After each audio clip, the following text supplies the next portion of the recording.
Hey guys, welcome back again to Dave's Dimension. Welcome back again for another stream. Not a video, but a stream. Welcome back to the channel where chaos and insanity will always reign supreme. So we're back in for another stream. We're going to do some craziness. I'm in a damn good mood, guys. And I'll get into that in just a few minutes. Welcome back to Dave's Dimension, the channel where chaos and insanity will always reign supreme. And this time around, hey, look, it's Blue Sasquatch. We got Blue in the chat.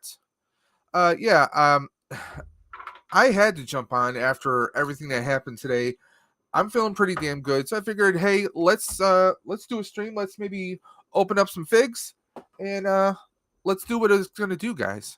Earlier today, if you're part of the toy community, the YouTube toy community, you might have been familiar with the triumphance, the epic return of John Joker, the Hotfather himself. Pretty much. He's literally that. He is John Joker.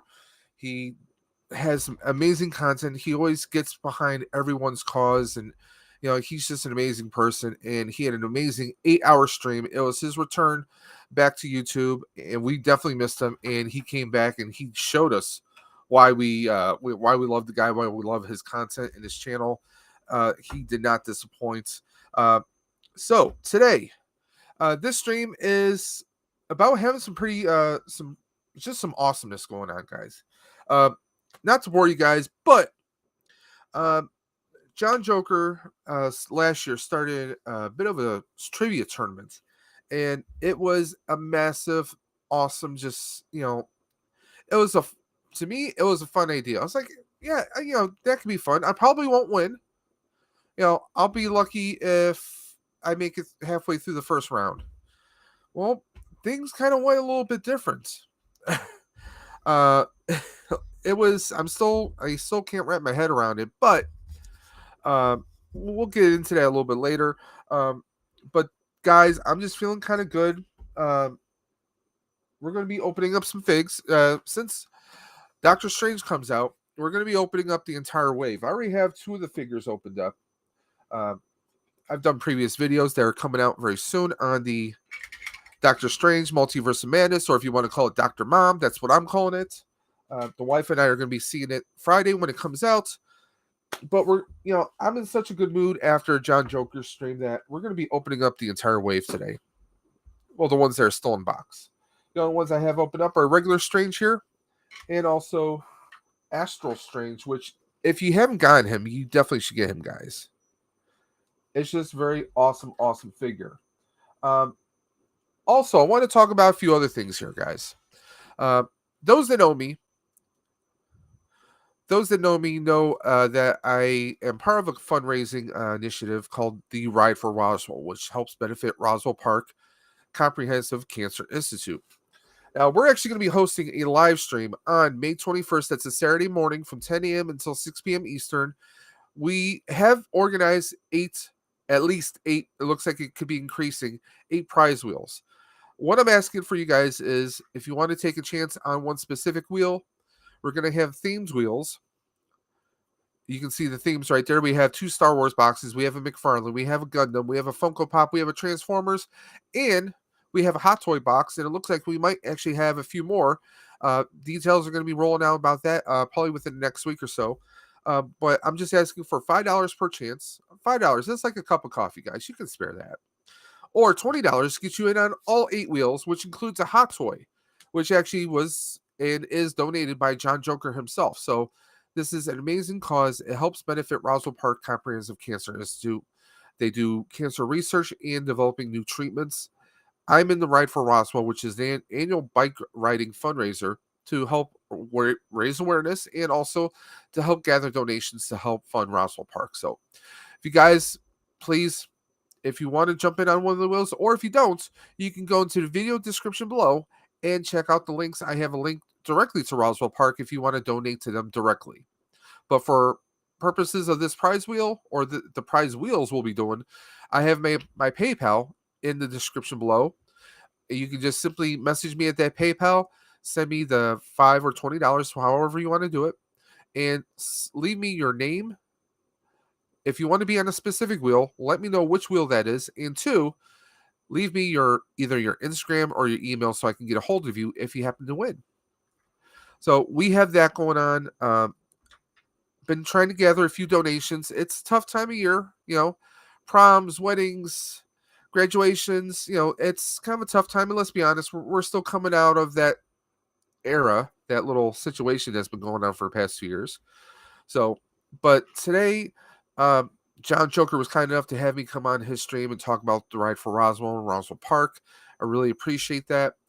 But guys, I want to try and make this as successful as possible. So if any of you out there, if you're not able to donate, that's perfectly fine. If you can share this stream, share the information to other people via your social media, email, Twitter, Facebook, Instagram, whatever you have, smoke signals, whatever.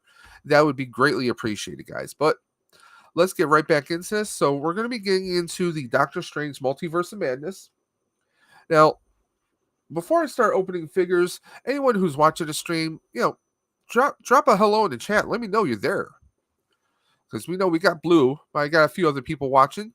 Don't be shy. Feel free to say hello. And by the way, if anyone wants to jump into this stream, let me know and I'll put the link in the chat. So I think first figure we might get into, we have a few here. We have Marvel's Sleepwalker. We have Despair. I don't know if he's actually in the movie, but he's part of the Build-A-Figure wave. We have America Chavez. I'm curious to see what role she plays. I really don't know much of her role in the comics. Of course, we have Marvel's Wong. Or if you saw the Spider-Man movie, you know he's the Sorcerer Supreme. And we also have Master Mordo. So I'm really looking forward to see what angle this character plays in the new movie, given that the last time we saw him was the end of Doctor Strange 1. Here he is, Clink. Clink saying, hey man, congrats again. Clink was one of the 5 finalists in John Joker's trivia contest. His trivia tournament. And reason why Clink is congratulating me was I actually wound up being the last man standing. I actually won the Joker's Trivia Challenge, which means I have a hot toy coming my way, guys. My first ever hot toy, Spider-Man 2099. And also, I will be possessing the championship belt, which, stay tuned, guys. That's going to be a pretty insane unboxing right there. I don't get to keep the belt unless I am able to defend my title. So that's going to be pretty awesome, pretty fun. Let's catch up here. We got Stargate. Stargate's in the chat. Let me just put this back up. By the way, guys, anyone who's watching, again, you hear me talk about this a lot in my videos and a lot of any stream I'm on. Blue says, I've been supportive to all my toy collectors from day one, but lately I've been put on the back burner, almost forgotten. Yeah. Well, we can't forget you, Blue. Nobody can forget the Blue Sasquatch. We got Stargate saying hello, saying congratulations. Hey, Stargate, hope you're doing well. Yeah, so, it was pretty amazing. I didn't think I'd get past round 1. Did I even think I'd even make it to the finals? No. Did I think I would win it? No, because I'm not usually I'm not that guy, guys. I'm an Irish Pollock. Murphy's Law is a constant in my universe. I expect the worst, but hey, if the worst doesn't come, I'm not necessarily disappointed. That's pretty much my outlook on life. Speaking of outlooks on life, we have the fabulous Disaster himself saying hello. Hope you're doing well. Yeah, I after Joker's stream, after John Joker's stream, I am such a good mood that we're gonna unbox the Doctor Strange wave. What do you guys say about that? And thank you. We got Blue.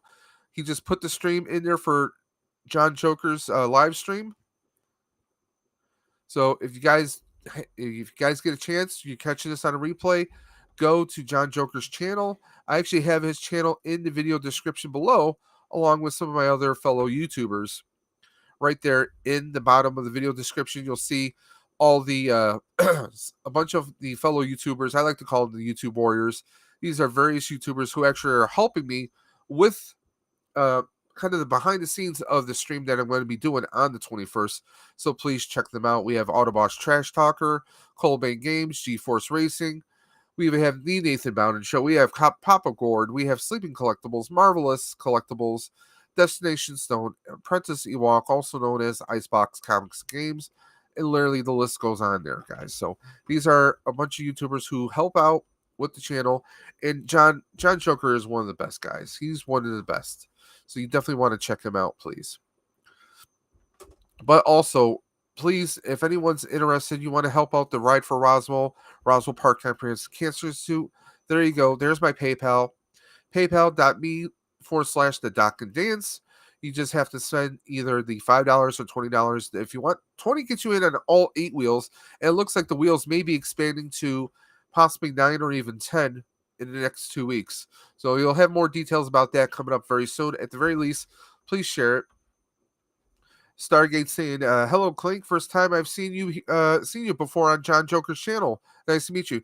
Clink actually does regular live streams every Friday night on YouTube. So please, if you can, go ahead and check out Clink. He's got an awesome. He talks. He talks Star Wars. He's all over the place. Amazing channel. A tremendous Phillies fan. Go Phillies! That you don't want to miss out on. So please check him out. Excuse me for one moment, guys. I gotta sneeze.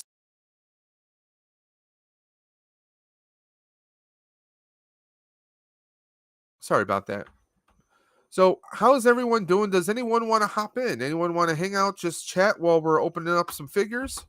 Let me know. I'll put the link in the description. I'm actually not using StreamYard. I'm using something a little different called Restream. So, if anyone wants to hop in, I'm going to put the link in there right now. You guys just have to click on that and it'll bring you right in. If you want to hang out and say hi, you want to talk, you want to discuss anything, I'm looking forward to Multiverse of Madness. We're already getting tons of spoilers all over Facebook, Instagram, all over the place. What do you guys think? How do you feel about all the spoilers? Are you surprised? Are you looking forward to Multiverse of Madness? I know some people I've spoken to don't like multiverse or different dimensions. But hey, for me, it's all about the chaos and insanity of all the different dimensions. I'm looking for a knife. I have so many knives, it's not even funny, and I can't find one right now.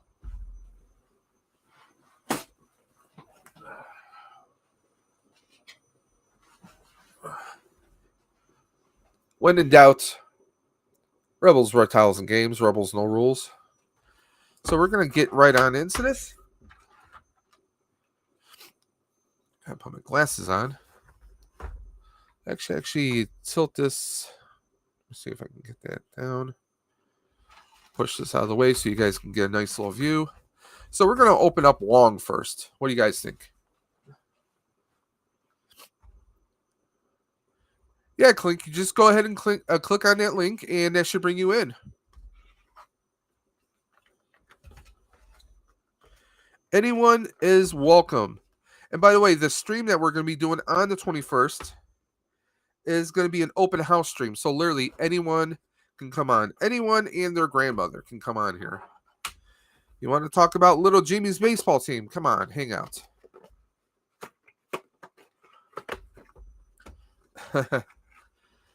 America's Most Wanted. Yo, Dave, the champ. Yeah. Honestly, America, I didn't think it was going to happen, Dubs. I did not think it was going to happen. I'm like, my money was, I was thinking either Clink or 1,000 Ghosts was going to take it. That's what I honestly thought. But somehow, that was not what was in the cards. So, I'm blown away by that. Here we go. It's pretty cool that Wong gets a nice little sword. It's not bad paint on here. I think they could have gone a little bit more, I don't know, slightly more metallic, but I guess, it's Hasbro.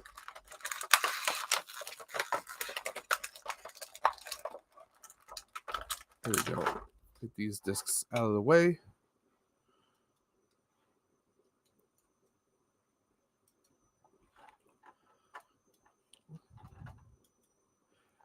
Stargate says, cool.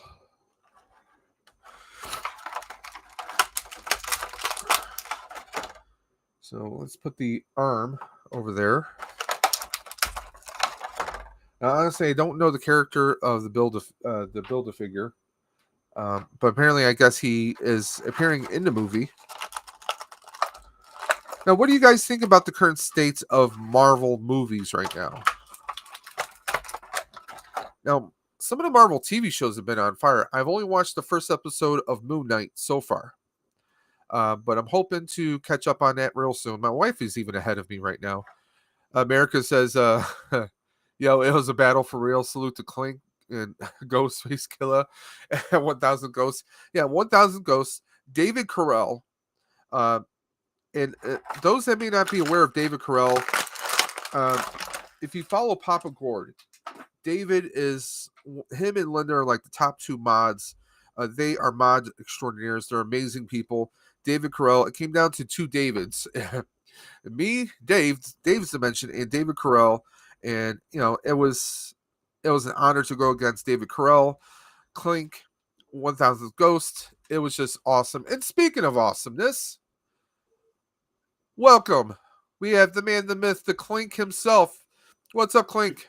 What's up? How's it going, man? Congrats again on your win. I'm still like it's not sinking into my head right now. It's like it's just like, because like I said just a few moments ago, if you heard me, all my life I'm a Murphy's Law person. Expect the worst. Hey, the worst doesn't come, you're not necessarily disappointed. That's kind of like my motto. Like, I'll enter a contest. I know I'm not going to win. But I mean, my first hot toy ever, and everyone says that's the gateway. You get the first one. You get the first one for free. I mean, there are a lot of hot toys I have looked at, but also one, it's the money.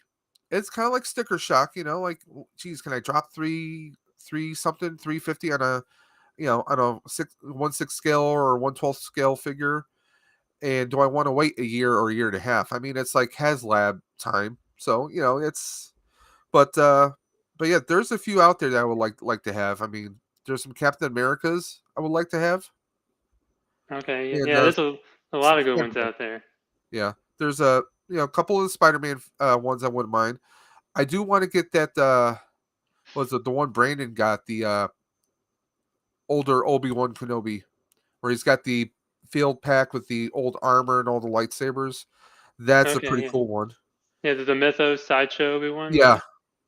that one. And I mean, I wouldn't mind getting uh I mean, I have a Darth Maul. It's not a hot toy, but I have a Darth Maul that I got from Sideshow with the light up sabers, and that's probably one of my favorite figures. Okay, But was that the one you got a while ago that it didn't light up all the way? Was that it? yeah, well, one of the pieces was actually broke, where the battery was in, so they sent me a replacement part, which was nice of them.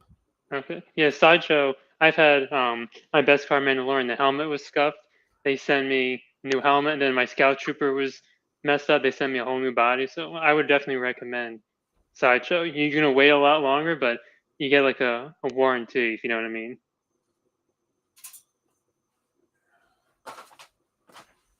Yeah, this one, this right here, Yeah. this Okay. Maul, Yeah. and he still lights up. Sometimes I gotta play with it a little bit. Yeah. That's a nice piece. You know, I mean, it's a killer piece. It's not the most stable sometimes, but I mean, just as a statue piece. Let me see if I can get it. My Keo Pro really doesn't do autofocus, but it's a great. I mean, it's a great figure. Nice head sculpt. Yeah. But yeah, I look at Sideshow all the time. I'm like, I would really love to do this or do that.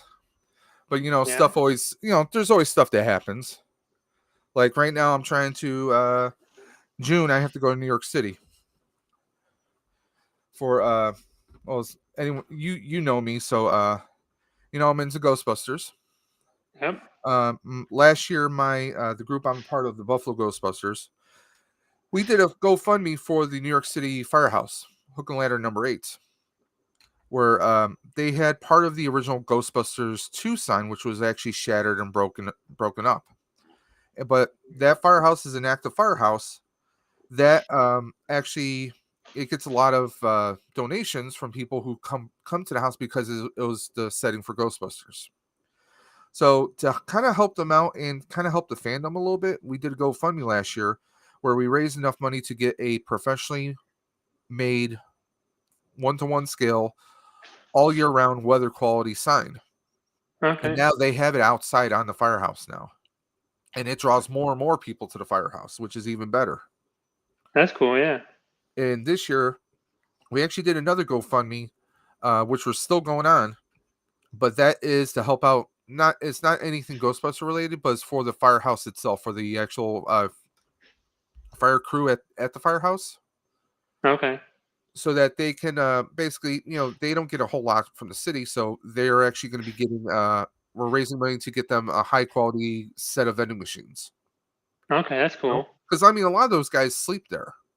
So Yeah. at least we're trying to do that, and we're going to be presenting that this year at the on Ghostbusters Day, the weekend of Ghostbusters Day, which is going to be the 4th and 5th. So, but last year we got a few celebrities to come on down, and we had some people to do some signings for Ghostbuster fans. So it was a pretty cool event.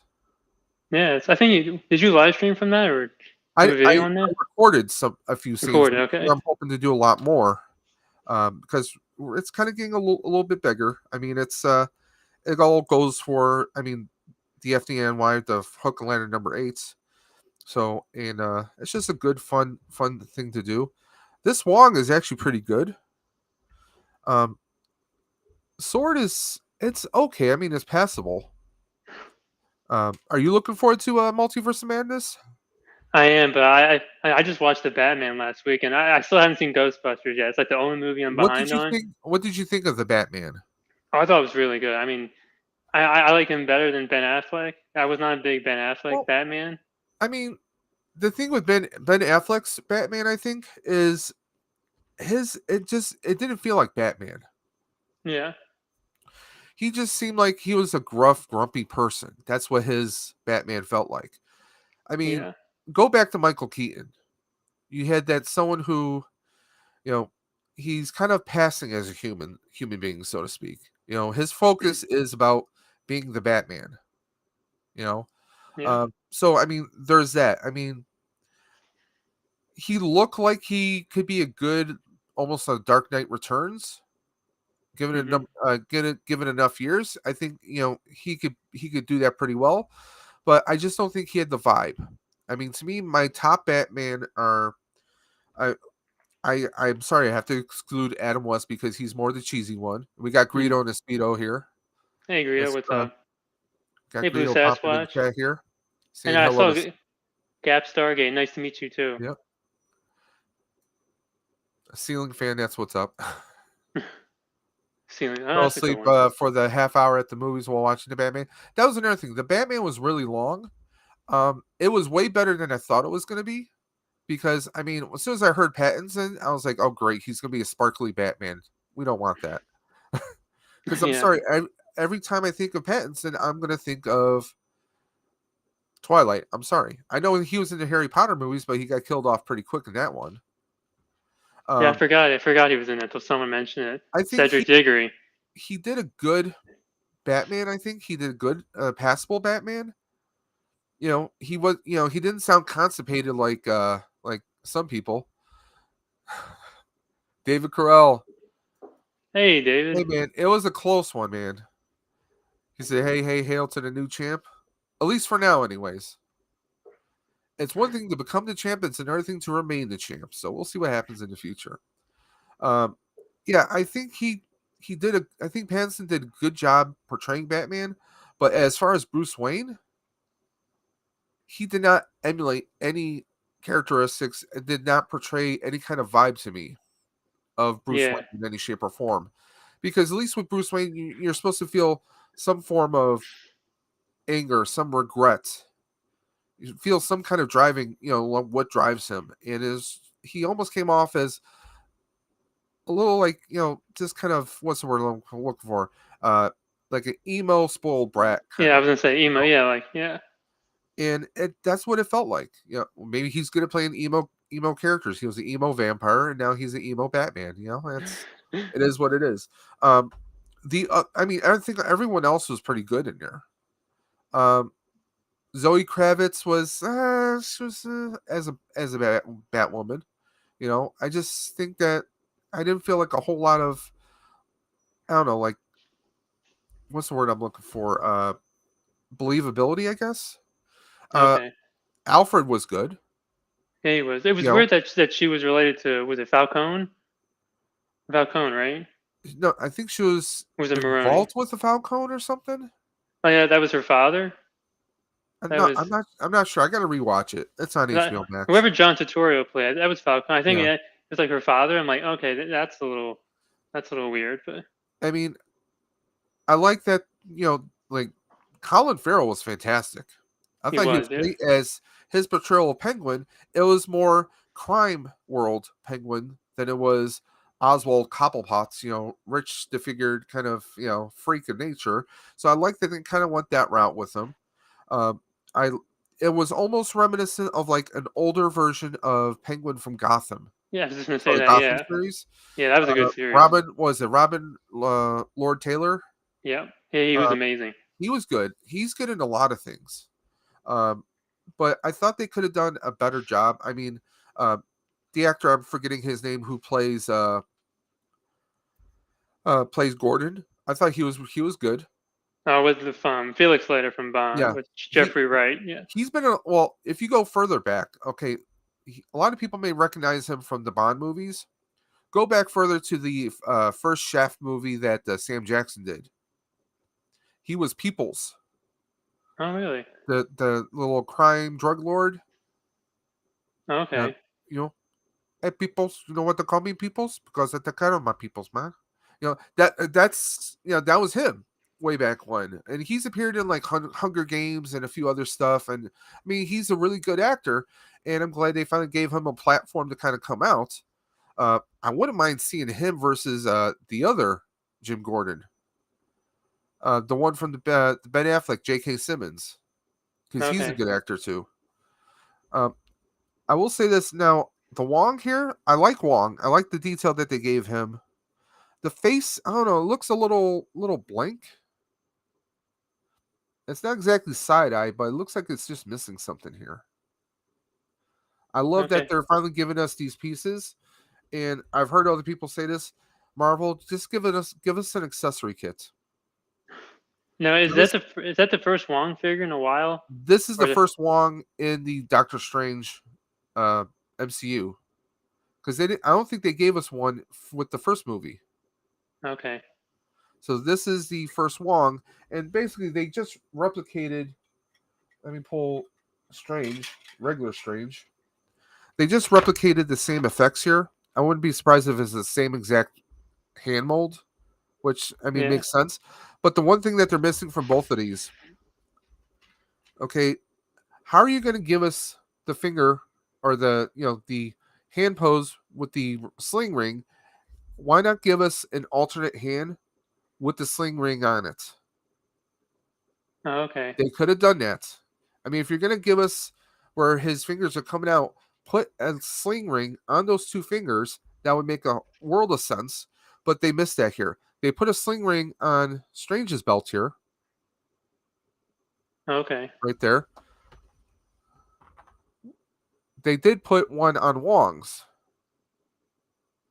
Okay, so they are both represented, and they're two different versions actually, because Wong's looks like it's all brass or gold, and Strange's looks a little like a different coloring slightly. So I do like that they did the more in-depth coloring detail on here than they did in No Way Home. Strange. No, is This that the is Doctor Strange from No Way Home, or is that the no, new one? this is the new one. I actually Okay. have Strange still in the box. I haven't opened the No Way Home yet, but I'm really digging it. I like even the look of Strange right here. That's Cumberbatch right there, man. Yeah, that's pretty good. Let's catch up here. The Dune Buggy Batmobile. The Yeah, but the Batmobile. Batman, I thought was really good. I was going into it thinking, who I knows, liked right? I liked the concept. It was kind of like his Batmobile was kind of like Mad Max meets Blade. Yeah, I You thought it know, was cool. a rocking kind of a Mopar muscle car. I was digging it. Let's And catch when he up. came out of the flames and when he was chasing Penguin, it was a Dodge, right? Dodge Yeah, Charger. I want to say it definitely looks like it was a Charger at some point. I loved how Batman seems vulnerable, just like he did in Miller's Year One. Yeah, I mean, you got to figure this is Batman kind of starting out. Yeah, The but car I thought was it my was good. favorite And Batman. I don't know if I can agree with that one. That the car was his. nah, David said that was his favorite, and I'm still going to be partial to Michael Keaton. me too. Yeah, especially. 89 Batman is always going to be a favorite of mine. But yeah, they give us two, not just one, but two hands that have the same pose, left and right, but no slings, no sling rings on them. That's the one thing that drives me up a wall. You I get missed some detail. figures where they give you a crap ton of accessories, and then others they don't. Yeah, I mean, at least with Marvel Legends, you get usually more accessories than other their figures. Now with this Strange here, I mean this is a pretty good Strange. The only thing I don't like is the cape. Doesn't really stay on if you're trying to pose him with his arms up like this. It kind of like it's riding up. Let me see if I Okay, can lift my camera up a little but bit so yeah, you can yeah, kind of see that. yeah. I'll It's always it, never forget the Batmobile. it's just it doesn't sit right on there, not really. And if you want to put a stand on him, it's kind of hard to do that. Okay. You know, so a lot of times I'm just kind of like leaving this off. Like for example, I have a stand like this, and I'll have it where I'll have this hanging behind him and have him standing on the base of the stand. So it's like it's the cape is kind of hovering behind him, like giving him backup. Okay, yeah. But no, I mean they're really good figures. It's just that and how do you feel about the windowless box approach? I know I'm beating a dead horse with that one. Um, well, I don't know if you know, but I stopped collecting Black Series, and I'm Okay. done with. I just switched to Hot Toys. But I mean, I saw it was coming last year. But I've been in stores. People you look at two figures, and you see which one has the better paint apps. Yeah. I didn't even think about people switching stuff. That's gonna happen. But for me, it'd be more the paint apps. And if I was collecting them, I wouldn't want to open. I don't want people touching them. Yeah, That's why I never bought the side boxes. But, I mean that's going to be something that's going to drive me up a friggin' wall because quite simply with like okay, let me see if I can turn this. You guys can see I kind of have a bit of Power Rangers right there. Power uh, Rangers. I kind of stopped it because one, I don't have any of the human heads out. They're all with their helmets on, and that's not just because I think the helmets it's a better uniform look. It's because the face sculpts look like shit. They really do. Hey, who makes them? That's Hasbro. Oh, Hasbro. Okay. Yep. So I mean, unfortunately, that's Hasbro, but it is what it is. But honestly, I haven't bought a Power Ranger in months, aside from the Phantom Ranger. That's the only one I bought in the past couple months. Okay. Not counting the one, the 3-0 Green Ranger I have in the back there, but that's pretty much like buying a hot toy. Except that was only $100 for a 1/6 scale figure. Yeah, I've heard some good things about 3-0. Yeah, Duke Nerdery just got the Hulk the Hulk Buster. Oh, He okay. showed it on the 3 Men and Monkey Lizard stream. It looks real nice. Like, take a look at this. Some figures, like I said, get almost no accessories. Okay, we get the Build-A-Figure arm and an alternate hand for the Build-A-Figure. I can't recall getting alternate hands for Build-A-Figures before. Can you? I never really follow Marvel Legends too much, so I can't Okay. really. I mean, most of the time the Build a Figure, it's either someone I know or it's like a comic Yeah, adaptation that I have no idea. we get this crossbow, and I love that this is just painted on. It's like it looks like there are two pieces put together. So I do like that. Whoop. I mean, that's pretty cool right there. You can see some detail to this. I'm wondering if this is a special uh weapon like his staff. So we get this. We also get his baton, his rune staff right there, and that looks actually pretty good actually. But like, go back to like a year ago, we had the Disney Plus Winter Soldier wave. We had some figures that didn't even have any weapons.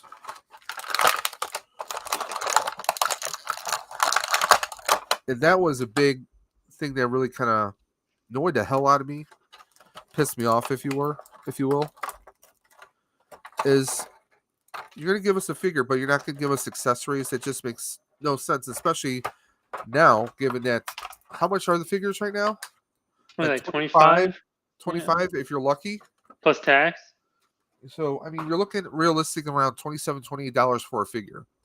Whereas, and I know people are probably gonna look at me sideways. Look at McFarlane. He can still give us a $20 figure, and we always see them stocked. And for the most part, they're about 99% always on target. Sometimes you get that little side eye look, but aside from that, they're really good. I mean, the only time you're paying more than $20 is, well, if it's a build a figure, you're paying 24 for it. I can accept that because we don't have to buy 6 figures to do a build a figure. You're buying 4 figures to build a figure. Yeah. Let's take a look at Mordo here. I like the sculpt on the hair. Sometimes they do really good sculpt on the hair. He just looks, I don't know, kind of puffy, kind of wide in the face, like his face is stretched out. His eyes look a little. Maybe Yeah, it's it just the looks a little camera. off. You Yeah, know what it look a looks little like? off. I'm not trying to be funny or offend anyone, but it looks like they kind of took uh Bucky, puffed him out a little bit, but those look like Bucky's kind of eyes. Maybe. I mean, his eyes are kind of glassed out, like almost like glassy, just kind of like staring further. It almost looks like they kind of took that look and just added extra sculpting to the face. That's what it kind of looks like. I mean, for the most part, I mean, it's a pretty good. I mean, we got the hair, we got the dreads of the hair coming down here. That's actually his hair right there. Oh, okay. I was wondering what that So was. That's cool. yeah, so that's pretty cool right there. You cannot remove this, I don't think, unless we try to pop his arm out. Then maybe you could take this off. But I mean, the detail on the boots here look pretty good. I mean, I probably would if I was a customizer, I might dull the hell out of these boots because it looks way too shiny and brand new. Yeah. That's usually a problem. It's not like worn or battle damage, but I mean, if he's a warrior, it's not like he does a magical spell. Oh, I'm gonna dry clean my outfit. You know, yeah. Am I gonna collect Marvel figures now? No. I'm not gonna collect Marvel figures, Blue. No. Now the only thing that would tempt me is a Tobey Maguire hot toy. That would be the one Marvel that would tempt me. But no, if but they they, all look amazing. I mean, But honestly, you would think that that's got to be in the pipeline to do a Toby and Andrew.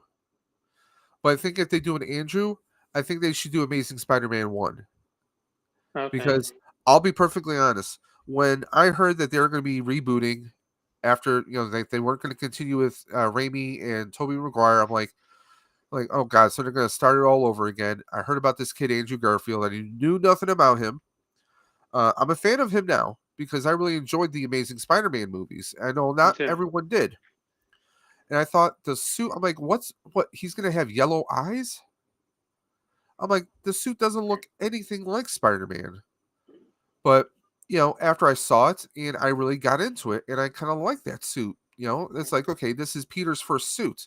It wasn't like in Tobey Maguire's first one where he just had like hoodies and regular clothes, and like even with Tom Holland, they had that kind of like a hoodie, The the homemade suit, goggles, right? yeah. So Yeah. this was like his homemade suit, but let's be honest, that's a pretty damn good looking homemade suit. Let's be honest, people. Yeah. But no, I liked his. I thought he had kind of the comic book look of Peter from like the '90s. You know, he was kind of like he was a skateboarding kind of modernized Peter Parker. I kind of like that kind of take on him. And I don't know. I was a little bit lost. I would love to see more. I would love to see Tom Holland, or not Tom Holland, but Andrew Garfield be the Spider-Man of the Venom universe. Okay. I think that would be a pretty good fit. But Mordo's got his sling ring on his waist, Hmm. but we don't get a sling ring hand with him. We get hands that can hold his weapons, or we get a fist.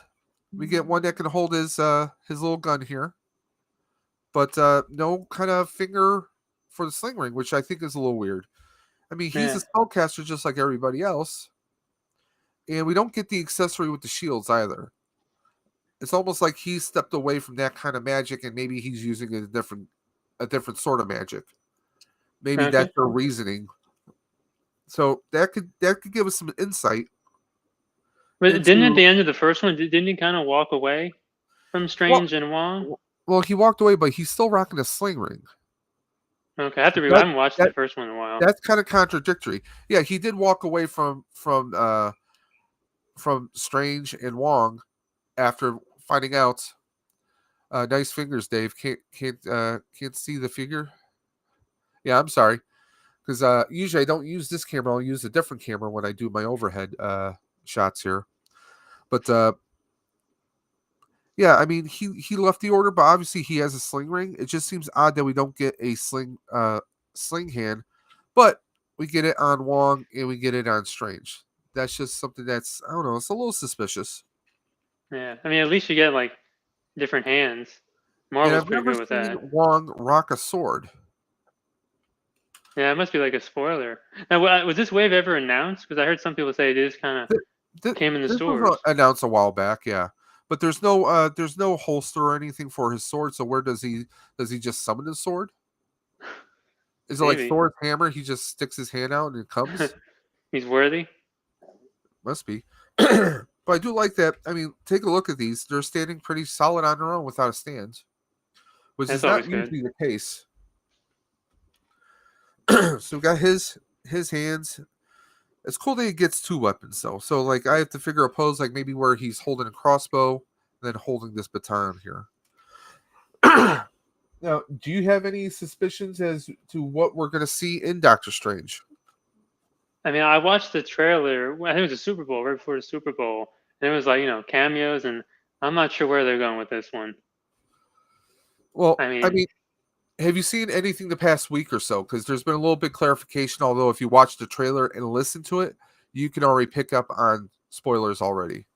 I think was it Lemon in my stream last night? He said there was a new TV spot, so I didn't know that. Yeah. But I'm not going to see it for a while, so I kind of Well, like with the Batman. I never get anything spoiled. I'm just so busy lately and things, and it's kind of a hassle sometimes. So like, if I have time, I'll see it, but I definitely won't see it probably. And I'm really busy the next month or two, so it'll probably have to be a little later.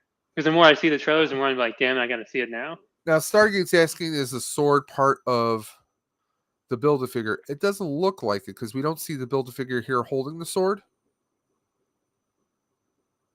That sword So looks a little too small for that. I don't know who yeah, that Build-A-Figure is, but I mean, the thing is, the alternate hands are either open hands or closed fist. So I don't think that that's going to be a possibility. Plus, I mean, it could kind of hold it, but not, it doesn't look to the scale, not overly. But I mean, I don't want to. If anyone doesn't want to hear me, what I'm going to say, uh, in the first trailer, we hear when Doctor Strange is going to be taken for judgment. We hear a certain bald actor's voice. yeah. So obviously we're going to get obviously I mean it's in the name that this is the multiverse. So we're going to meet other versions of people or people we haven't met in the official MCU yet. So there is that. Hey, wasn't there Captain Carter, like from the animated Whenever she had Um, that shield, I think when it well, would see, look like her shield. that's the thing. Did you watch What If on Disney? I did. That's the only thing I didn't really care for, but I did watch it. Well, I liked. I actually enjoyed the What If because I'm that kind of a nerd where like time travel or alternate dimensions. Like I read the What If comics as a kid, so Okay. that was. I mean, that's something I was always into. But of course, with that being said, if you watch What If, then you know that there's alternate versions of universes, and it just so happens maybe that's not like a reanimated Captain Carter, but just a Captain Carter from another world. Okay. I Yeah. like how they took Natasha, spoilers, uh, from one world where she died years before, and they deposited her into another world so that she wouldn't have to go back to a Marvel zombie universe. Yeah. And that's another thing. Obviously, we know that we see in the trailer Dead Strange. I want to see who else we see. You And know, wasn't there three Stranges? well, yeah. There's our Doctor Strange, our regular Doctor Strange. Actually, well, obviously there's an Astral Strange, and The Zombie Strange or Defender Strange. Defender? Okay. It's too many So Stranges. I yeah, don't know all the names. yeah. There's this one, and then they don't have a Zombie Strange yet, Okay. and I really hope they do because did you ever see the Zombie Cap? Yeah. I have The the fifth. figure, the figure of Zombie Cap. To me, it's probably the best sculpted figure they did last year. Yeah, I heard a lot of people say that. Yeah. I never saw it in person, but I've seen people say that. Hold on. Now the zombie episode was pretty good, but the other ones I didn't really care for.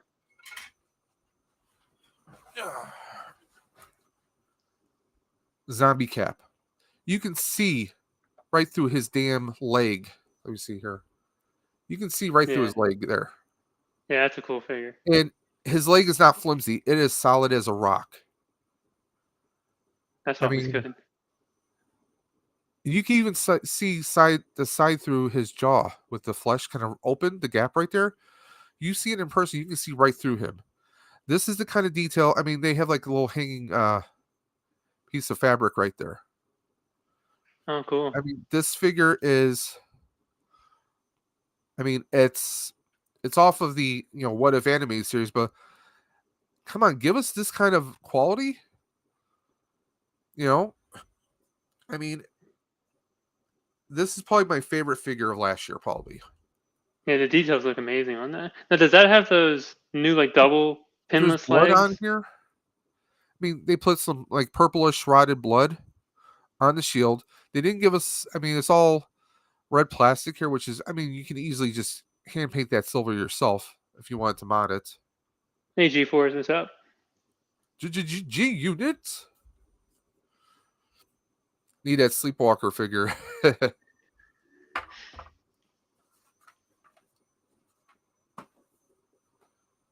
See here. Where did he go? Just had him. Yeah.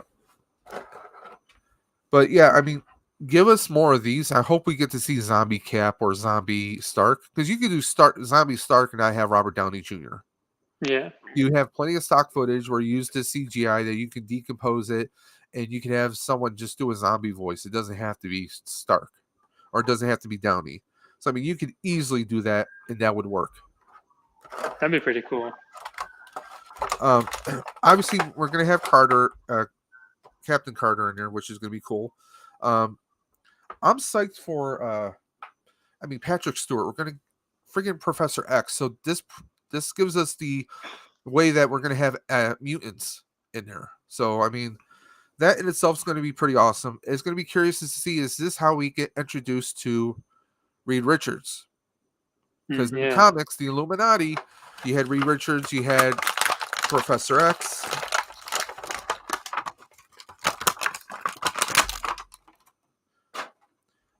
Now, anyone who's still going to be collecting Marvel, that's going to be the only plus to us going to cardboard boxes. If they're getting rid of all the plastic, we won't have the crinkling when we're pulling everything out. But I'm guessing that they're going to have everything kind of like a string tied to an inner piece of cardboard inside because they were already doing that with Transformers. I'm doing with some Last of the year. vintage collection too, like those boxes. Yeah. I'm like, that's going to be another thing is like, are you going to have people who are going to buy 2 of each, or are they just going to be very meticulous when they take the figure out of the box? Because all you're going to see is the box if you have it on display. I Yeah. mean, unless they wanted to, I mean, Hasbro, if you're listening, which I doubt you are, but look at Big Bad Toy Store. This is one of my biggest arguments I have. Big Bad Toy Store offers a collector version. For a couple dollars extra, you can have a collector, like a box that is in perfect condition, no dents or cracks or anything, right? Okay. Why not Hasbro? If you really want, make a collector's collection where you can offer a figure at a cheaper price in the cardboard box, and then offer us, the plastic bubble on the card back. Maybe charge a couple dollars extra if you really want to. Do that. Give them the choice. And when you give people that choice, you're going to see how many people are going to go for the collector version than they will those boxes. Yeah. Now, the out of box collectors like myself, maybe not so much. Not so much. But, excuse me, I got the hiccups. But, I mean, you go to the store, you want to check paint apps. If you're a collector, now, if you're getting little Jimmy a toy for his 5th birthday, that's a different story. But for us collectors, which, let's be honest, most of that toy market is us, we're going to want to see that figure. We want to see paint sculpts.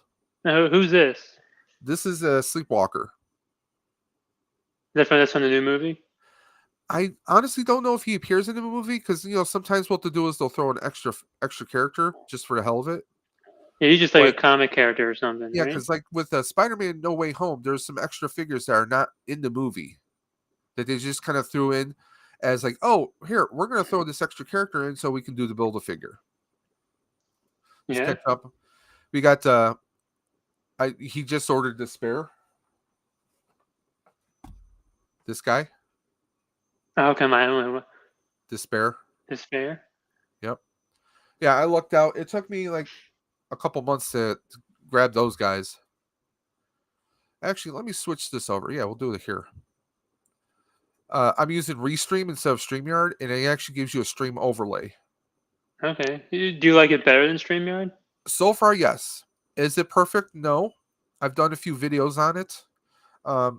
But yeah, I mean, just as the chats are coming through, you can see on the if you're looking on the screen, you actually can see them popping up, so you get a stream overlay. And there's like different things we can do. Like we can do this, and all I have to do is click on your picture, slide it over. There you are. Oh, okay. That's So cool. it's pretty seamless right there. I mean, Restream is not something new. It's been around for a while. See, we can just 1, 2, 3 right over like that. You can go like that. I mean, it's very user friendly. At the bottom of StreamYard, you'll have at the bottom is where you'll have your guests. The guests are actually on the left hand side. Okay, yeah. I have to And, watch your video on that. yeah. I'll be curious to see how cool it is. And if you notice, like you get the person's picture, their name, and then you get that whole line right there. Or if I do captions, it does 2 lines, so you can have 2 separate lines of text. Okay, that's cool. So there's a lot of cool stuff on here. It's pretty fun. Of course, you get something new. It's always fun, right? Yeah. Now, did they offer like a free version too, like That's StreamYard what I'm does? using right now. It's free version. You can get up to 6 people live.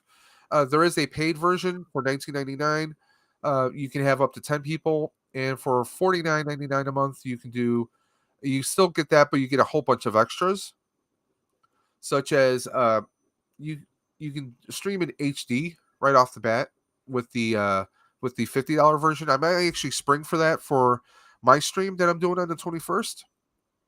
Okay. Uh, Sleepwalker, he's a pretty solid figure. I kind of wish his cape didn't stick out so wide. I get that it's more like it's giving kind of like a wind kind of blowing effect, but I don't know. It just seems a little. I don't know. I guess if I add enough heat, I can probably force this to stay a little bit down like this. But he's Okay. pretty good figure. No, we just get alternate set of hands, no weapons, no accessories, nothing. So Yeah, Capstar. Yeah, those are my the hot toys behind me. yeah, Where am I moving? you got the Scouty. It looks like you got the Scouty. You got We got the So we Shore got Trooper the squad leader short trooper in and the Stormtrooper Mando, of course. and Mando. Yeah, and then probably have another one coming in a week or two. I'm on the fence. Now, did And, you get the? Do you have a dark saber for that Mando or no? no, this is the one they have right now, so I don't have the dark saber, and I'm not getting the season 2 one because I'm good with this one, at least for now. That was my first one. It's like when you get your first hot toy, like it's one thing to see it, in videos, and when you put it in your Yeah. hand, then when you get your Spider-Man, you're gonna be amazed. No pun intended. Oh, there you go, good one. Yeah, I do have a Sleepwalker blue. But yeah, I mean it's something kind of fun. I mean, I like some of this. There's a few extras we can do in Restream that we can't do in StreamYard. Like I could technically share a screen and I could have some music playing in the background. So I could Okay. play my own music as long as I have media player open on the one screen, even if it's not in the foreground, it'll still carry over. I mean, they have a lot of the stuff that StreamYard does, but a few little bells and whistles, just a few little tweaks. Like change, I could change different things. Like if I want to change they give you some basic overlays that you can play around with. Okay. But once you go into the paid version, you can upload your own overlays into it, which is kind of Yeah. cool. I know with the StreamYard, I just use the free one because I just do one stream a week. Now I think you get Now, like 20 hours per month, and I have 2 accounts, so I'm good. so um, here's something that they give you a bunch of animated backgrounds you can play with. Let me see if I can get one there. StreamYard doesn't have that. And if you go for the paid version, you can actually upload your own video background. Oh, that's cool. And I have a video on that one because I was trying to troubleshoot an issue I was having. Because I'm using my Blue Snowball mic, and I did have a Blue Yeti. There's a complication. If I want to share my other screen to the stream, it won't allow me to have sound playing from that. So if I'm doing a game on my Xbox, I can't share that screen onto here. Well, I can, but there will be no sound Oh, that's weird. unless I disconnect my microphone. Then it will play sound, but I won't have my microphone. It won't do dual at the same time. It has to do with the Blue Yeti software. Oh, So I spent okay. a couple hours troubleshooting that. I'm like, well, I have my old Snowball, so let me go ahead and connect this and see if I still have the same issue. I don't.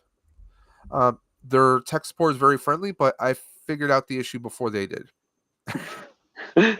So that was a little fun, but yeah. So yeah, Sleepwalker's pretty good figure, but again, I just wish we had. I mean, it's a great sculpt. A lot of the body is a lot of reuse. I mean, this is stuff that we usually see, you know, just slightly different sculpt. Yeah, I mean, I like the sculpt that they did on the arms, the bandage on the leg. I like that, but it could be better. I mean, guys, would it kill you to give us an accessory or two? You know, an energy blast, a weapon, a blade, something. Give us something. He didn't come with anything. Just two alternate hands. Wow. That's it. Yep. That's what I'm talking about. It's like give them. I mean, okay, if it's a human character or some character that doesn't have powers, right? Give us something. I mean, if it's like J. Jonah Jameson, give him like a newspaper for one hand and maybe a cell phone for the other. Give us something, you know. Would it kill Yeah. you to do something like that? Whereas, I mean, going back to the McFarlane argument, what do we get with the McFarlane figures? Not a whole lot, but they give us a damn stand. They Yeah, give us that's a cool. flat disc stand that will actually peg into the feet proper. Uh, what does we don't get any stands through Hasbro. Yeah, that was like the biggest thing. Not even a little stand, something. I mean, that is what kills me with McFarlane, or not with McFarlane, but with Hasbro. I mean, you get someone else, some other competitor, and let's be honest, a lot of their sculpts with McFarlane are pretty damn superior. They're not always the most posable, depending on what kind of garments and outfits that they have. You know, there's Hmm. that. I mean, that's pretty much a given right there. But at least we're getting stuff.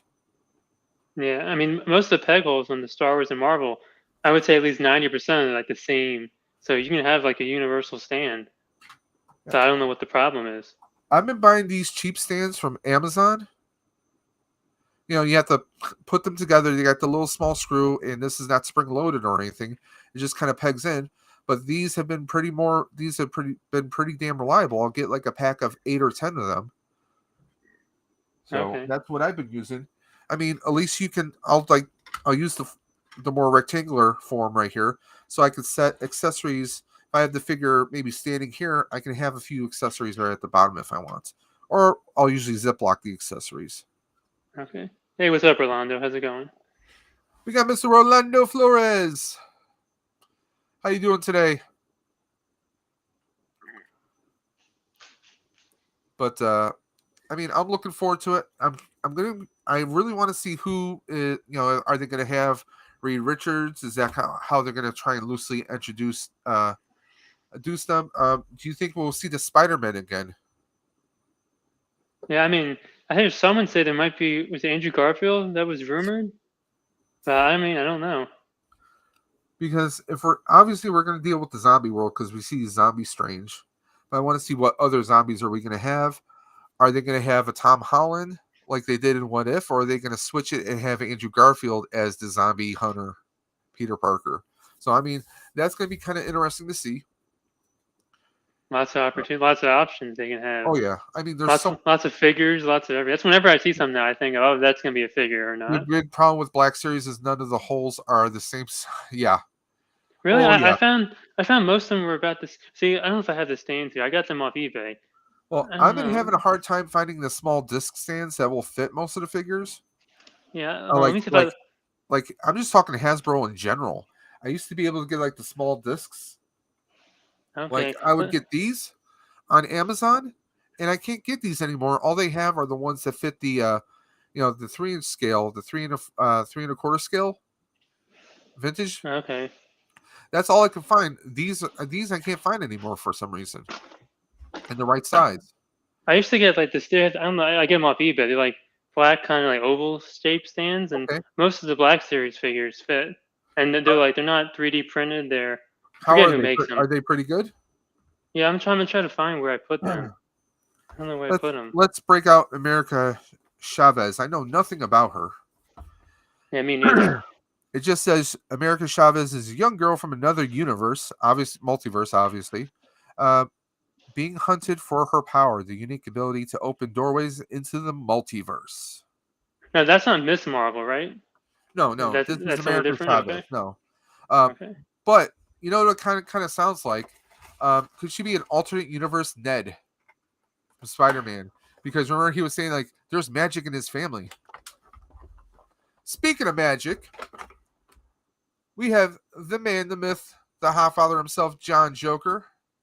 Hey, what's up, And Joker? hey, Dave and Clink, thank you guys. No, man, thank you. Yeah, it was fun. Some hard Thank you for questions, the that's for sure. tournament, and thank you for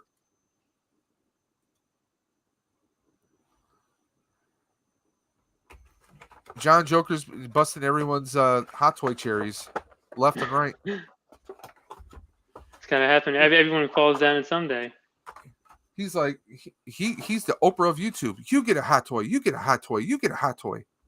But it was just cool seeing some of your like with the Rebels, Wolfpack, and their faces. It's like it's pretty cool. Oh yeah. Well, And oh, it's Tasman. I said in the chat a couple times. He's replacing Santa. I mean, he's figuring what. Okay, one he wants to do something nice for his friends, right? Which is Yeah. great. We don't always see a lot of that in the world. Second, No. he's figuring out the perfect item, the perfect collectible for his friends. Well, you know your friends that well. I mean, that says a lot about a person. Especially now with all the negativity last few years, even before all this crap. It's like, come on. There you go. We got the builder figure. I don't like this. This is obviously like a more shiny plastic, very hard plastic. This is more like that kind of rubbery. You can see the different texture right there. Yeah. I'm not crazy about that. That's one judgment I have on that. No sling rings of any kind on here, because obviously it looks like the same kind of garments that Wong and everyone else wears. Now, who's the Build-A-Figure? I forgot what the name of him is.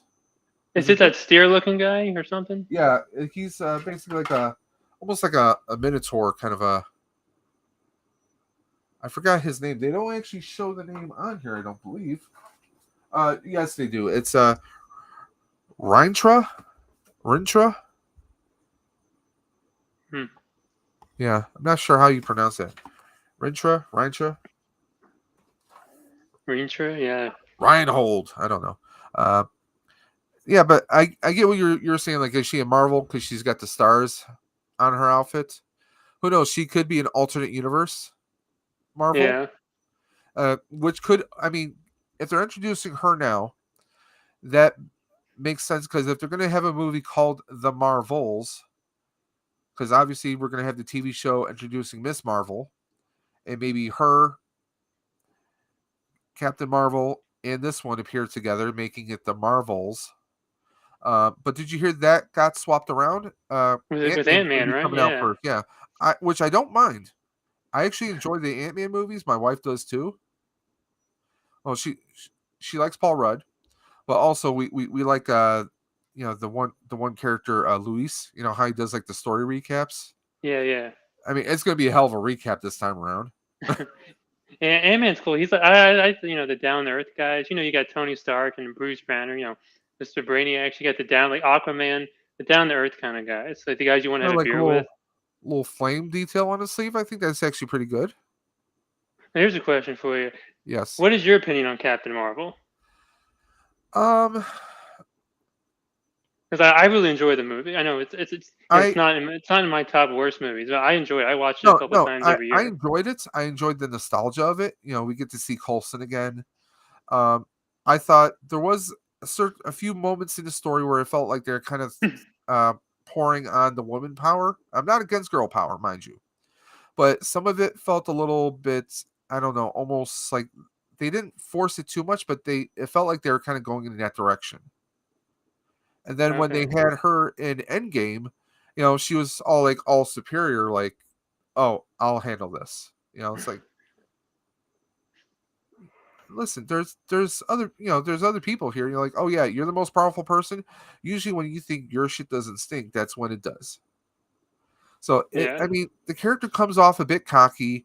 I get that Brie Larson is, like, she thinks that she's the world's greatest actress. She's not. I think she did a good job in that role because like how she was acting kind of robotic like before she started to regain her memories. I like that portrayal up until that point. It just seemed like she seems coming off a little bit too cocky. Either that's the writing or that's her portraying that writing. So I don't know. I can't make a full judgment on that. I like the Okay. idea. I like how we were getting some of the retro music. Yeah. I mean, I enjoyed a lot of that and kind of seeing more about Fury's background before he became this hard nosed person. He was a little bit more relaxed in that movie. If you notice, Sam Jackson was kind of playful, kind of having fun with the whole thing. This is not a bad character. I mean, I really don't know a whole lot about her. Um, Now, just looking at the figure itself, um, we get a little bit. We get a rainbow on here, so I don't know if this is like their way. Is she going to be? Um, is she going to be a bi character? Is she going to be non-binary? Is she going to identify certain ways? I mean, I'm all for you know everyone is different, and the world would be pretty damn boring if we were all the damn same way. But sometimes they're forcing certain agendas or political correctiveness down people's throats. So what I heard with that is they got banned in certain countries. She has two moms. That's what I think I heard, if I read Okay, it correctly. I think that's people are losing. I bet it's like a 2 second but scene or something like that. you get what I'm saying about that though. Like Yeah. sometimes it's like, oh, we're changing this character from a male to female. We're changing their race about 3 different times, and oh, and this person that just happens to have this, and this is almost like you're trying to check every group. You're not going to please every damn group in the world, people. Okay. Yeah. But no, I think the sculpt of the face is really good. Definitely looks like a real person. You know, Yeah. I don't know what the like actress looks like, so I can't.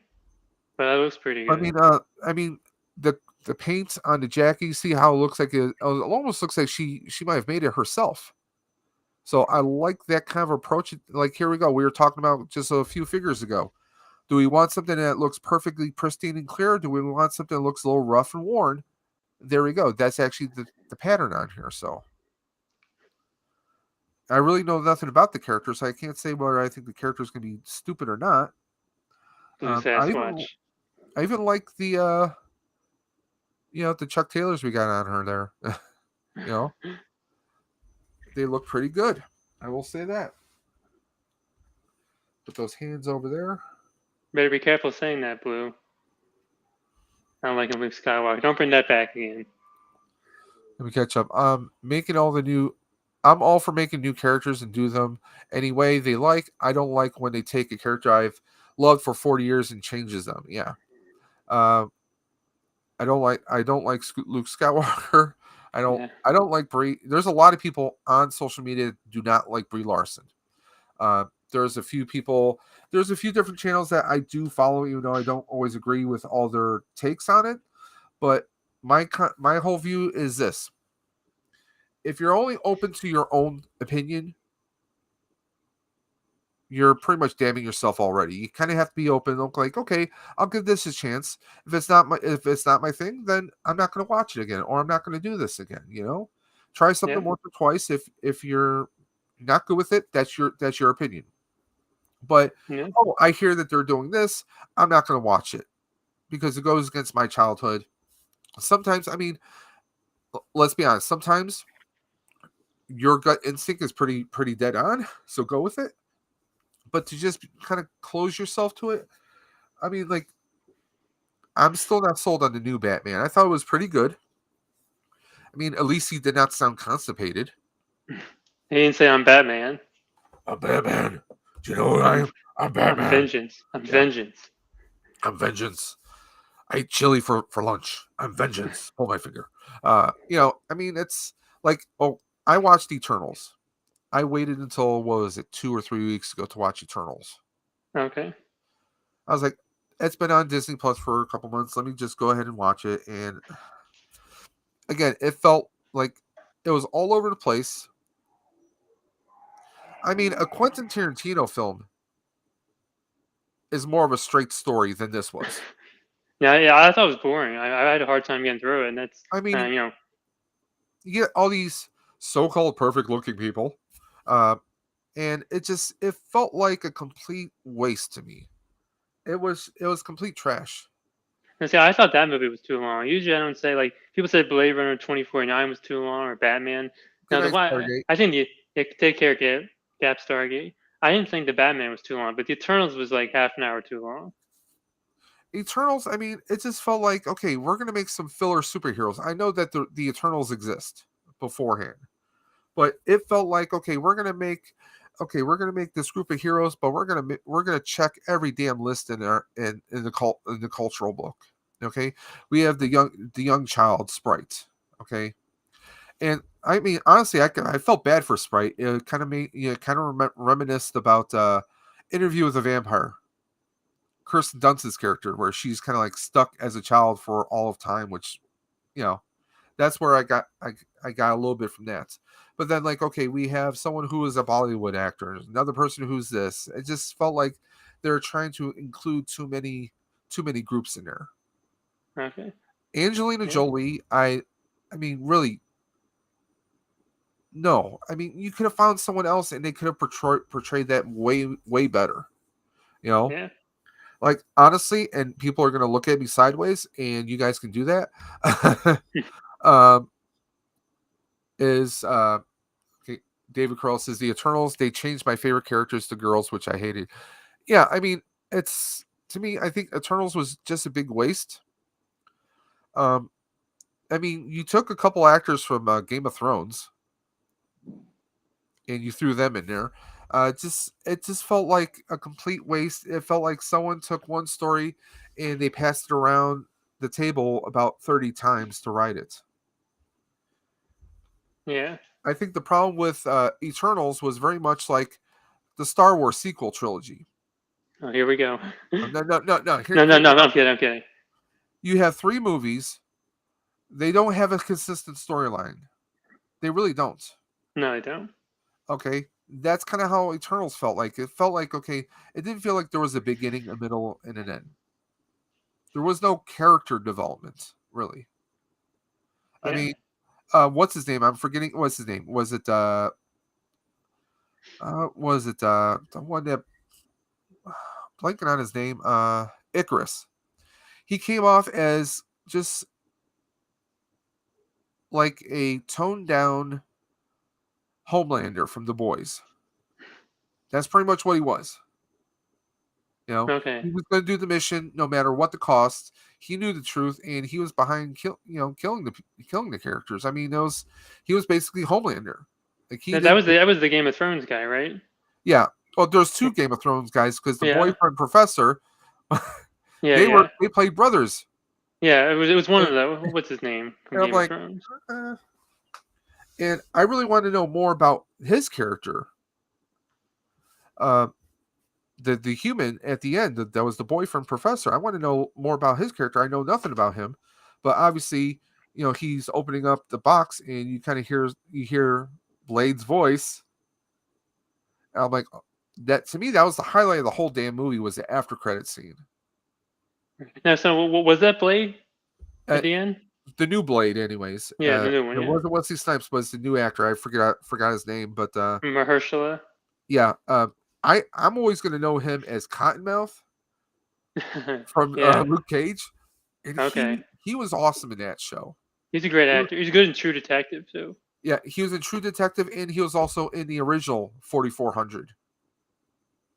Because there was Okay. the 4400 is a TV show right now on CW, but go back about 10 or more years ago, it was on USA Network.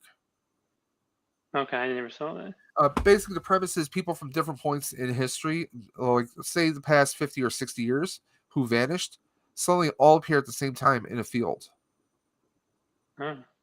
in our present. And there's a mystery as like where were these people all this time? And some of them actually start developing powers. Oh. Like someone can maybe hear someone's thoughts, another one can maybe do small healing. That they find that wherever they were, something changed them. So, and Okay. it dealt with a lot of social ramifications. Like, what if you were missing for 30 years? You come back, you find that your wife or your girlfriend at the time now married someone.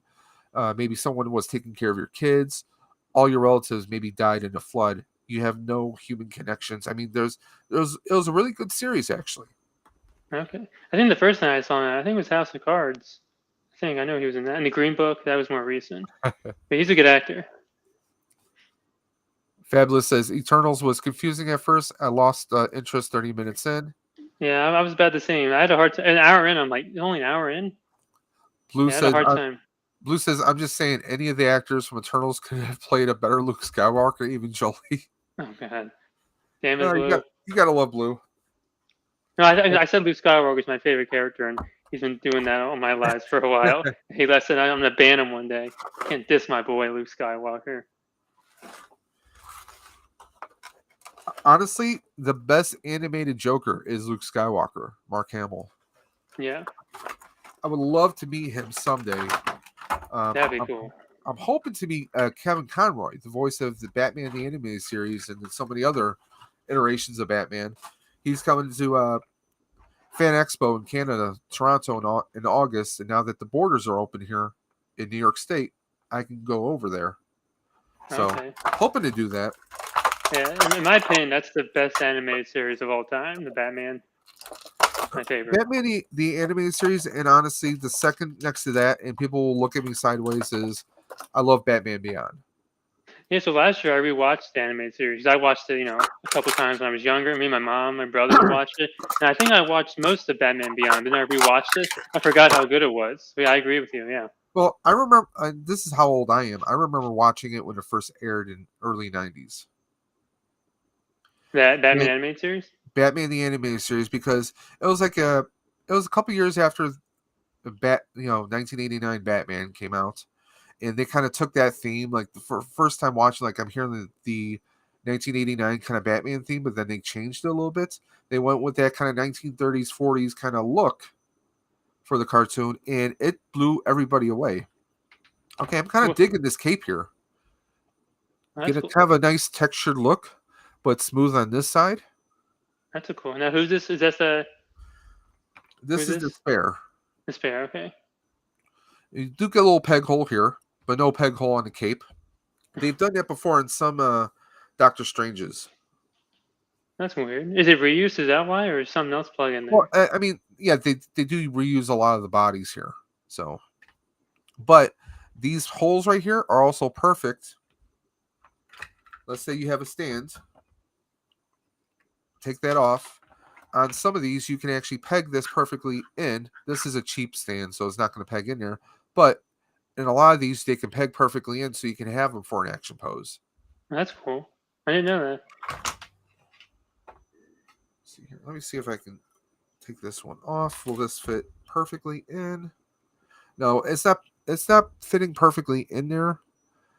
I think this might be possibly some of the reuse from another figure because it's almost not octagonal, but more of that kind of gridded or geometrical kind of shape for slotting in. But to put this on, we got to take his head off, of course. And slide it in. But I do like how this, this kind of look right here. Yeah, that's cool.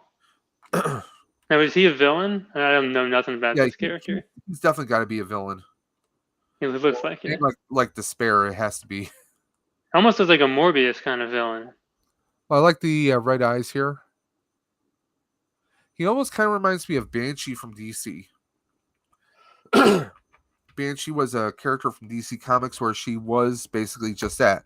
And it was a curse in her family where she could release high pitched yells and screams. And this was kind Okay. of the paint look that she kind of had actually. Okay. That sounds familiar. Was she on like the Flash, like the CW Flash? It sounds like She or she was Arrow. featured on the Supergirl show, but Okay. she's also well known in the comics as well. Okay. But as far as like the look and everything, they did recreate this kind of a look in the CW show. And it's funny that you say Flash because there was a crossover episode where the Flash met Supergirl on her Earth, Earth 38, and they had to double team against Banshee and another villain. I think what was her name? I'm blanking on her name. She was like an electric villain. But on some of these capes, I like these kind of very thick, kind of heavy capes because now I have his legs kind of arched like that, but I can use the cape as kind of a stand, kind of a tripod. Oh, yeah. So I like when they do that. That's not always the case though. Sometimes the capes will slide right off, but since his head is kind of locked on right there, I really like this figure a lot. I Yeah, like that's a cool the looking figure. I mean, take a look at the forearm. We get that white flame Oh yeah. paint on there, and I think that really helps it. And I love how textured this is because now this shows contrast from the rest of his outfit. Almost looks like was it Crossbones in the MCU? Yeah, like That up was here, you can kind of see the yeah. crossbones kind of look, or almost like what if it was a demonic Punisher? You know. That's a cool figure. Now, are you a fan of Punisher? Oh, yeah, I'm a big fan of Punisher. Yeah, I've What do you seen What do you think I've about the seen the two logo movies. redesign? So like I don't what is it? What is the new logo? Was they just remove it? Let me see if I can pull it up here real quick. Because I was afraid to look at it because I'm like, it's like, oh come on, really? Well, yeah, I figured eventually Well, we can't the have it as a Punisher. skull anymore. Friggin' this. See if I can pull it up here. And the Punisher, it's a cool character. I don't know too much about it. I've seen the two movies and the TV show, but yeah, I used to play him. And there was like a Marvel Avengers game. I used to be like Ghost Rider, Luke Cage, Blade, and yeah, and it was pretty fun. There we go. So this is the new logo. This right here. Almost looks That's like it almost looks like it's. I think this is. They tried to say. I think this is like more of a. They call it a devil skull. I think someone said to me it was supposed to be like a variation of him working for the hands and some other stuff. I mean, it almost looks like more worse than the original one. I don't yeah. know. I I mean, mean, not worse, but like more. You know what I mean? It's almost like, oh, Frank Castle's going to work for the Shredder now. Yeah. I mean, I just wish they would like stop messing around with stuff and just, you know where it stemmed from, because somebody Yeah. wore a Punisher shirt and went at the thing at the Capitol. Trust me, I'm Right? in DC, so I know. Yeah. I mean, I have a Punisher T-shirt. I mean, to me, Frank Castle's always going to be just a plain skull. So I mean, I don't know. That's Yeah. just it looks like someone says, "Oh, I bought you a Punisher figure, and they got me some like dollar store knockoff." Have they made a Punisher figure like that yet, or are they still using the older? Uh, Because I bet if they did, Not it'd that probably I've be some seen. backlash. Yeah. Yeah, I'm not a big fan. I've never actually seen that. I'm not a big fan of the new version. They can't just leave these characters alone. I mean, No, it seems like most of the figures are pretty much consistent with what we're used to. I remember once it happened, I'm like, oh, here's something's gonna happen. That's a good thing about being in DC. You know, I think, love this though. oh, Punisher War Machine. Oh yeah, I mean, it just looks so sick and beefy. I have the Marvel Legends War Machine. Um, since we're on Sideshow, we might as well look at a few, right? Oh yeah, that's always a good one. There's like see, a lot of the Marvel characters. It's like, man, I mean, any hot toy, I don't care what it is. Whether you like the franchise or not, it's gonna be like I would say 90-some%. It's gonna be a great figure. Oh, Electro, oh, damn! Tell me that doesn't look sick. Electro, yeah, looks pretty good. It looks a little needs a little tweaking to Jamie Foxx, but it's a prototype. But yeah, That that looks pretty good. that's sick right there. I Yeah, think I've it been did. following Hot Toys for a couple years now, but it wasn't until last year where I finally I love hit. that they gave him the traditional look, Yeah, kind of. You that was know, the only thing with the Amazing Spider-Man 2. I love Electro. He's probably one of my favorite Spider-Man villains, but I didn't like the but way to with make the him blue. blue in Electric Eel, uh, Yeah, I mean, that's like, in Deadpool, Ryan Reynolds is like, okay, just don't make the costume green or animate. It's just, yeah. you know, uh, this look doesn't look too bad. Oh yeah, I'm a big fan of Luke. I'm definitely gonna get that. I would love a Luke, but I think I'd probably would want him in his flight suit. You Okay, know, I know. I'm gonna get the Snowspeeder Luke when that comes out. See, I don't pre-order anymore really. I wait till they get released first because they're so far out. And then I do have the Mandalorian Luke on pre-order. It's my only pre-order figure. But yeah, I'm gonna get any Luke I can. He's my favorite character. Yeah, speaking late of night. Back to the Future 3, I mean, we got I don't care for those movies, but those figures look damn good. yeah. I will say this. I'm not 100% sold on this version of Chris Lloyd. Okay, oh, okay. I thought it was the other one. Okay. I mean, the Marty looks pretty good, but I have the NECA figures right now.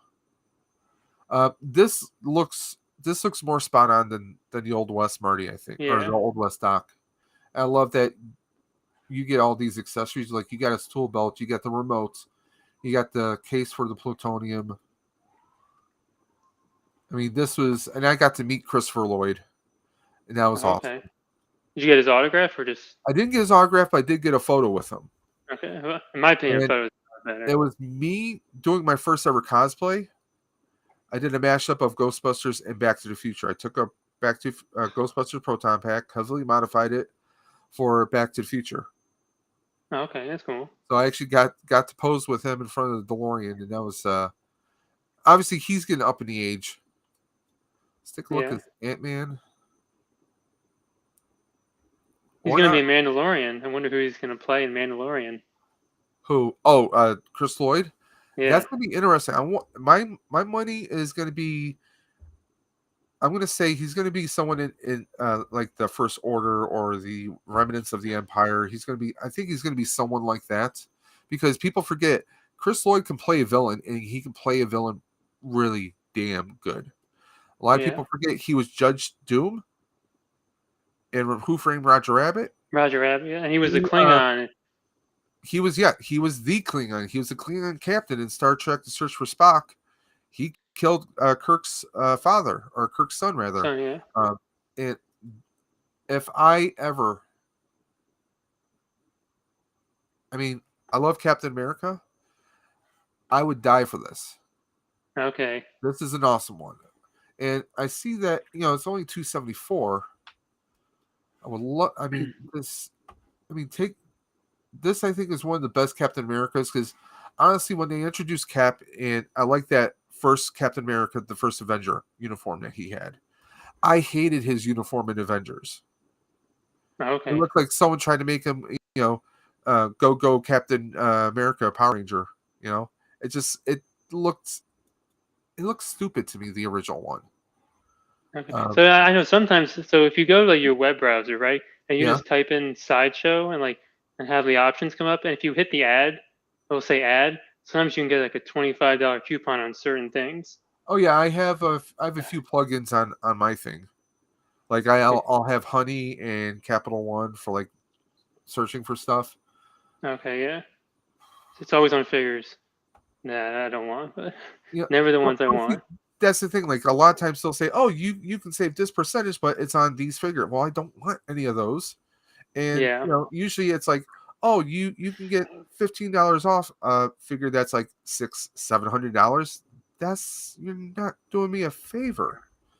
Yeah. Like If you you usually wanna, whenever you buy one, they give you a $20 coupon, but a lot of times it's figures I already have, or it's a very finite list. I do like this one. Do Oh, you like Iron Man. the Hulk? Oh, Oh god damn. Hulk Buster looks sick. Um, I wouldn't mind, but this guy's like 627. I mean, but the Is fact that like the quarter scale? That might be the quarter scale. that is the quarter scale, yeah. That's another rabbit hole. But how sick does that look? Although that's not accurate because Peter wasn't wearing this costume facing the Vulture, so that's not exactly Yeah. accurate. It looks cool, mind you, but it's not accurate. I'm just saying. Obviously, from the Sony PlayStation Spider-Man game. I mean, they make a lot of Spider-Man and Iron Man. And that's what sells. Well, that's an anti-Doc Ock suit, so it's not really the full blown. Let me see here. See, this is a suit I'm not a fan of. Okay, that I one, just yeah. never cared for that look. That's just me. But I mean, they definitely nailed the Chris Evans. Yeah. Captain America is probably my least favorite of the Marvel Avengers. Well, I like certain stories with him, especially like involving him. Like, I mean, the whole concept of being out of time and not having a way to go back. I kind of like that whole concept. Like, he didn't fit in anywhere. Yeah. Wow, really? Thanos was victorious. The page or person you were looking for did not survive the snap. At least they have a sense of humor about when they can't load a page. That's funny. Hey, what's up, Gilster? Oh, here I mentioned this in John Joker's chat earlier. I would love to see a RoboCop. Oh man. I just clicked on it and you have nothing here. Come on, people. Yeah, I don't know if they'll ever reissue something like with like Predators, Aliens, RoboCop, some of the other like I don't know if they ever did a Rambo or a Rocky, but There they were is a years Ram. ago. There is a Rambo. I think. Don't know if it's Hot Toys. I can search for that. I mean, Oh, the newer one? Yeah, I don't know. That's not 3-0, but I think Stallone had a picture with it. yeah, there was a small video of him unboxing it. Actually, That looks pretty good. this looks pretty cool. Which one is that? Oh, Integrate. Okay, yeah. Yeah, if you're a Spider-Man or Iron Man fan, it's either a good thing or a bad thing when it comes to Hot Toys. Now, I've not played the Spider-Man games, but I really like the Miles Morales here. I like it for a Okay. couple silly reasons. First off, what is it? Gilster says Highlander would be sweet. I agree. Highlander would be sweet. Give us Connor McLeod. Give us the Kurgan. Give us Sean Connery's Ramirez. I think that would be pretty cool. I like the effects on here. I like that he's got headphones because when I was a teenager, I was a DJ, so I love that. he's got a little spider cat with him, and the energy effect there. I think that's pretty awesome right there. I think there's a couple miles that Yeah, they there's were at. one. Yeah, one with these like little rocket powered inline skates, and I was a DJ at a roller skating rink, so that really hits me. Okay. I mean, that just looks like an awesome figure. And I always like the kind of darker look with the black and the red. I think the red just pops on him. I Yeah. think it's almost like homemade because he's got the hoodie on, but he's just wearing it because well it's New York, it's wintertime, you know. I Yeah. just think that looks like a very cool figure. They usually have pretty good posability too. With a Yeah, lot of the Spider-Man. I mean, take a look at the detail right there. I mean, that detail is just insane. Yeah. Yeah, I don't know too much about Miles Morales, but Well, I know like Into the Spider Verse. That's pretty much my introduction to him. I mean, I read about the story. I didn't read the comics when he appeared, but it was like right after a short time after Peter Parker actually died. And I he, still haven't seen that movie. yeah, honestly, it's a fun movie. I was ready to watch it like a year ago. It was on Netflix, and the next day it was gone. I'm like, ah, Yeah, I mean, it's a real fun movie. I mean, you got Nick Cage as a version of Spider-Man from another universe. They have a second one, but that second one got pushed back even further now. okay. Yeah, I heard that next year. I think or Yeah, it's I think got pushed back further, like later next year. But it's like if you see the trailer, which you can pull up on YouTube, they actually show like Spider Gwen coming to get Miles, and while okay, they're traveling through different universes, Spider-Man 2099 happens to feature in there pretty heavy. So okay. Hey, Messiah, how's it going? my mask would be a great hot toy. My kids watched. Oh, the mask. Oh, the Oh, the mask. mask would be great. Yes. Some Wildcat hot toys. Messiah, are you talking about the DC Wildcat? I think that would be a pretty good figure. Now, the one thing I'm trying to figure is you saw No Way Home, right? Yeah, Is this the costume that he made at the end? Because I can't. If you watch the exact end of the movie, you can't tell if that's what because the rest of this looks like the material he was wearing. That kind of yeah. like textured, kind of shiny. I'm trying to find the right words, but we don't see the spider emblem that he's Okay. wearing. We only see the back of him. So this makes me wonder: could this be used as the end costume at the end of Spider-Man No Way Home? I think I recently watched someone unbox it, or it was on a live or something. I forget what they said, but I think it is the end. I Okay, don't remember. I'm going to start assembling this Yeah. now. The last build a figure I did was the Watcher, and that was not easy. Some of the parts just wouldn't stick in properly, Okay. like the what would you call it? The back of his cape. Yeah, that blue cape, whatever it was. Yeah, I almost was going to use a hot glue on it.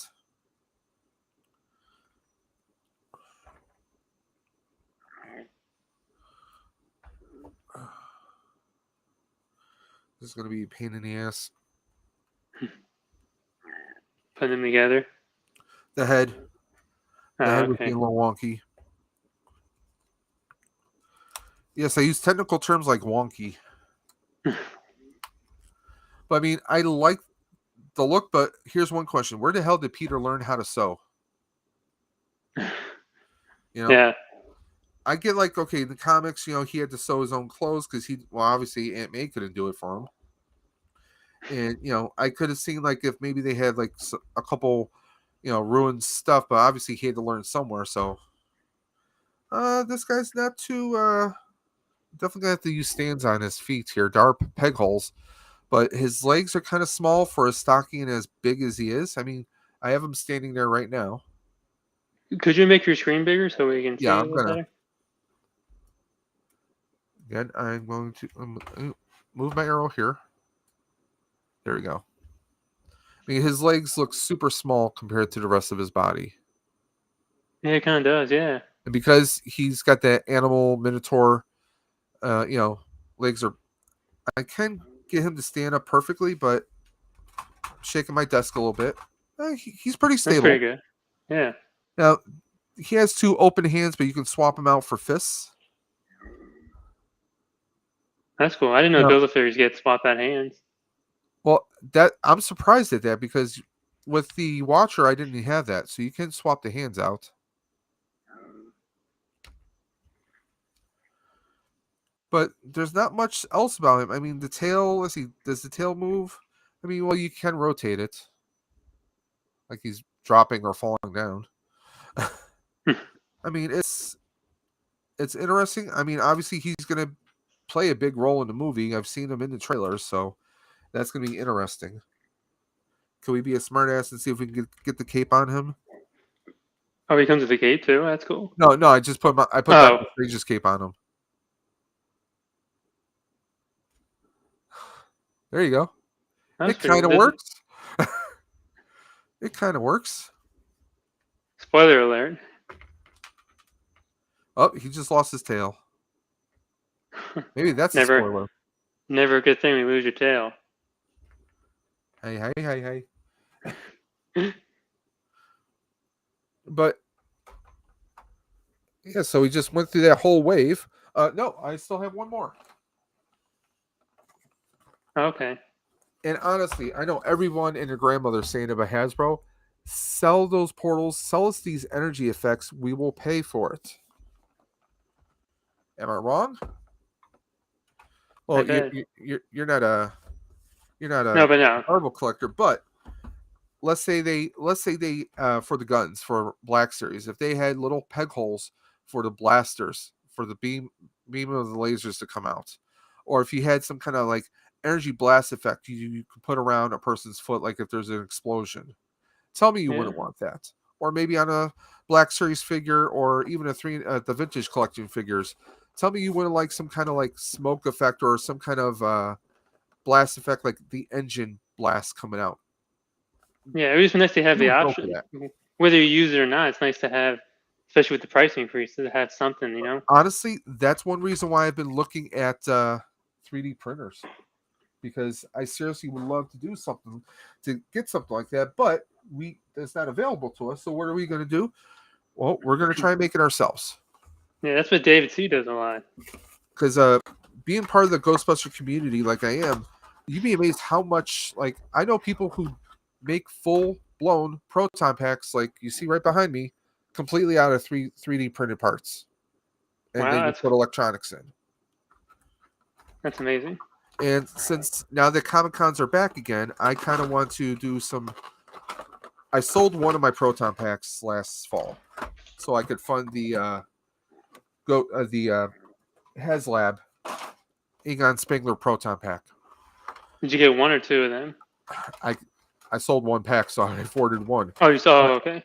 Yeah, my wife was like, "Oh, I'd want to get one. Oh, do you have the money?" I told her that. I'm like, I'm sorry, I'm selling, because I sold my very first proton pack that I built myself. It was I took a Spirit Halloween 80% scale proton pack. I heavily modified the hell out of it to be a what if the Ghostbusters and Doc Brown got together and built a time traveling proton pack. That was my Okay. concept. That's cool. And they like that thing got so much attention, and people kind of like looked at me when I said, "Oh, I'm selling it." They're like, "What? You are?" I'm like, "I kind of need the money, you know." And Yeah. plus, I look at it this way: with me selling it, if I ever wanted to build a new one, I could.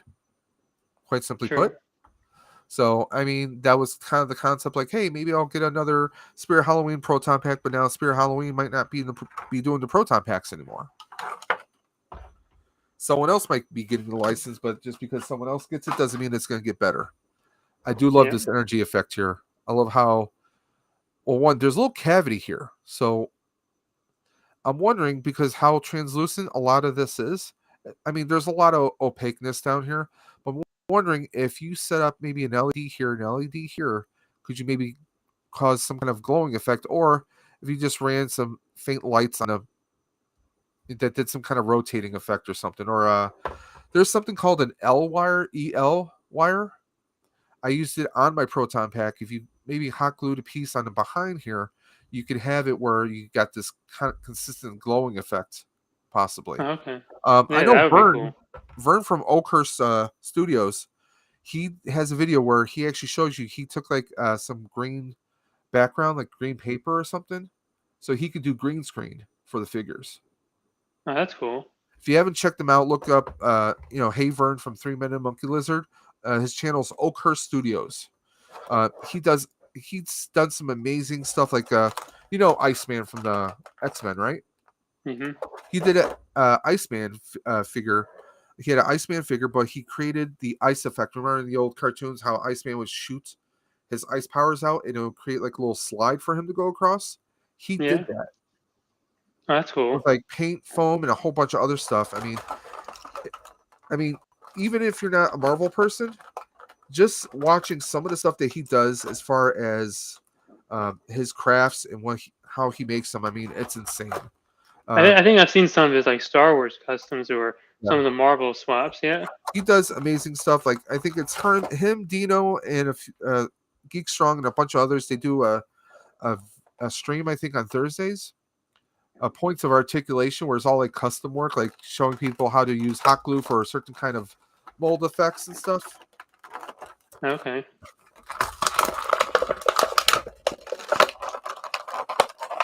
There we go. Well, at least he's not wearing a man bun. That's all I can say. You got the gray hair with the little tail here. So this almost looks more like kind of the Dark Strange from What If, but live action. Okay. I mean, I am digging this black and red motif here, and it's cool that we have the different. We have that kind of flat black here, but then we have that almost not really reflective, but more leather, polished leather kind of look for the red on here. So they definitely gave it attention here. And Now, was again, that a deluxe figure? this I don't know if do they call this a deluxe figure? Strange. I'm not seeing anything that says deluxe on here. He was just like in a large box by himself. Okay. If not, that's pretty cool. I picked him up at Target. Um, definitely sharp. A little different. They gave us like a little I don't know what you call like a covering that goes over his foot, almost like this is like an extra long pant leg almost. Interesting. That's a little different. We do get alternate hands, but they're just closed. One's an open hand and a fist. No extra accessories here. We get him almost doing like a little Spider-Man thwip. I mean, that's the Spidey thwip right there, which makes no Yeah. sense for him. The other hand is just like he's like floating something off to the distance, but there's no sling ring hands on here. There's no sling ring on here. But I do like the as far as the height, the effect is, I mean, the effect ring is like right here, so it cuts down to about right there on his head. Okay. It's a little off. Yeah, so it definitely looks like it's a little off here. Let me see if I can bring my camera down so you guys can see. I mean, you can kind of see like right there. Okay. Let me see, like if I stand it right here, you can kind of see how it kind of cuts the back of his head. Yeah. I mean, it could have been a little bit wider, but maybe they decided, oh, let's just do like, okay, he's already stepped through, or maybe he's coming through, kind of deal, Hmm. So that's kind of how they have it like that right there. That's a cool accessory, though. The Oh, yeah, portal. and I mean, That's come on, tell me you wouldn't want a bunch of these to do like a big Avengers Endgame, yeah. like I was when gonna say everyone that. arrives. Yeah. People army build them because they won't sell Oh yeah. that. And like I Yeah. said, you got the cavity here, but this is a little bit more opaque than this is translucent. But I definitely think with some L wire going on the back here, you could probably do a nice little glow effect. I'm gonna see if I can pull up a picture. I just want to show you guys here. They're probably gonna reuse that. There's no way they don't. They have to. I mean, Yeah. for years we've been saying sell us accessory kits. This would Yeah. be perfect. You could have maybe some different color versions of this even.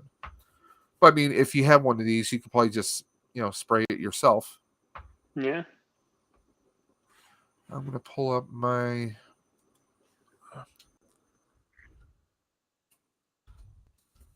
Facebook because I want to pull up a picture and show you guys very quickly.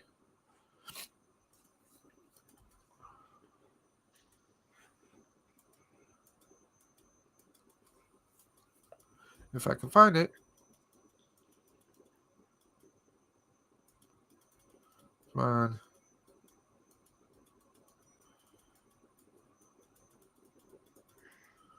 There we go. Okay, this was my pack. That was the Back to the Future pack I built. Oh, okay, It's that's your cool. Halloween pack. This wire right here, this is what I call L wire. It's The an blue one. LED. It's an LED string basically, and all I did was slide it through an old oxygen hose, a part of an oxygen hose, and that's just a simple LED plastic wire powered by a little battery pack. You can see how I just kind of like twisted around the hose here, and I did the same thing here, all the way around the neutrona wand. But it's just a simple battery, a small little like AA battery pack, and it's just a thin wire. It doesn't heat up, it doesn't burn. It can do a solid glow and also like a small blinking glow or a fast blinking glow. And they Okay, have that's a cool. whole assortment of colors. You can find an orange one very easy on Amazon. Maybe do a little dab of hot glue along the sides on the back here and create, like maybe a glowing effect. That would be one Yeah, thought, you know. that'd be pretty cool. Now, if there was a way to create like more of an oscillating, flowing effect, that would be even better for something like this. But I know that there's apps where you can do these colors on.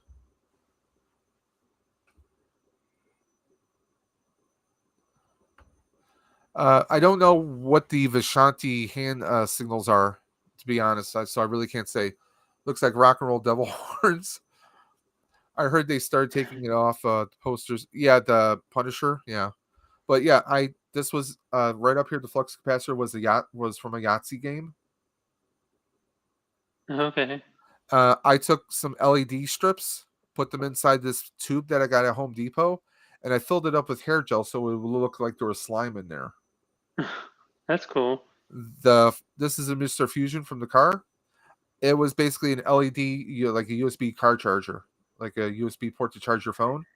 I Oh yeah. took the guts out, so I painted this whole thing silver, and yeah, people were like blown away when I wore this in geez, that was 2017, 2018.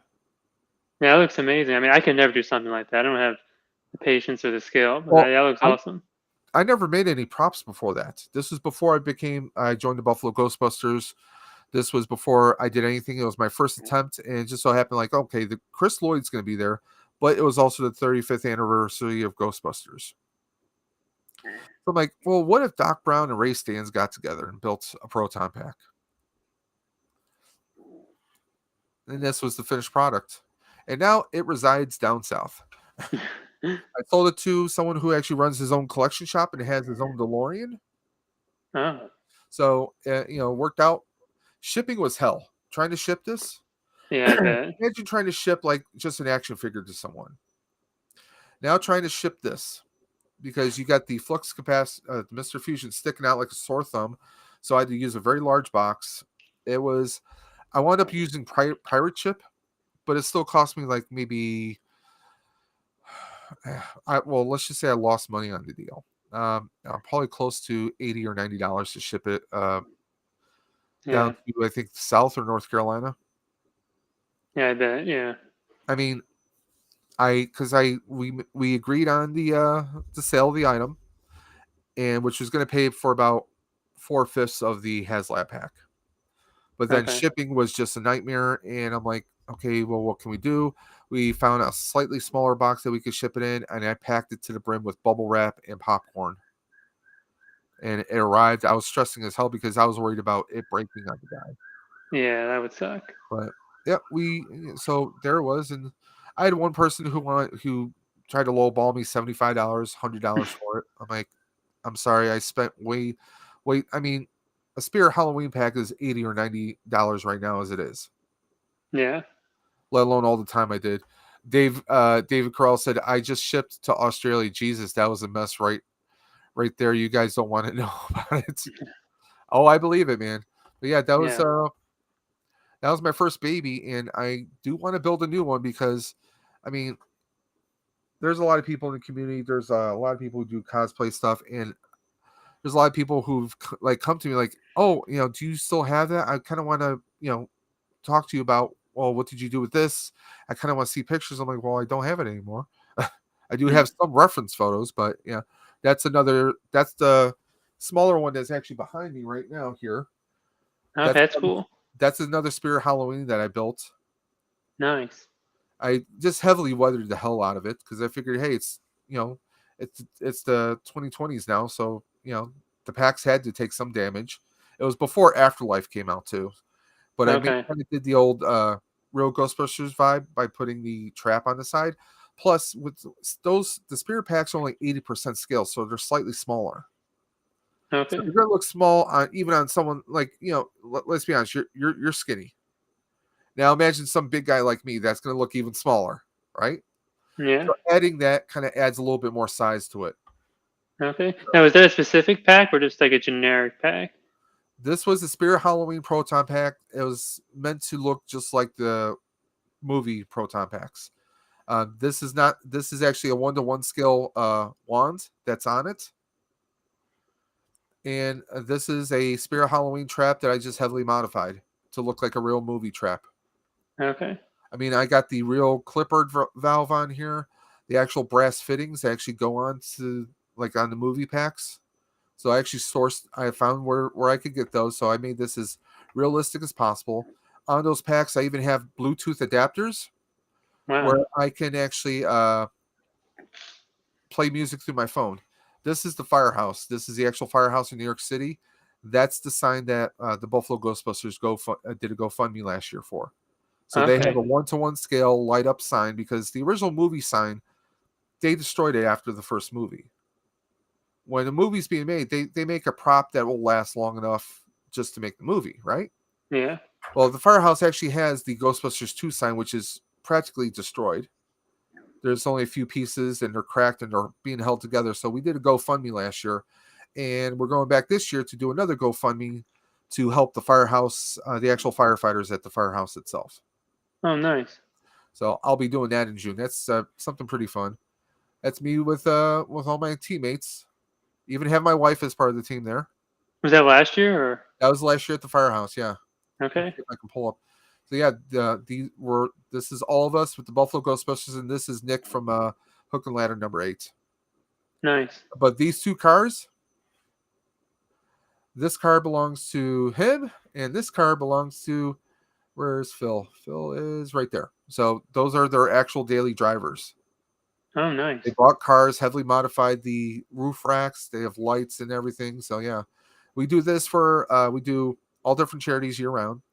Our main charity that we fundraise for is actually Toys for Tots. Oh, okay. So we did this last year as a fundraiser for the firehouse. You can see the Ghostbuster 2 sign right there. This was an 80% scale Hollywood collectible sign that Sony Studios Sony Ghost Corps, they have their own office with Sony Studios where they actually don't got Hollywood collectibles to donate that one, but we did a full scale sign that now hangs outside the building with the full lights. Because I mean, it helps the fire departments because they get a lot of people coming to the firehouse because it's so iconic. Yeah. You know, so now when people see that sign, that kind of draws them to the firehouse even quicker now.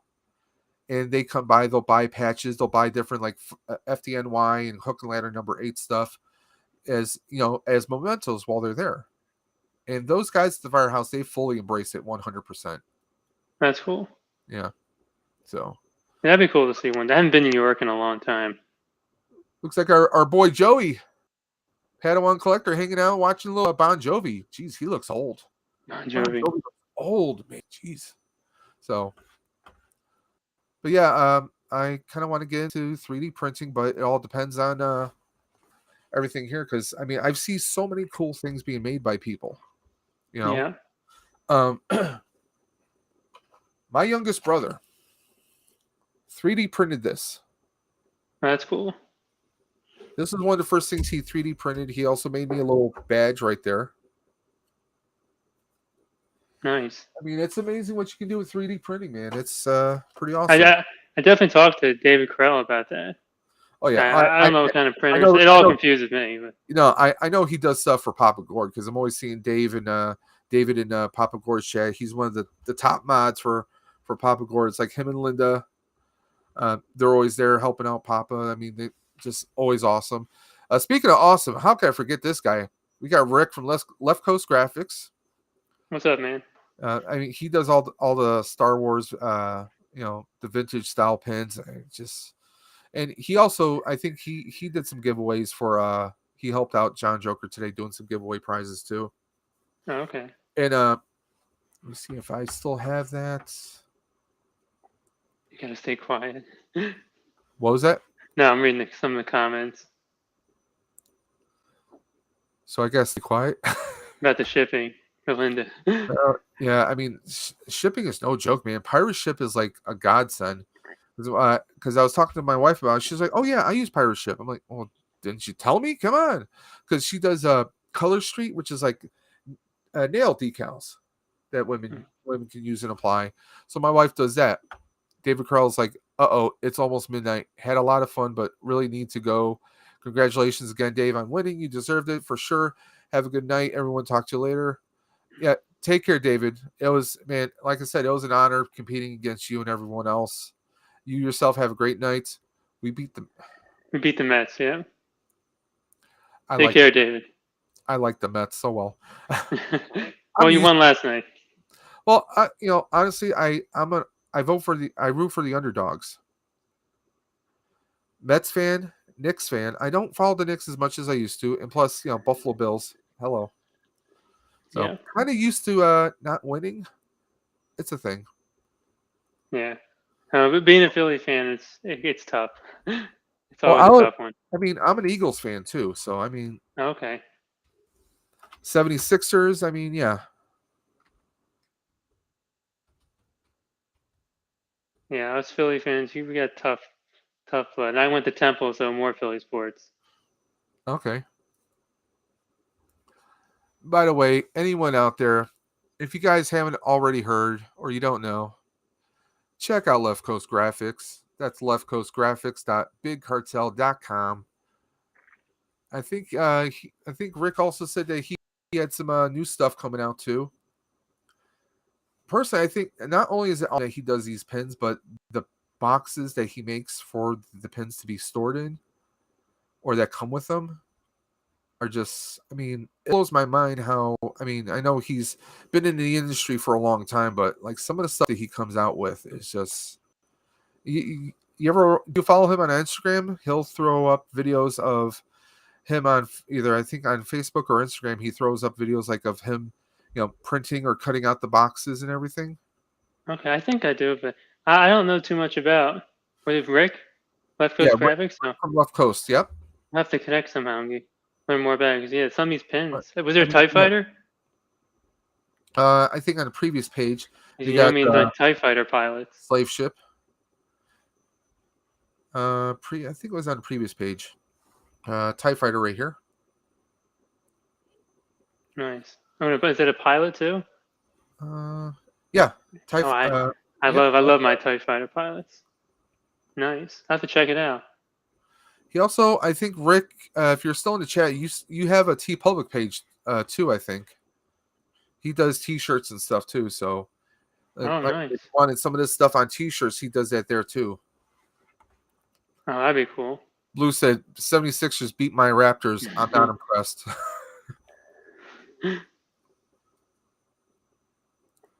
These are, I think, some patches that he's done. Sticker packs. There we go. So he's got like different stickers for like the different characters. I mean, Nice. to do that vintage style is pretty awesome. At least that's my view on it. So, and he was co-hosting with me in Dude's Nerdery when we were reviewing Peacemaker TV series. Oh, Have you okay. watched that? Yeah. I mean, I thought it was a little overrated, but it was pretty good though. A lot better than the Suicide Squad movie, or the Oh, I second mean, one. it was. I know some people not. It's not going to be everyone's cup of tea. Let's be honest. It's not going Hmm. to be everyone's cup of tea. But I really loved Peacemaker. Because one, it took me by surprise. Because, I mean, let's be honest. Did we really think? Here, there. Did we really think that John Cena would carry a show? Yeah. I mean, well, he didn't carry it, but I mean, it was pretty much him, and he was pretty damn amazing in it.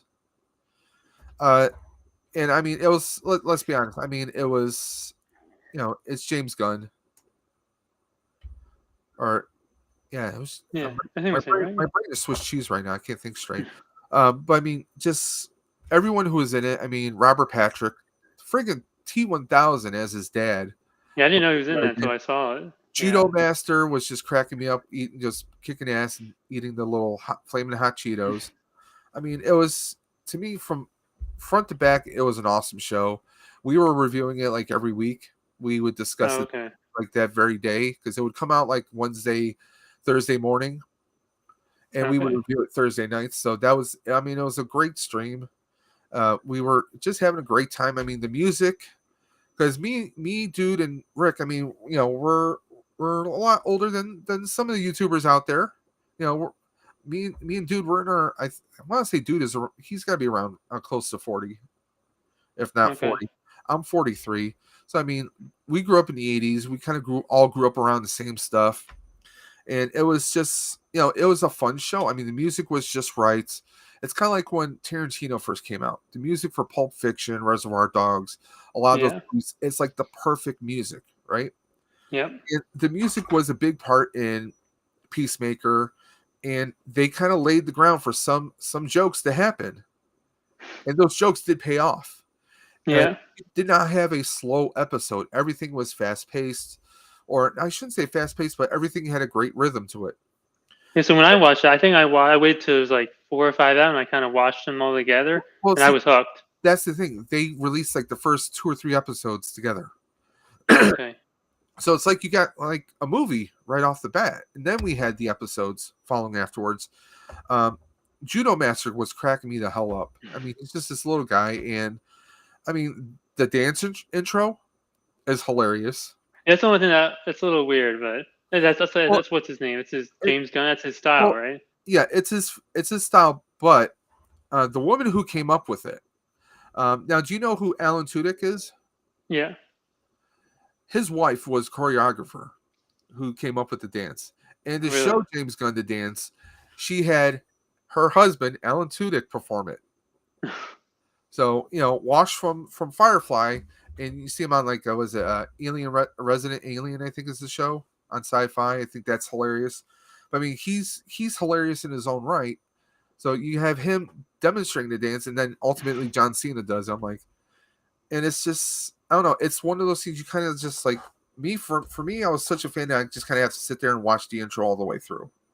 Okay. Yeah, I watched it You one know, time. I would fast forward it. But but I mean, it's just funny. Like you get all the characters because you start off with this intro. It's the same intro all the way through. Half the characters you don't meet until halfway through the series, though. yeah. I had to get my charger. I'll be right back. Nope, go right ahead. Gilster says also check out Geek Strong's latest video about left coast pins and patches. There you go.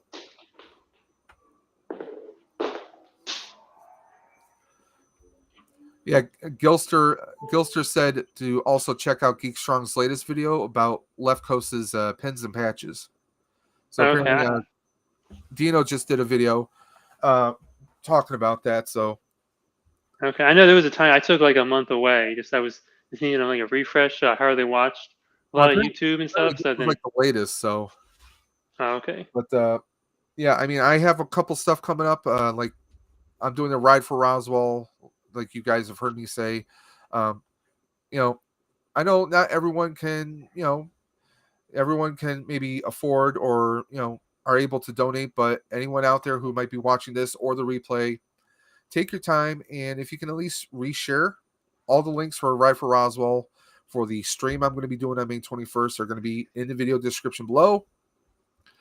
And I mean, it's all the information if you want to do if you want to actually participate in it. It's right there Okay. at the bottom. $5 for one specific wheel, or $20 gets you in on all wheels.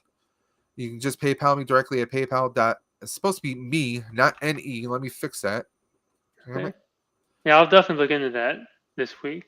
I think I heard about that the other day.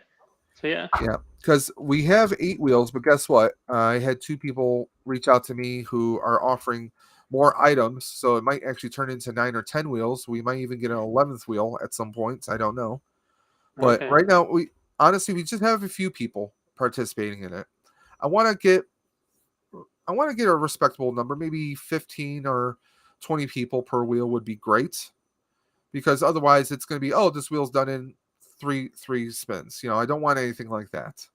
But Yeah. it's because Roswell Park, they're the oldest cancer research facility in the U.S. Actually, started in Okay. 1898 here in Buffalo, New York. Roswell Park was an actual doctor, a professor at the University of Buffalo who began cancer research back then.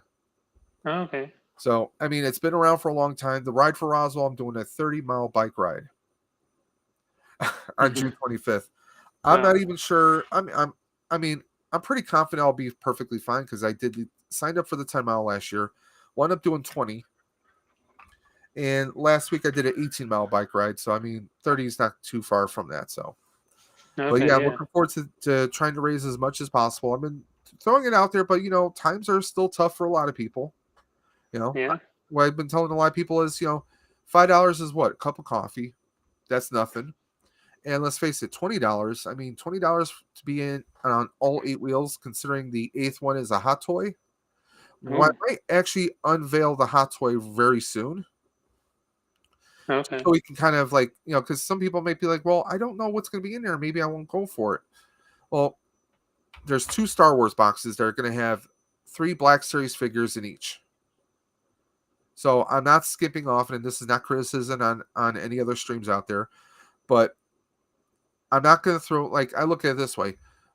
Do I want to enter for one prize, or would I like to have a couple prizes in there? I kind of want to throw a little bit more bang for the buck to kind of like get people.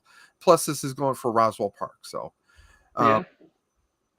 there's going to be three Black Series figures unopened in the prize box.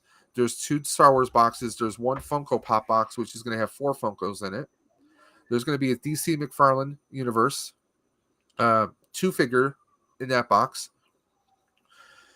We are going to have a Gundam. I don't know if you're familiar with the Japanese anime Gundam Wing or Gundam. No. They're like No. these mechanized suits that pilots will use to battle other mobile mechanized suits. Okay. So like Transformers or not really? Here is a Gundam right here. It's actually basically it's a snap together kit. Oh, Put okay. together, but he's fully posable. This is all plastic parts like a model kit, but you put it together and they're fully posable. They're made by Hmm. Bandai, and Bandai does a lot of Star Wars ones as well. Okay. Yeah, I think I've seen them. So I have 2 Gundam kits plus the toolkit that you need for the snippers for taking them off the plastic runners, little files for like sanding them down, tweezers for applying the different parts together, or the stickers. So you get the toolkit plus 2 Gundams in there right there, which is probably, honestly, probably around maybe a $60 value just for that one box. Hmm. Okay. Uh, a lot of these items I purchased out of my own pocket. So I had someone ask me, well, why are you doing? Why don't you just take that money you would have used for that stuff and just donate it directly? I'm like, well, I could, but I kind of want to bring awareness about the cause. I kind of want to get everyone out there involved in it. So that's why I'm kind of doing this. And I figured, hey, I have a YouTube channel. Maybe it's not a big one, but I have a YouTube channel, and let me see if maybe this is kind of like an experiment to see, can can we do a decent amount right now? Hmm. Yeah. I want to try, and I shouldn't say a decent amount because whether we get $5 or $500, that's still going to be 500 that goes to Roswell Park. So Yeah. either The way, prizes are just whatever. It's all for you yeah. know. I mean, there's that. I mean, John Joker's donating a hot toy for the grand prize. A couple other YouTubers. One is donating, wants to donate a couple Lego kits, so there may be a Lego box. Okay. Um, so I mean, that's going to be its own box by itself. We have Transformers. I have a Transformer leader class Transformer, which is going to be the big boys. He's going to be his own box. But yeah, we have a lot of different things. A lot of so I figured 8 hours. We'll do a wheel per hour. Obviously, the wheels aren't going to be the magnitude like John Joker with his 259 entries. Yeah. But I want to at least make it so that it lasts maybe 5 or 20 minutes. I don't want it to be done over in 5 minutes because you can do 2 or 3, maybe 5 spins and it's done. I would like to maybe get 10, maybe 15 people on average. I think that would be really great. Look, Gilster Yeah. just woke up. He said Lego. Lego. Yeah, on my streams, if you can like Yeah. send me the link so I can help Oh plug it, yeah, or if you come in, yeah, I'll be happy to. yeah. I can message you. I can message you that, and I have you on Instagram. I think. Yeah, and then I'll definitely look into that this week. Yeah, because what in the video description for this stream and all my other videos I've been doing for the past 2 months, I've included if they want to participate in the wheels or if they just want to donate directly to Roswell Park. I have a direct donation page that goes directly to Roswell Park through my personal Facebook. So I have Okay. all that there as well. So I can send that to you. Yeah. Uh-oh. Wait, now, so Uh-oh. if you use the one that goes direct to Roswell, can you use a credit card? Because I don't really use PayPal that much. I don't know Yes, if it ever actually. you can do directly. You can do directly to credit card. Okay. Now, reason why I'm not doing that for the raffle because you might have someone whose name is super YouTuber 1234, right? But I only know them as that, and they make a donation under the name, let's say John Smith. I won't. I won't. If here's the thing, if there is an option to do as anonymous, I might not know that they're that Okay. person.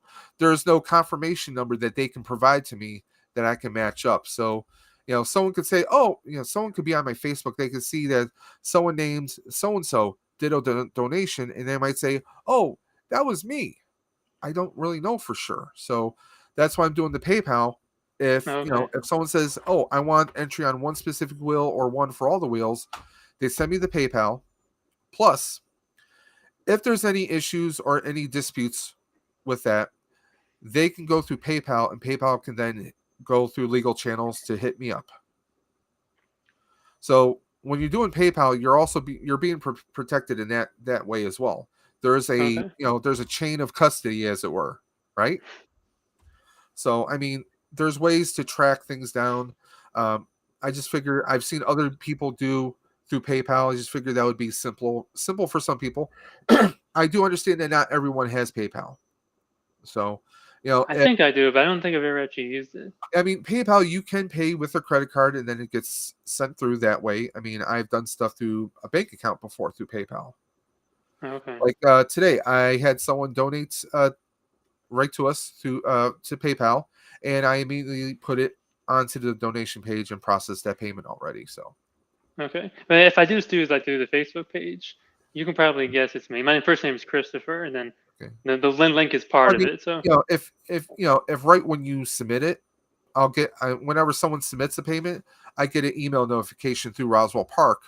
So as soon as I have that, if you send me like the timestamp and when you did that, then I can kind of verify it that way, and we could do it that way as well. But I figured okay. with most people, a lot of people who do the donations have been doing it through PayPal. Okay. So because Yeah. I talked to a few people like John Joker and a few others who have done fundraising streams before. I'll be honest, I've been stressed out over this whole situation, to be perfectly honest, Oh, because I've never done any kind of personal fundraiser before. I've been okay. part of fundraisers, but this is the first time it's kind of like, okay, well, let me see what I can do. Because honestly, my wife has been doing on average about 2,000, maybe 2,500 a year in donations. That's good. Me, I set a goal of 800. Fortunately, though, we're now at 41% of that. Nice. So I mean, I didn't want to say like, hey, I want to do $5,000. I don't think I'll be able to do that. Yeah. If we can hit 800, I will be immensely happy. I'll feel like we were making a difference for Roswell Park because it's Personally, my own mother had skin cancer. She didn't die from it, but she suffered from it. It has a whole mental fact to it, where Yeah. people would look at her and she would get very self conscious about herself. She got to the point where she really didn't want to go outside. She didn't Hmm. want to go anywhere, or if she did, she would wear a scarf covering her face. Yeah. And it stemmed from her falling asleep as a teenager, suntanning. Mind Yeah. you, she was born in '50s, so she was a teenager in the mid '60s. They didn't know jack about that back then. Yeah. So she would go. She had basically extra skin going, blending from her nose to her cheek, and they would have to do a laser surgery and take some skin grafts every couple of years. She would go into Roswell on a regular basis. When my dad passed away 2 years ago, we found out that he had cancer, but he hid it from us. Oh wow. You get some people, they've had so much happen in their life that they kind of get to the point where they see cancer as a one-way ticket, a one-way Yeah. door.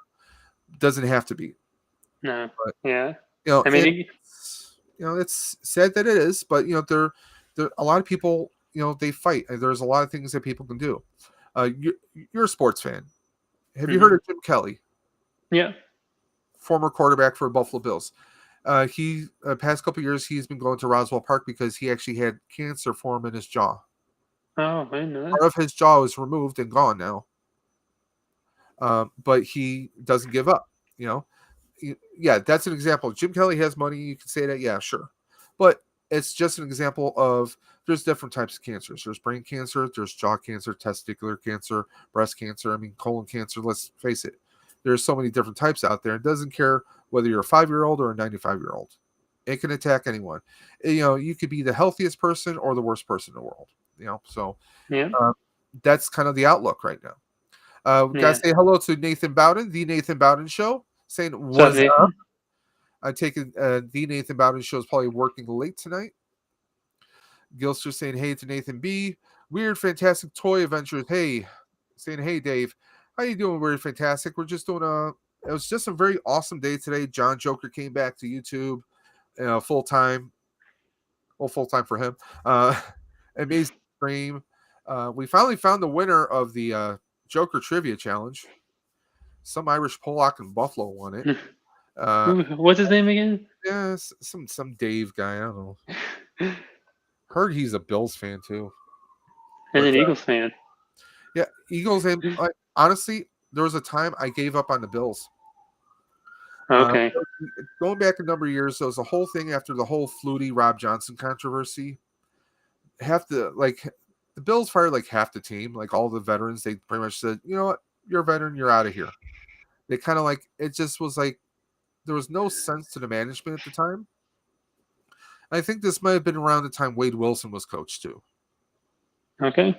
It was before what's his name? That was Coach Ryan from he was the coach of the Jets for a good minute. Oh, Rex Ryan? Rex Ryan, yeah. Yeah. It was like around that. It was before him. It was the one Wade Phillips was there. It was just a complete mess, and I moved over to Philly. I was a Philly fan. I'm still am a Philadelphia Eagles fan. Um, it's a great team, and I was rooting for them for a long while. And I kind of said, you know what? It's been a number of years. I want to try and give the Bills a chance because I mean I grew up as a kid being a Bills fan. I watched those 4 Super Bowls in a row when we lost 4 years in a row Mhm. and twice to the same team because it was the Giants. That was the wide right. When Scott Norwood missed the kick, and in case you didn't know, that was the whole plot for Ace Ventura. A kicker that missed the kick. Oh, And wow. Scott Norwood vanished, but he wanted to be a soccer coach. Different story. Redskins, where are they now? The Washington Commanders? Is Oh, that don't get me started with them. People yeah. still wear red. They're still Redskins to me. Yeah. People still wear Redskins stuff. So there's that, and then we lost to the Dallas Cowboys 2 years in a row. 2 years in a row. It's one thing to go 4 years in a row, which is a great accomplishment all onto itself, but to lose to the same team 2 years in a row. Yeah. It's the Bills. What can we say? Gilster says it was painful. Sorry, Dave. It was.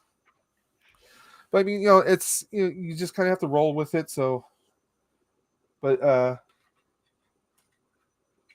it is Yeah. what it is. I do like this. I think this is probably the best Strange figure we have yet. Okay. Yeah, very cool. But yeah. So when are you doing the live stream again? May. May 21st. It's going to be a Saturday morning from 10 a.m. to 6 p.m. It's an 8-hour open stream. So if any YouTuber out there wants to come in, you want to talk about your latest videos or some project you have coming up for your channel, or hey, you just want to come on, talk sports, talk movies, talk anything, it's going to be open stream for anyone. Yeah, I'll definitely pop on. Yeah. With the wheels, there's only one stipulation. You have to be within the United States or Canada. Unfortunately, I Okay. can't afford international shipping. Yeah. It's just too, especially since I'm going to have 8 boxes at least. And unfortunately, all 8 boxes will not be shipped out all at once. I'll have to probably to spread it over a couple weeks. But I mean, there's that. Like I said, it's just gonna be an open stream. I don't have planned schedules. Like I'm not gonna have planned skits, but I am hoping that maybe 1 or 2 YouTubers out there will want to co-host with me. You know, Okay. Yeah, if you want me but, to, I don't know if you already yeah, have people, but you just let me know. because it's one thing if you're, if you're talking to you're talking to the screen. There's no one else to bounce off. That's why, like, it's like Rebels, John, anyone who has a stream. It's always better when you have someone else because it seems a little bit more livelier. You have a little bit more, you respond to things. When you're talking to someone, you can bounce ideas off. So, Yeah, um, if you want me to, yeah, yeah, I don't know if I can do the whole 8 hours, but yeah, I'll definitely be on for a yeah. good 'Cause, amount. Yeah, one just thing let me know. about one cool thing about Restream is I can also give credentials to other people. What do So you mean by that? let's say we're doing a stream. I need to step away. I could give you some controls so you can do like the different screen swaps here. Because what one thing they do is on some of the paid versions they allow for teams. Okay, so let's say we're not just YouTubers, we're like a big massive news stream that we do. Well, I might have a producer at a different location, or I might have someone at this location. I can bring in someone who's maybe they're on their mobile phone or device somewhere else, and I'm bringing them in remotely. Someone else could be managing the stream while I'm here and I still have controls, but someone else could be the actual producer of the stream somewhere else. Oh, that's They cool. also allow you to multi-stream to multiple destinations at once. Nice. Like, let me just click on this. Like, I'm going to read through some of the stuff here. They have, for the standard, because there's a free version, but then there's a standard. They do a yearly and a monthly price. The standard, you get no branding, so you can have your own logo. You can put overlays, logos, videos, and backgrounds of your own in the studio. You can have up to 10 guests. You can actually record your stream for up to 6 hours. You can stream on a guest channel. Okay, team, you can have up to 2 seats. So that's what I was talking about. You can have me and another person have the controls. Okay. Okay. What I could do is I could actually set it so that you're able to stream this feed on your channel if you want. Oh, Kind of crazy, right? yeah, it's So, technology. and I mean, that's something that StreamYard doesn't have. And I mean, Yeah, look at the animation we have going on in the background here. That's at the free. That's their own free because they have a whole section of their own free templates here. Which that's is, I cool. mean, that's kind of crazy right there, right? Yeah. Let me see. Let me see if I won't be able to do that. That'll cause an echo. But I mean, there's a lot of stuff that they include on here. There are some more expensive ones. Like I was looking at what was it? The $49 one I was looking at has basically all that stuff I mentioned. Full HD video, split audio track. So if I'm recording this, I can record the video and I can record the audio track and then upload the audio track if I had a podcast. Oh, that's cool. You can record up to 10 hours. So that's 10 hours of video you can record or stream, or you can stream your, yeah, I can't talk straight. You can record your stream up to 10 hours a month. You have 3 different channel destinations that you can do. You can have a total of up to 4 seats. Upload and stream videos up to 1 hour, which is 2 gigabytes per file. You can do up to 10 of those. Wow. That's a Uh, lot of cool stuff. RTMP pull links. That is, if you're not familiar with what that is if you're streaming directly to a website, not like us, not like YouTube or Facebook, but if you have a dedicated website for a business of your own or a brand of your channel, you could just stream directly to that server for the website itself. Oh, nice. One thing that Restream does, they support up to 30 different platforms. So if there's a social media platform, whether it's YouTube, Facebook, some other platform somewhere else in the world, you can stream to there. Hmm. You can't Wow. stream to 30 locations at once, but Yeah, it yeah. accepts up to 30 some odd different platforms. So there's a lot of fun stuff. I mean, it's worth playing around with. Yeah, it seems like it has Joseph some says, cool features. Weird says, I saw some of these figures on Toy Hunt on today's Toy Hunt. Yeah, I mean, these are some pretty good figures. Not perfect, but they're pretty solid. I mean, for Hasbro, I'm just not psyched. I want to get the Thor collection because I don't have a Korg. He's made of rocks. I mean, I want a Korg, and I think it just looks weird. I saw in the trailer Korg standing next to Thor. They look like a bad wrestling team from the 90s. You know, it's. I mean, it's gonna be interesting. Do I think it's gonna be the greatest movie? No, I think it's gonna be fun Yeah. because what's his name? Taki Waititi. Yeah. I mean, he does some pretty funny movies, and he's pretty funny. I mean, Thor Ragnarok was pretty good, and I think Thor Ragnarok was one of the better grossing Thor movies I think it was because the best of the three. yeah, Yeah. because the first one actually I saw a news story that showed the top 10 worst performing Marvel movies. Obviously, Eternals was among those, but they listed the three Thor movies in there. Really? Yeah. So I Wow. guess maybe Thor isn't that appealing to people. 'Cause I I like, know people love Thor Ragnarok. It's like one of their best Marvel movies. That's but I surprising. mean, like, not really. I mean, like the first Thor movie, they really weren't too into it. Uh, Yeah. Weird said he got Ric Flair today. Woo! Wrestling. Is that a Uh, wrestler? I haven't say it sounds like a wrestler. Honky Tonk Man. Okay, that's pretty cool. But like Thor really wasn't in the mainstream. It's like unless you're a comic book fan, you didn't know Thor. Yeah, I didn't know who that You was. know, I mean, Iron Man was good. With Robert Downey Jr., I think he was perfect. If it wasn't Robert Downey Jr., I don't think it would have done as well. Yeah, he's He perfect really cast. embodied Tony Stark. And once they started getting the ball rolling on that, because we didn't get Thor until after Captain America. Yeah. People have heard of Captain America. We know of Tony Stark. He's the Batman of Marvel, pretty much. But I think like people didn't know a whole lot about Thor, unless you know Norse mythology. But he's not exactly identical to that, right? Hmm. I know of Thor because I used to watch um, the old Incredible Hulk show back in the 70s and early 80s. I used to watch the reruns, and they did some TV made for TV movies, which were like sequels to that TV show. And one of them was The Return of the Incredible Hulk, which was Bruce Banner was close to curing himself of the Hulk.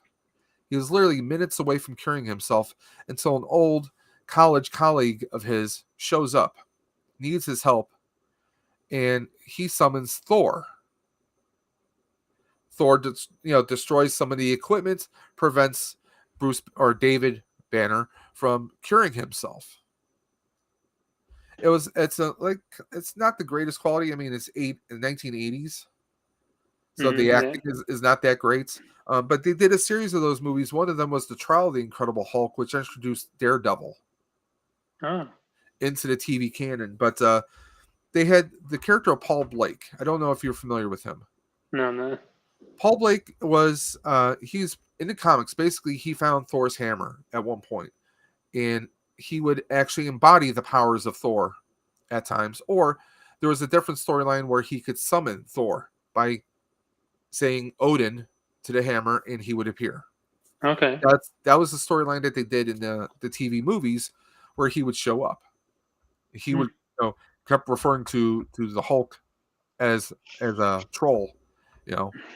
and it was kind of a fun thing, but we really didn't get a whole lot of Thor in the cartoons growing up in the 80s or 90s.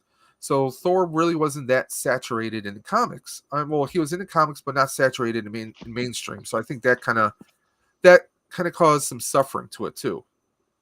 And let's be honest, who heard of Chris Hemsworth before Thor? Yeah. He really wasn't known. So I think that was part of it. I mean, look at Chris Evans. We know him from Fantastic Four. Yeah.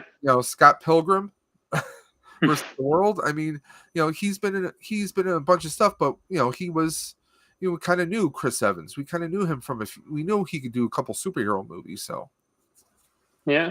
but I mean, and let's be honest. I mean, Thor was kind of like completely flipping the script compared to Captain America and Stark. I mean, we're taking place in this majestic other world. So there was, but don't get me wrong. I mean, he had a lot of great actors. Was it Rene Russo played his mother, and of Yeah. course Anthony Hopkins. Now that's Yeah. not the first movie that those two appeared together in. They've appeared into a few different movies together. One of them is a late 80s, early 90s movie called Free Jack with Emilio Estevez.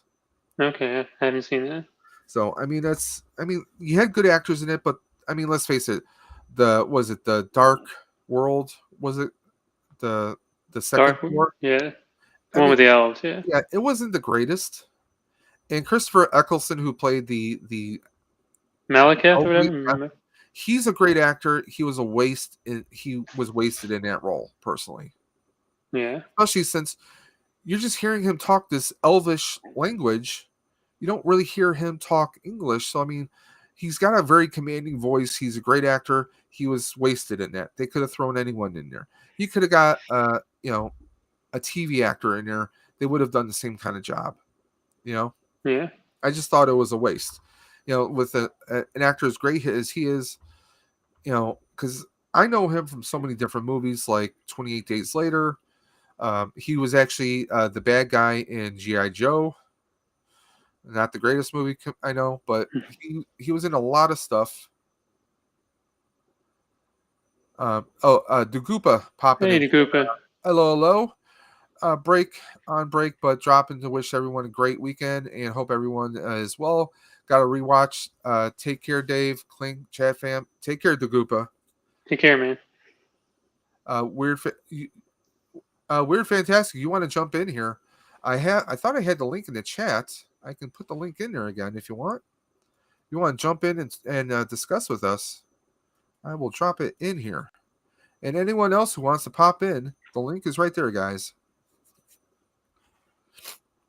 Click it and you shall enter. But I mean, Thor Ragnarok was like 10 times better Yeah. than Dark than the Dark one was. I mean, it was fun, and apparently in this one, in the new one, we get Jeff Goldblum's character back. Oh, really? He's back? What's his That's name then? That's good because from what I understand, he's in there. So that's going to be interesting to see what kind of because when we left, pretty much Thor kind of like screwed the pooch for that world. It's like saying they kind of ruined everything for him. It looked like they were riding against Jeff Goldblum's character. So What was his name again in the movie? I Forget. can't remember. But he had all those orgy ships and everything. Yeah. I mean, to me, I think it was the perfect character for Jeff Goldblum to play. Yeah.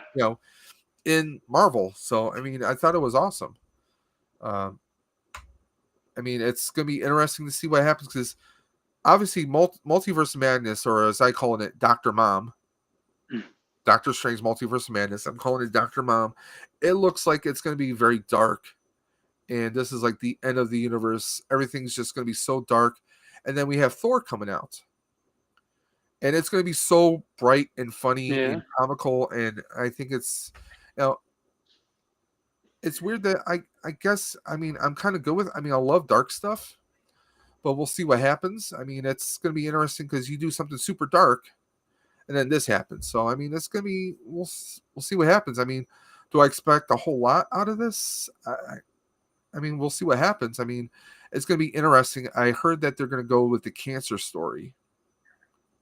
for for Natalie Port in Thor. Portman. Okay, yeah. Someone said that would make sense. Yeah, You know what I'm talking about, right? with the ether or whatever inside her.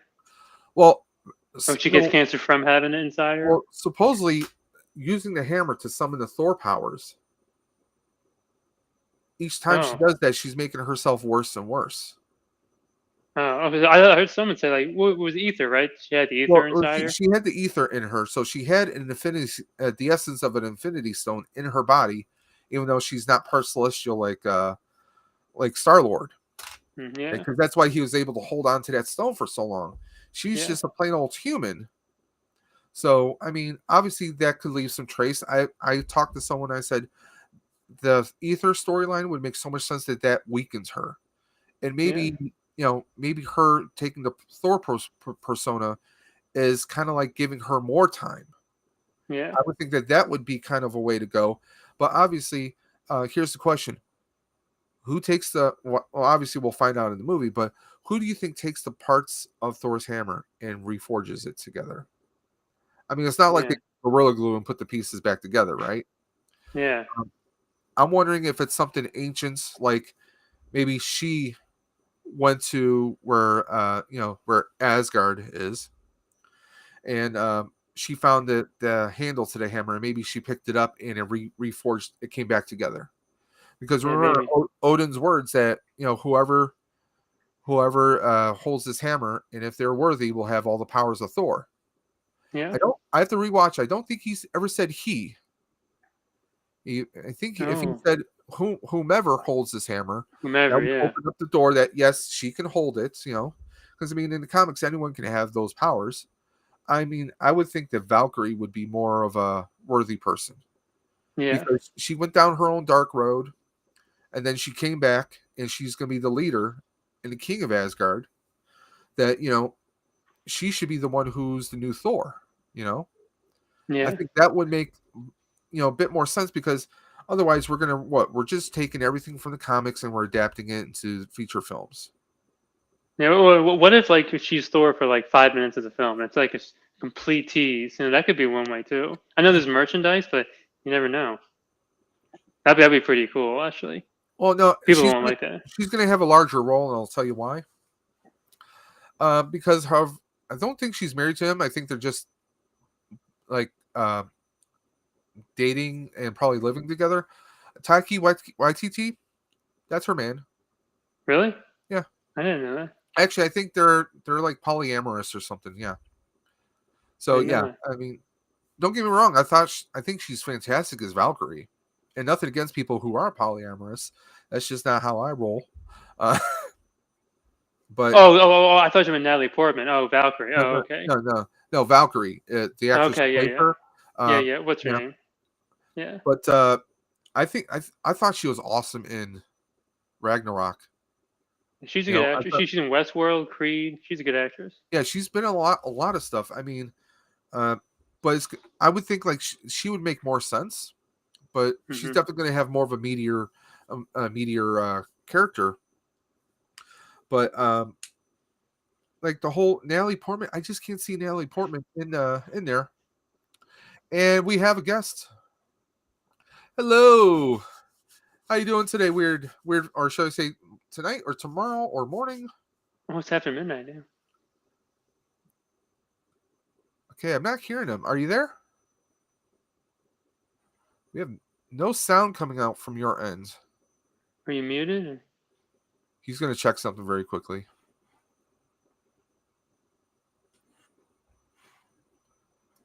Volume. I have the volume set for my end for 100% here.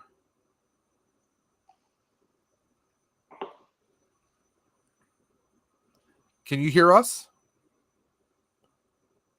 Yeah, he can hear us. We're not getting Clink. You're not able to hear him, right? No. Hmm.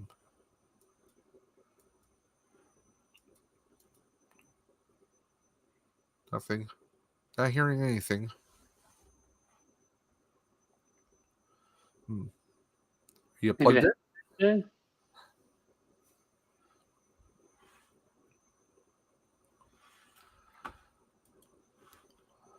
While our friend Bill is looking into that, I am going to throw another reminder up for the stream for the cure. Anyone who's watching this for replay or watching this live right now, on May 21st, Saturday morning, we are hosting a live stream, an 8-hour live stream to benefit Roswell Park Comprehensive Cancer Institute. They are the nation's oldest cancer research facility, and they're based here in the Buffalo, New York area. We're going to be doing an 8-wheel prize giveaway. It's $5 for a specific wheel, or $20 gets you in on all 5 wheels, including a hot toy. We also have 2 Star Wars boxes, a Gundam box with 2 kits in there, and many, many more. And we might be adding some more wheels coming in the next few weeks. Now, I'm going to mute this for just a second. I'll be right back, Clink, okay? Okay. Trying now. Can you hear me? I can't hear you. Is it the headset? You can't hear me? Oh, you can't. Okay, you can. I just can't hear you. Huh. It must be the headset then. If not, I mean, I'm not good with that kind of tech stuff.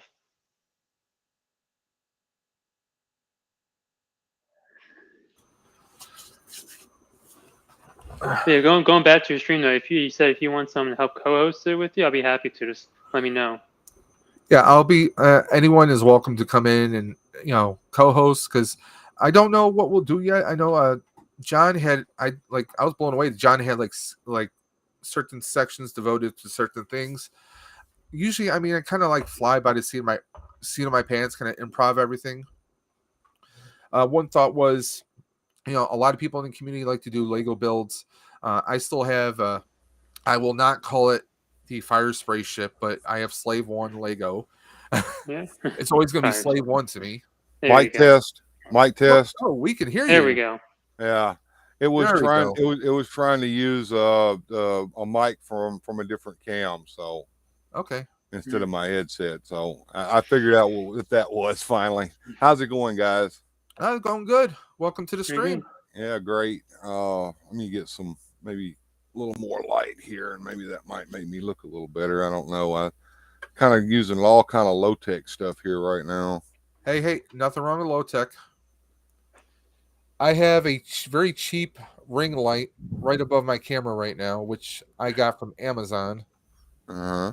And this room has no light fixtures. I have a cheap Walmart light at one end of the room, and then I have rope lights, and then I have puck lights that I'm using like duct tape to hold them up there, or little GoPro 3M strips. I'm all about the low tech. Right. How's that? Yeah. How's that lighting a little better there? Oh yeah, you look There you good go. there. Cool.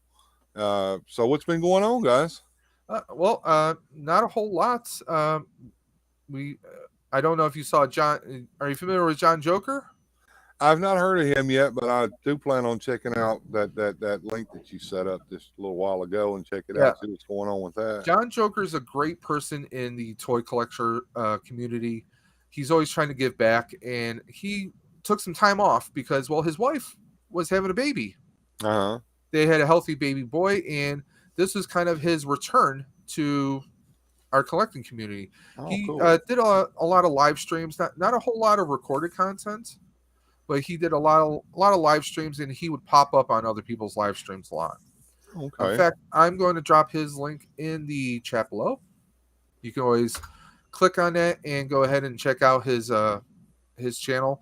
He did a 8-hour live stream as his comeback today. Oh, neat. Not only that, but he also did.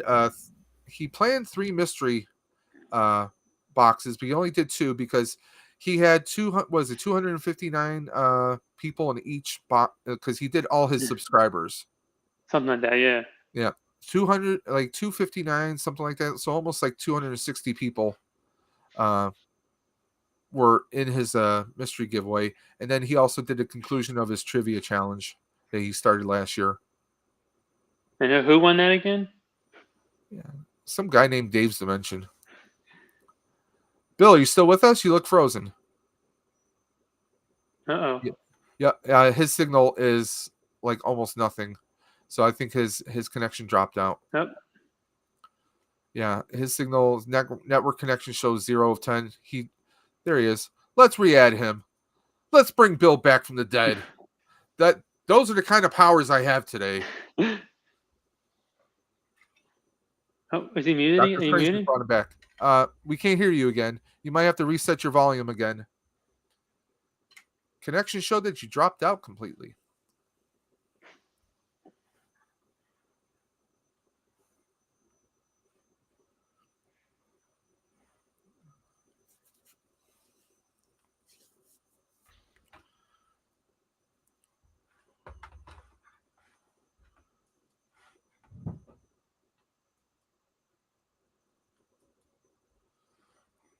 So have you been watching Moon Knight? We haven't talked about that yet. I have to catch up. I'm going to catch up tomorrow because Okay. some shows my wife gets particular about that she doesn't want me watching without her. So Okay. we did Moon Knight the first episode, and I held off watching it, but now she's caught up to it. Okay. So I got to watch the rest of the episodes. So I've only seen the first one. Okay. Okay. But I've been hearing like everyone talking about it, like seems like it's pretty amazing. Oh, the first episodes are good, and then 3 and 4, I was like, then Well, the I've heard last some week, people say that it can be a little confusing at times, but I like some of the crazy yeah, stuff like that. it's a little confusing. Yeah. Now, of all the Disney, like the Marvel Disney shows you watched so far, what's been your favorite? Hawkeye, then WandaVision. I liked all of them so far. Well, yeah, One me too. I liked because it was pretty different, pretty off brand. I mean, like you tried to figure out what was going on. And I swear, if one more person says, "Oh, it's Mephisto," I'm gonna shoot them in the. I know, right? Yeah. But I liked Falcon and Winter Soldier. I kind of dig that, like the whole kind of like it almost like was like if those two got together and did a remake of Lethal Weapon, I would watch it because they were like Yeah. total buddy cop, Tom Riggs. perfect. Yeah, they were just perfect together. I think. I didn't like John Walker. Yeah, And me neither. I'm still under the impression that the only reason why Disney hired him was because who his father is. Really, you think so? Well, I don't know how familiar you are with Disney Studios, but Kurt Russell was a big golden child for Disney back in the 60s and 70s. Really? He was a child actor for Disney for a long time. Oh, well, what show was he in? Or shows? Well, he did movies. The computer wore tennis shoes. I mean, just literally the list goes on and on. He's appeared in movies with Elvis Presley when he was a child. I mean, he was a pretty much golden child for Disney when he was a kid. I didn't know that. Wow. So I mean, there's that, and not to mention that the mother is Goldie Hawn. So yeah, the nepotism. So because I really didn't like him as John Walker. Okay. Yeah, that was my least favorite of the show. He was like powerless Homelander.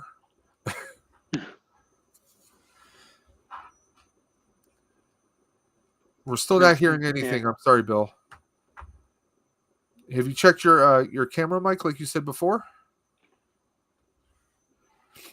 That's weird.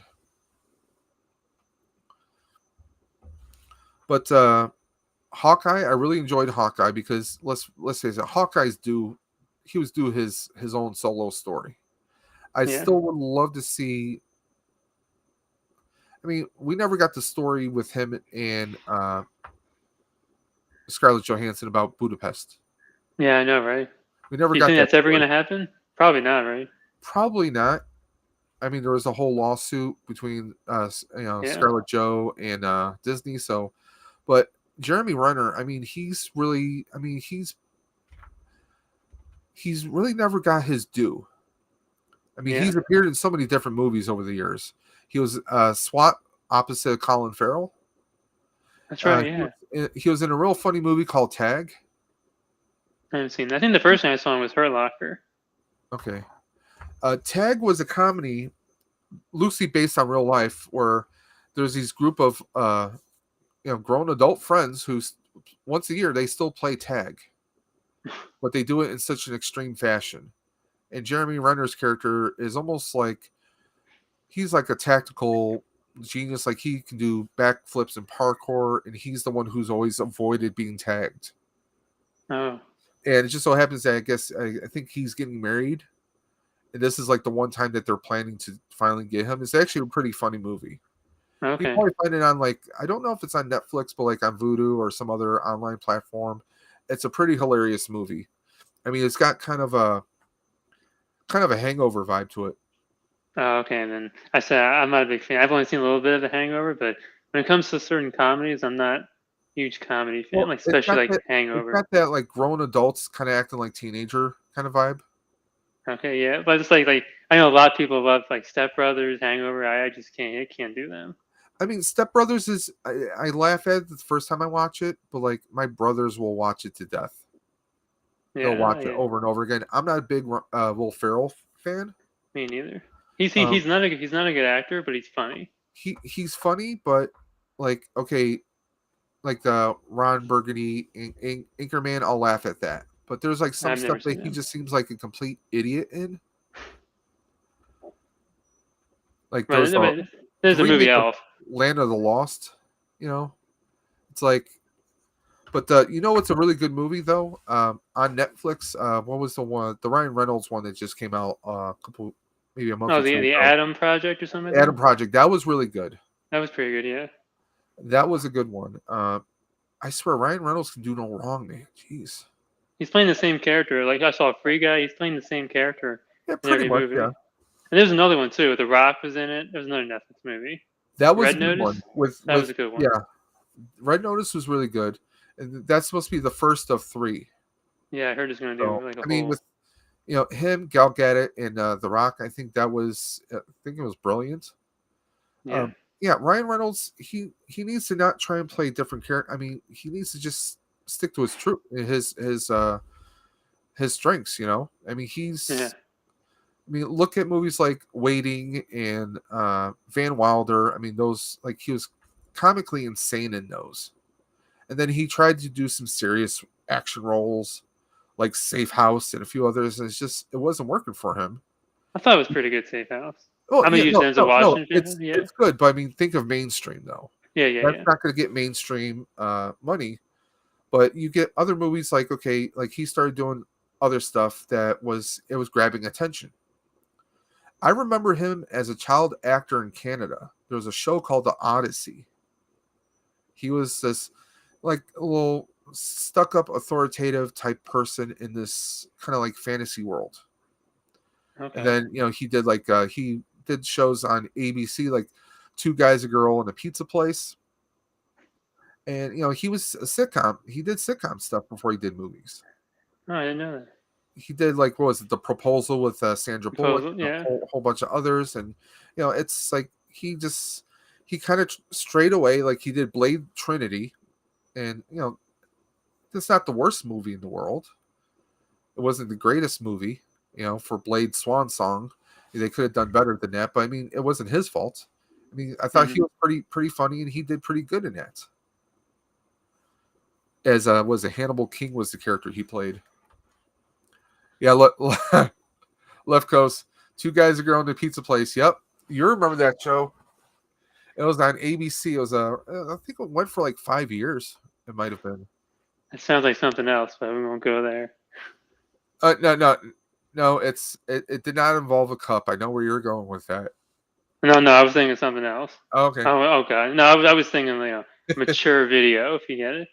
Okay. Like a title. Gotcha. Now you brought that in my head now. I forgot about that for a while. Until we somehow inadvertently brought it back to you. Yeah, it's like, oh god. Yeah, Left Coast, we were talking about you a little earlier.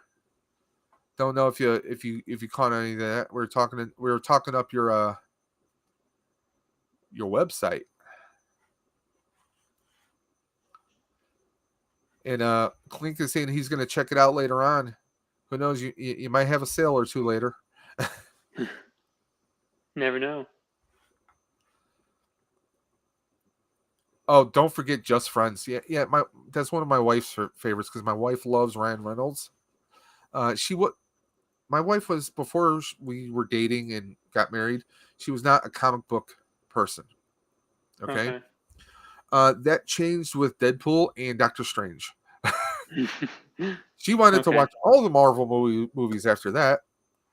I was here, had a nap, LOL. Rick, am I that boring? No, I'm kidding. But no, she fell in love with Deadpool. She thought that was like the greatest movie ever, and now she's got a Deadpool collection. Does she have the head? Like, wasn't there a talking head or I something? got her the head for because she we tend to get each other like fun stuff, not really serious gifts.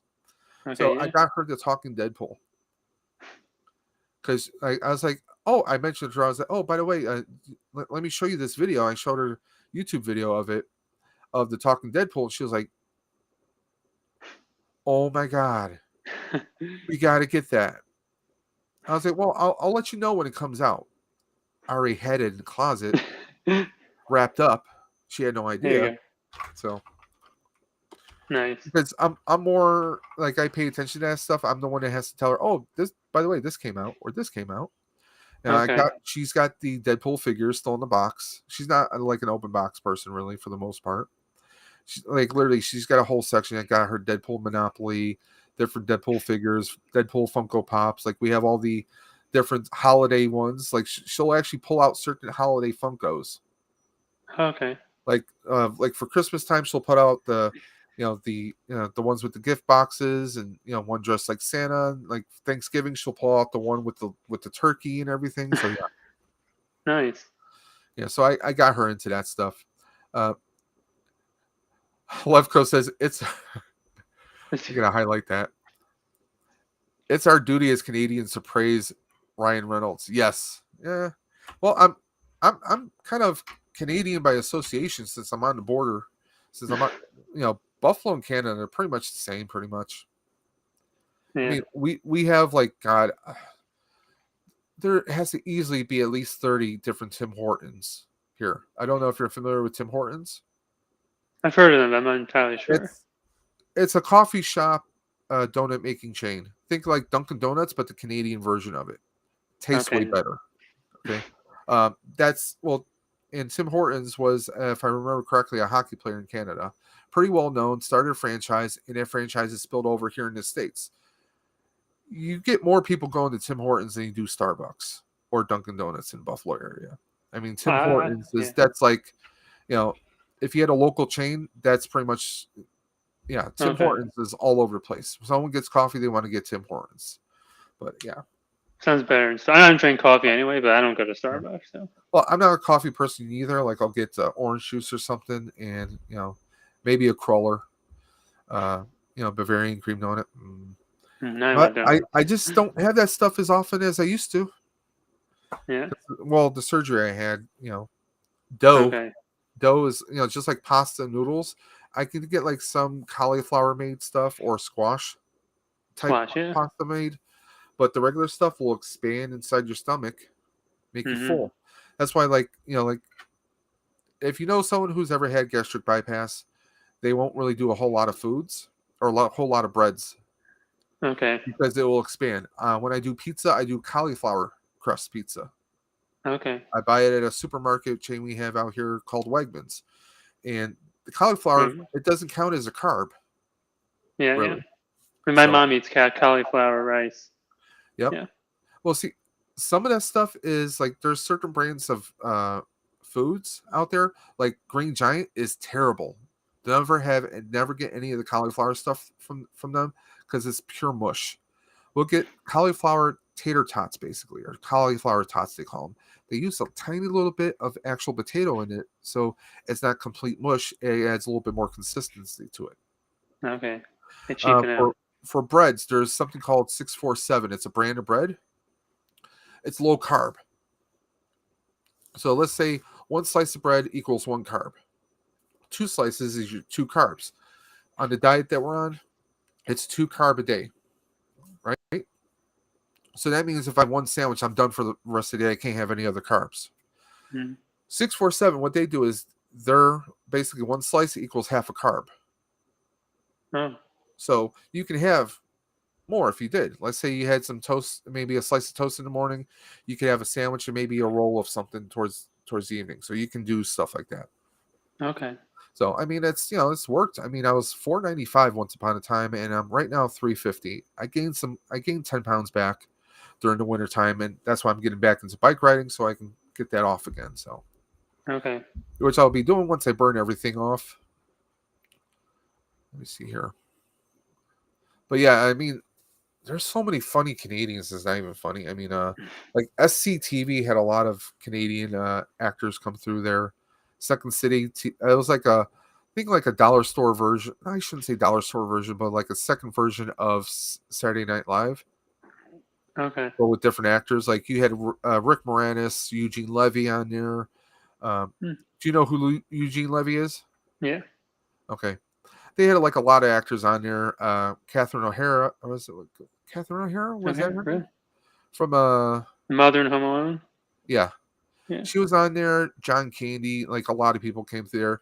SC is Okay. actually Second City Television. Second City is actually an improv based group that were, I think, in Chicago, actually, not necessarily Canada, but it was picked up in Canada a lot.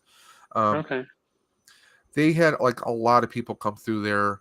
Well, speaking of Canada, I mean, I can't talk about Canada and not mention the Kids in the Hall.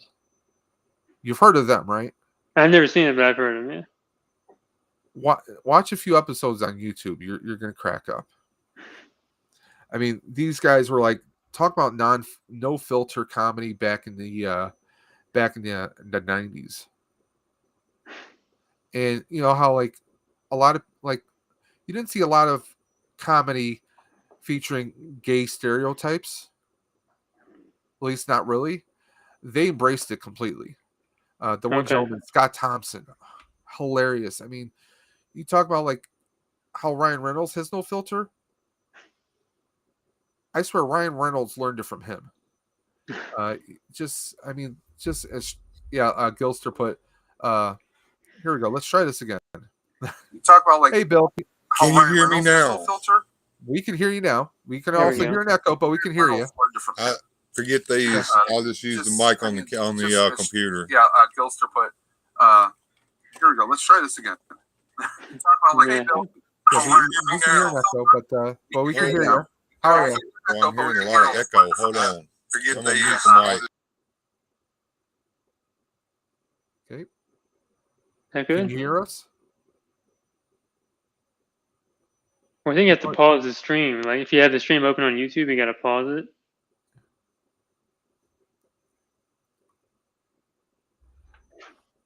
Well, if you have your YouTube on, if you turn to YouTube,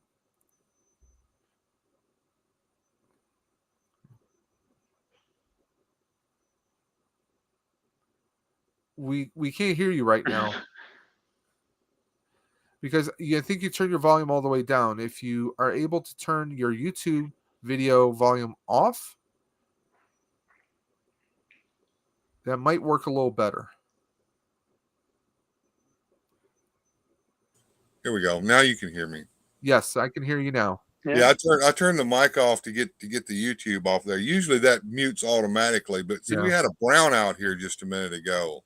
Okay. And that's why I disappeared, and it screwed everything up, and I had to reboot the computer a couple of times. Where are you located? I'm located in Mississippi. Okay. Okay. Well, I know there were some storms up out west, northwest, like Colorado area, because I was actually supposed to appear on a stream Friday night to help promote the stream for a cure that I'm doing next month. Right. But the person I was supposed to stream with, she was having power outages. Yeah. So she didn't want to take any chances that, they already had she had an explosion 2 blocks over. Okay. And they were like, her internet was going in and out. So she was like, well, we'll have to reschedule. I'm like, yeah, we can do it. Don't worry. I understand. I mean, I work for a cable company, so trust me, I know about service outages happening. Yeah. You get a power outage, and once that outage is resolved, you're probably going to have at least another 3 or 4 hours before the cable service comes back. So I'm like, no, I understand. I work for a cable company. I know these things happen. So yeah. Well, anyway, I got everything solved right now. For right now, anyway. But I think that's what was happening. There was a little bit of conflict going on when everything got turned back on. Yeah, because first we suddenly lost. We saw you freeze, Yeah, and that I was noticed that your was when signal. the lights flickered, Well, and your then signal went down to 0, so there was no signal well, transmitting yeah, anymore. when the lights flickered, of course, the cable modem lost power. When the Yep. cable modem lost power, all of that had to reboot, and Okay. it takes Okay. time. So anyway, and then when I got back up, all the settings were knackered because Yeah. I had all that set up to be muted before, and then when it came back up, it was all on, and I had to turn that off. Sorry about that. No, not a problem. Lefko saying many late nights watching SCTV as a kid. Oh, I Exactly. loved SCTV. That was hilarious. Yeah. Count Floyd. Yep. Love I that mean, shit. it's Martin Short. Everybody was on there. I mean, it was. I mean, to me, the Saturday Night Live of the '70s gave birth to SCTV. I think. It did. I It mean, did. A lot of those guys ended up on not Saturday Night Live. John not Candy. knocking Saturday Night Live, but I mean, let's be honest. The best years of Saturday Night Live were the first 5 years, Oh yeah. They're and not then quite ready for when television players.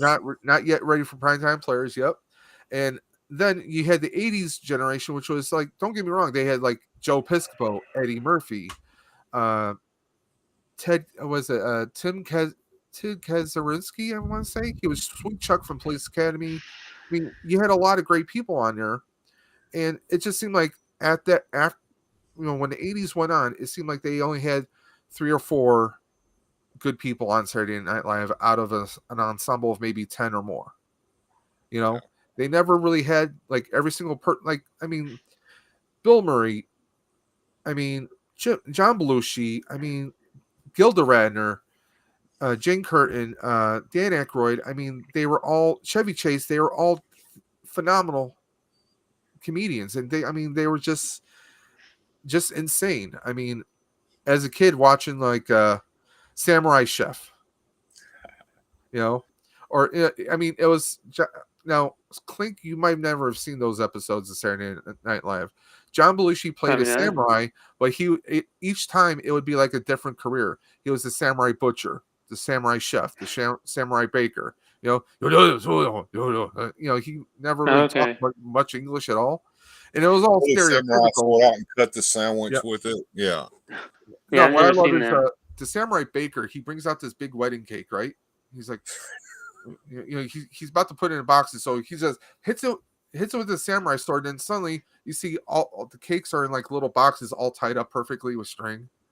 The cheeseburger stand, cheeseburger, no cook Pepsi. We have a restaurant here in Buffalo called Cheeseburger. It's not done in that. It's just like a '50s nostalgia diner, but it's called Cheeseburger, and I always crack up and think of that whenever we go there. Good food, great milkshakes. Never buy Pepsi there. Oh, I don't drink pop anymore anyway. So, yeah, Bill Murray. I mean, come on, I'm a Ghostbuster fan. Of course, I love Bill Murray. I mean, like the lounge singer character that he played. He was just, I mean, or what was it? He would play the boyfriend to the Conehead's daughter. I mean, Bill Murray. He was just, I mean, it's Bill Murray. Movies like Meatballs and I mean, just Stripes is a favorite of mine. I mean, that was just, Bill Murray was fantastic. He still is. Although he's going through some troubles right now. Even he's learning you have to maybe think what you say before you do something that you think is funny, but someone else might not think is funny. I don't know if you guys heard what's going on with that. Well, apparently he's making a movie right now, or was making a movie, and he joked around with one of the co-stars, an actress who apparently didn't find his joke funny. So now there's a whole investigation, and production of said movie is now on hiatus. What do you say? Or is it? We don't even know what he said. Oh, okay. No one has said anything. The actress has not even been identified that felt offense to something that he did. There's a story that came out that this is of his own words. He actually came forward and talked about it. Let me see if I can pull it up here. I have it in the chat, my messenger chat. Let me just pull this up. Come on, you ring ding go cheesy. And there we go. You pull up that story. Nope, that's the wrong story. Apparently, Dan Aykroyd and his wife are separating, but not getting divorced. Go figure that one. So, let's see, where's that story? Here we are. Thought it was. I cannot find it right now, but suffice to say, basically, he has come forward and said that there's something going on where an actress found something unfunny, and as far as he knows, that he likes working with her, she likes working with him, but they're trying to find a middle ground piece to the whole situation, and that the studio did the right thing by stopping everything and investigating the situation itself. So I mean, if it was really bad, you would think we would know the details by now. Yeah, it leaked or something. But nothing's been really. Here it is. That's just like an NDA or something. Of breaks silence following allegations of inappropriate behavior on movie set. In his own words, we had a difference of opinion. I had made an opinion with a woman I'm working with. The actor said, I did something I thought was funny and it wasn't taken that way. The company, the movie studio wanted to do the right thing, so they wanted to check it all out, investigate it, and so they've stopped production. But as of now, we're talking and we're trying to make peace with each other. I think that's where the real issues is between our peace. We're both professionals. We like each other's work. We like each other, I think. And if we can't really get along and trust each other, then there's no point in going further, working together, or making a movie as well. I mean, obviously, and here it goes. He continues. It's been quite an education for me. I've been doing nothing much else but thinking about it for the last week or two. I feel if I don't see, the world's different than it was when I was a kid. What I always thought was funny is a little kid isn't necessarily the same as what's funny now. Things change and the times change. So it's important for me to figure it out. And I think the most important thing is that it's best for the other person as well. So he's coming to the realization that what we found funny 20 years ago may not be funny now. And, obviously, whoever this person is, they really took offense to it, that they needed to go speak to someone and maybe not bring it up to him, saying, oh, by the way, I didn't exactly appreciate what you had just said. I didn't find that funny. They might think, but also, let's face it, Bill Murray has a history of being known as someone that's very bohemian, goes his own way, his own approach to things, does his things when he wants to. Maybe this person felt a little challenged by that maybe if they brought it up to him, maybe it might turn into something more explosive, because maybe they're a lower tier actor or they perceive themselves as such, but this is the great Bill Murray. So maybe they had a little bit of fear, a little bit of hesitation towards that. I would be interested to know how old this person is. Yeah. I mean, we don't know who this person is. We know it's a woman. That's all we know. Oh. And of course, we hear, oh, there's a woman involved. A woman brought allegations forward. They're automatically going to assume what type of allegations. Let's be honest. They're going to assume the worst. And I've already seen this in the Ghostbusters community. I'm in a 20, maybe 30 different Ghostbuster groups online. There are people who are defending him. They're waiting for all the information, which they should. And there are a lot of people like, well, there's all these stories about him being difficult. No one's perfect in the world, let's be honest. Okay? There is an infamous story about, and it's not really just a story, but him and Harold Ramis had a falling out during the filming of Groundhog Day for many, many years. And then a couple years before Harold died, Bill Murray showed up at the police station in the town of where Harold Ramis lived and looked for information and said, I'm looking for Harold Ramis. Can you point me in the right direction? He didn't know where he lived. And he shows up at Harold's house and they buried the hatchet. But I mean, Bill Murray, even there's stories going back to the original Ghostbusters, 1984. Ivan Reitman did not know that Bill Murray was going to report to work until he actually he didn't know whether he was going to show up or not. He knew that they reached out to Bill Murray. Bill Murray was like, yeah, I'll do it. But they knew Bill Murray kind of did things on his own timetable. Whether he would show up or not for a project, it might not happen. It might happen. Nobody knows, because he's very like I like to use the term bohemian, but he just kind of went with the flow, did whatever he wanted. You know, if he shows up for a project, he's going to show up for a project. You know, some people, let's look at some of the greatest comedians of all time. They kind of go their own routes. Like Andy Kaufman was an amazing comedian, but kind of out there. You know, Yeah. but it's sad to hear, stuff like this. Yes, he is an old school actor. I mean, let's face it, he was in movies like Caddyshack and Stripes and Meatballs. I mean, movies like those wouldn't necessarily be made today with some of their comedy, let's be honest. Like Stripes is a cult classic of mine. I had the Funkos of John Candy as Oxburger from Stripes. That kind of a movie would not be made today because they would not, someone would take offense to it.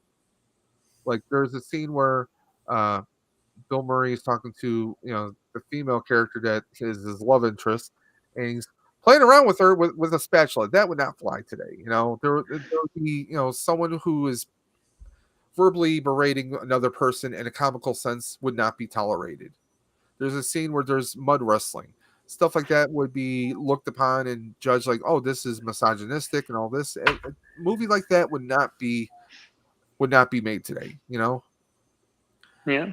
It's just, what we found funny 10 years ago is not going to be found funny, 20 years from now. Yeah. I mean, let's be honest. I mean, at least I'm sure Bill will agree. We grew up in a time when, you drank from the garden hose. You knew when to be home because the streetlights came on. Your parents wanted you out of the house. They didn't care where you were, as long as you came home for dinner, right? Yeah, pretty much. Like a lot of people call them like the latchkey kids. I was a latchkey kid. Yep, exactly. That was the kind of way we grew up. Where the buffalo roams, Gilster put. Yep. I mean, that's kind of like that's the way we were. I mean, look at South Park. Somehow South Park has been on the air for what? Almost, is it 20 years now? 50 years, I think. Yeah. And think of some of the content that they go through on that show. Some of the stuff that they do. And somehow that's still on the air and it hasn't been canceled by the Karens yet. South Park generally makes fun of everything like that.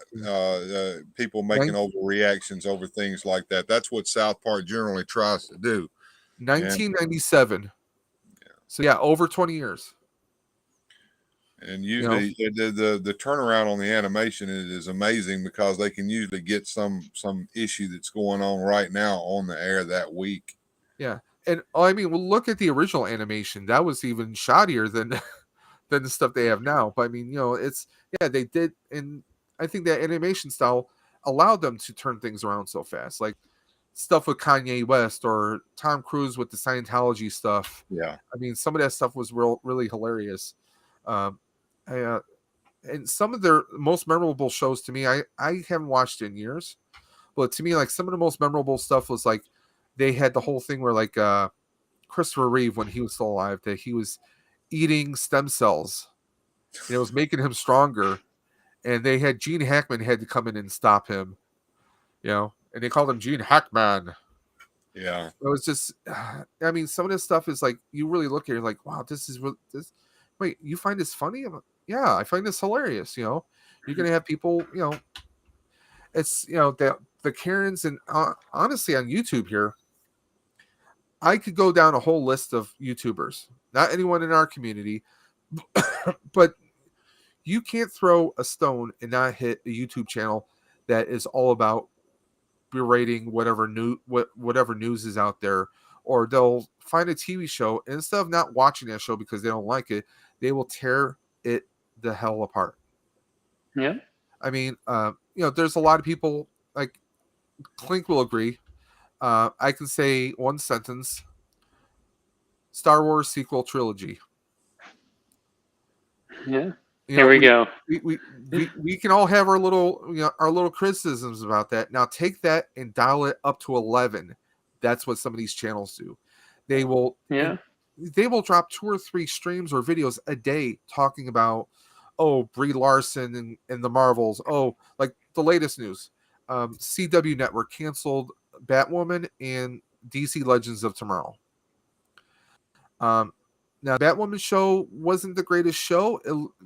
I recently binged it because I just wanted to be caught up because I heard there was some other stuff with some of the Arrowverse shows, so I binged it just for the hell of it, and it did seem like it was finally getting some footing in its 3rd year. But when you have a show that's not performing well regularly, even if it has, let's say, 5 or 6 or even 8 episodes that perform very well, out of what, maybe 30, or no, let's say about 60 episodes, let's just say. If you have about, what is that, about maybe a 10%, let's just say, if you're only performing that much out of this long, that really doesn't show, your sponsors, doesn't show the studios that yes, we should move forward with those kinds of shows. DC Legends of Tomorrow, it's kind of an out there kind of show. Every year is all about jumping the shark. Yeah, I was surprised they canceled that one. Finding new ways to jump the shark. That's what that whole show is all about. The original premise was, let's find all these outcasts who are just complete screw-ups, and they're going to be the only ones who can kind of save the day against this very dark mission. And then they kind of took that and they cranked it up each year, making it more and more outlandish and changing and swapping out the misfits for more misfits. And, well, you're just going to cancel it, and they cancel it on a cliffhanger, of all things. Yeah, I mean the last 2 seasons were just okay. I could see, but Yeah. I thought they might have canceled it, but have one final season. Yeah, but they didn't do that. CW's just like, No? no, we're done. We're done. So, I mean, but that's just one example. There's so many channels that, like, there's criticisms about the new Star Trek shows, like Star Trek Discovery and Star Trek Picard. It's called Picard. It's not called Star Trek The Next Generation Part 2. This is Picard. It's Picard. Picard as an old man. He's lived a certain point. He's been gone through so much. He's not a captain anymore. He doesn't have a ship anymore. But he's finding himself in strange situations that, he has to do what he can with the time he has left. Patrick Stewart, I mean, he was kind of an older man when he started Star Trek The Next Generation. Late 80s, early 90s right there. And, you're not going to have him as a, spry guy doing, jumping up and down like he did in First Contacts. You're going to have someone who's an elderly man and maybe he's not well at certain times. That's going to happen. You're going to have limitations on what he can do. It doesn't mean he can't still do the job. It just means that it's going to be a different kind of storytelling.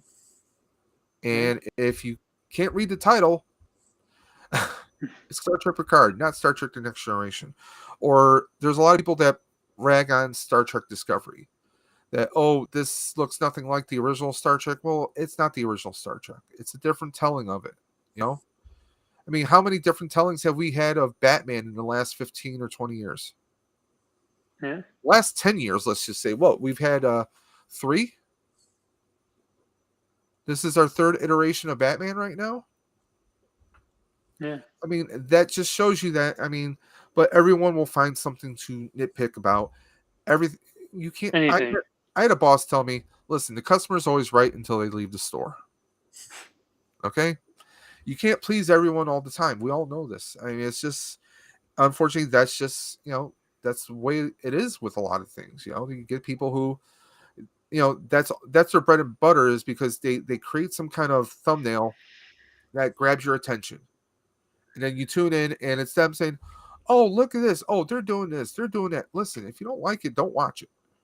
Right? Yeah. People will find something to complain about anything. That's the thing.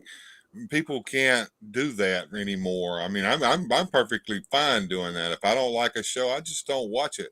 And if enough people don't watch it, like Batwoman, it'll go away. Yeah. That's how you get something to go away. You just don't watch it. Well, but the negativity sells. Yeah. But that unfortunately, that's the sad thing. I mean, there's some people out there who do some great commentary on things that are happening in the world. But guess what? Those people also do a lot of, like, 3/4 of their commentary is the negative stuff, the hating. There's a channel called Neurotic, and some of his content is very good and insightful, but a lot of it is bashing and hating. I'm a big Doctor Who fan. Okay, ever since there was a female doctor, this guy him and some of his channel members have been dogging the hell out of the show. Listen, I have my own criticisms on the show. I'm a big Doctor Who fan. I could put out videos on every single episode and I could be airing my criticisms on it, but I didn't. I mean, yes, I'm not a big YouTube channel, but you know what? I could put a podcast out there hating it. I could put 20 different tweets a day, posts on Facebook. I could be making videos saying, oh, this show is complete trash and utter trash. I can't wait for it to be canceled or for someone else to take over. I didn't. There's a lot of negativity out there. I mean, am I a fan of the current reiteration of Doctor Who? No. It's mostly on the writing. I don't blame the actress. I don't necessarily blame the directors. I blame the showrunner and the direction that they're going in with it. The showrunner is the one who says, hey, we're going to do this. I'm a big Doctor Who fan as well, and I'm old enough to have watched it back when it was originally on, and that's where I watched it on PBS when I was a kid. You watched the reruns on PBS. Sylvester Started with Tom Baker. I saw the Pertwee reruns, and that hooked me. Pertwee became my favorite Doctor about when I watched the Pertwee reruns on PBS, and I was very excited when it came back. With Christopher Eccleston and Russell T Davies took over, and Russell T Davies was the man who brought that show back. And here's kind of the way it went. Stephen Moffat came in and wrote a few episodes, and Stephen Moffat's very, very clever in his writing. Yes, he is. And that's the hook on all of his episodes, is the cleverness of it. So when he became the showrunner and took Russell T Davies' place, then the onus was on him. Okay, now that you're in charge, every episode has to be clever, just like it was before. And that's okay, but it doesn't have to be that way, and it shouldn't be that way. And it kind of went down a little bit, to the point to where when we got to the 12th Doctor, which I loved him and I love the actor that played him, Peter Capaldi. Yeah, I love him. I love the way he did his Doctor. Yes. But some of his episodes were just written kind of filler. Just trying to get that cleverness back into it, but it was not. You can't do it all the time, and if you do it's like you have to be. Yeah, you have to be someone that understands the Doctor, and that's at least my perception of it. And Chibnall, when they brought him in, he doesn't understand it at all. That's the problem. It's tragic what he has done with that. With what Chibnall did, I mean, Chibnall wrote some very good episodes for Doctor Who in the past, but writing for 1 or 2 episodes is completely different than running the whole shebang. Honestly, my opinion, it felt like he pretty much pissed all over the canon of Doctor Who. That's most people's problem with it right now, is you can't take something that's meant to be mysterious and then make it unmysterious to the point to where it goes against everything that we've believed. Yeah, I mean, years. Basically, he rewrote the canon, making that the Doctor is the origination of regeneration and Time Lord science, basically. Which goes against all the books, all the other media that went along with it, because even you get to see the Doctor as a child. Yes, which we never should have. All of that should be stuff that they'll poke at it a little bit, but never ever answer the question. Well, I mean, and that's always been what made the Doctor Who. He's mysterious. Yeah. Well, like Caldy, there's an episode where they go back in time accidentally and they find the Doctor as a child. Clara interacts with the child, but the Doctor doesn't do it himself. But we see that Doctor's established that, okay, he grew up here. So, but then you have the doctor was really this child, and this, and it just everything just was like, it made no sense. I'm glad that Russell T Davies is coming back. There's a I fix. cannot forgive him. What? There's a fix. I don't know how well it would go over, but there is a fix. Oh, there, I mean, The fevered dream in the Matrix that the master has done, yeah, and there's going to be something, and Davies has a plan for it, and I can't wait for it because I mean, think about how many times has the Doctor done stuff that has changed the whole universe. I mean, let's face it. One point we thought that Gallifrey was gone, completely destroyed, but then it's stuck in a time lock in a pocket universe. You know, there's imaginations on how to get around that, or maybe something happens in the past that completely undoes that regeneration of Jodie Whittaker. I don't want them to do that. I would like No, to see Jodie but I'm Whittaker just continue throwing that as to one to part. hold that position. One example, you know.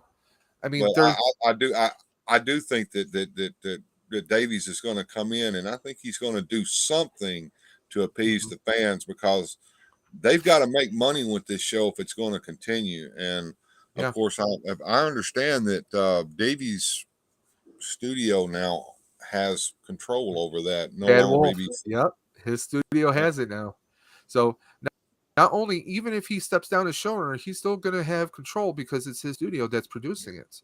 So it's kind of like he's not only is he back as showrunner, now he's got custodialship of the show, so to speak, because the BBC can't say anything about which direction they're being made because they're not making it anymore. He is.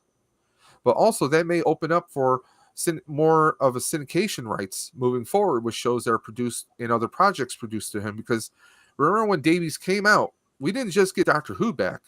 We got spin-off of Torchwood. We got Sarah Jane Adventures. They brought in that expanded universe, and I would really love to see them kind of re-explore that. They tried to do another expanded universe with Class, It didn't work. and it just didn't fly. But going back to Capaldi, if you ever get the chance to meet him, he is the most awesome person in the world. A couple years ago, before the what happened, my wife and I went to Fan Expo. She dressed up as Clara. I dressed up as number 11, and we went because we knew Capaldi was going to be there. We wanted to do the photo shoot and make the picture with him, photo op, and maybe get his autograph. Well, we go there, and he's there. His head is shaved, but this must have been when he was making Suicide Squad 2 as the Thinker. Mm-hmm. At first, we thought maybe it was an illness or something, but he was like real nice, shook our hands, and he says, are you ready? He sees I have my sonic screwdriver. He's like, here. He takes it from my hand. He's ready to pose, and he was just awesome. And he even talked to us for a couple minutes. My wife starts walking away. I said, Mr. Capaldi. He's like, oh, no, call me Peter. Oh, like that's just making my day right there. So he's like, and I was like, you're my wife's favorite doctor. And he's like, well, she's got to come back over here for a hug. And I call my wife. I'm, dear, she said, what? Comes over. She gets a hug. She's like, beat red thing. I'm like, she's like, look at me. Oh my gosh. Well, I said you were his favorite doctor, so he wanted to give you a hug. After that, I could do no wrong that day. So, but we got we went and waited in line a couple hours in line for autographs. They had this crazy line system that made no sense. But we go and we finally, it's our turn to get up because I wanted an autograph for him because I actually have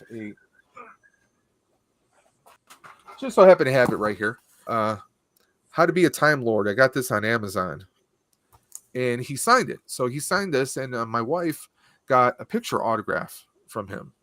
So he puts, to David, laugh hard, run fast, be kind. Peter Capaldi, Doctor Who. So I love that. But he writes on my wife's picture. It's like a I don't know, like a 10 by something picture. And because when we got online, he's oh, I remember you from earlier. And he said our names. I'm like, that's just like you wouldn't expect, big time to remember your names. I met like 100 different people earlier, but you remembered our names. and he was talking to us, and we explained that we did this as a 1-year anniversary coming to the con, and he was the favorite her favorite Doctor Who. So he writes this whole thing like, congratulations, and I know you two are meant for each other. I've been to the future. I know you will last. Like this big whole thing, and he was just like the sweetest person ever, just awesome. And also another one is Paul McGann. That's the other autograph I have here. Have you actually seen him in a convention? For a long time, he was scared of us Doctor Who fans and wouldn't come. I want to say 2017 maybe, Mm-hmm. that I met him. There wasn't a lot of people there, but I bought this book and I was like, I think this would be pretty cool to have something like, maybe I can get a couple different doctors to sign it. I think it would be a pretty cool memento. So he's the first autograph I got. And yeah, I'm gonna have to head out. Nope. I appreciate you having me on. Thanks, nice to meet you. I'll talk to you later. You too, sir. Have a good one. Take care. Bye. There he goes. So right. I met Sylvester McCoy one time. I would love to meet him. He is a hoot. He basically played himself on the Doctor Who show. That's that's the way he is. I went to a convention in Chicago back in 1998 called Visions, and it was the last year they did it, and he was one of the guests that was there. Now, I would like to get his autograph for a couple reasons. One, he was great in Doctor Who, but I'll tell you something else in just a second. But the Paul McGann thing, I went over and I said, well, Mr. McGann, he's called me Paul.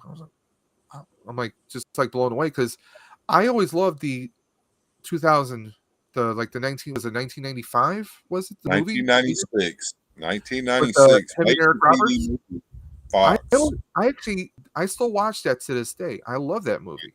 I wish they would have, continued forward with it, but it just wasn't in the cards at the time. But I said, you're one of my, you're one of my favorite doctors, and he sees the book.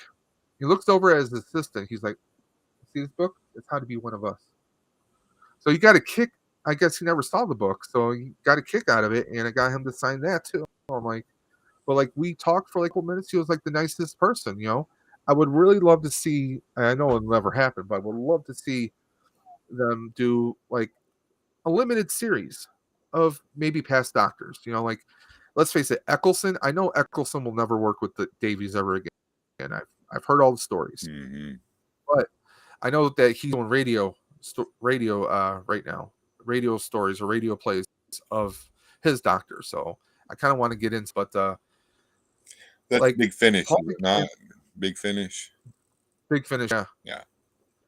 But also, he's aged quite a bit, so they look the same. But there's always stories that they could fix that. But Paul McGann, I think his doctor, they could still do something to give some background to him. Like maybe there's a storyline where they have to explore his past. I'm sure there's ways to do it because his doctor just never got a chance to shine, so to speak. Well, if you get into the Big Finish audio plays, I don't know if you. Well, I know he's done a bunch.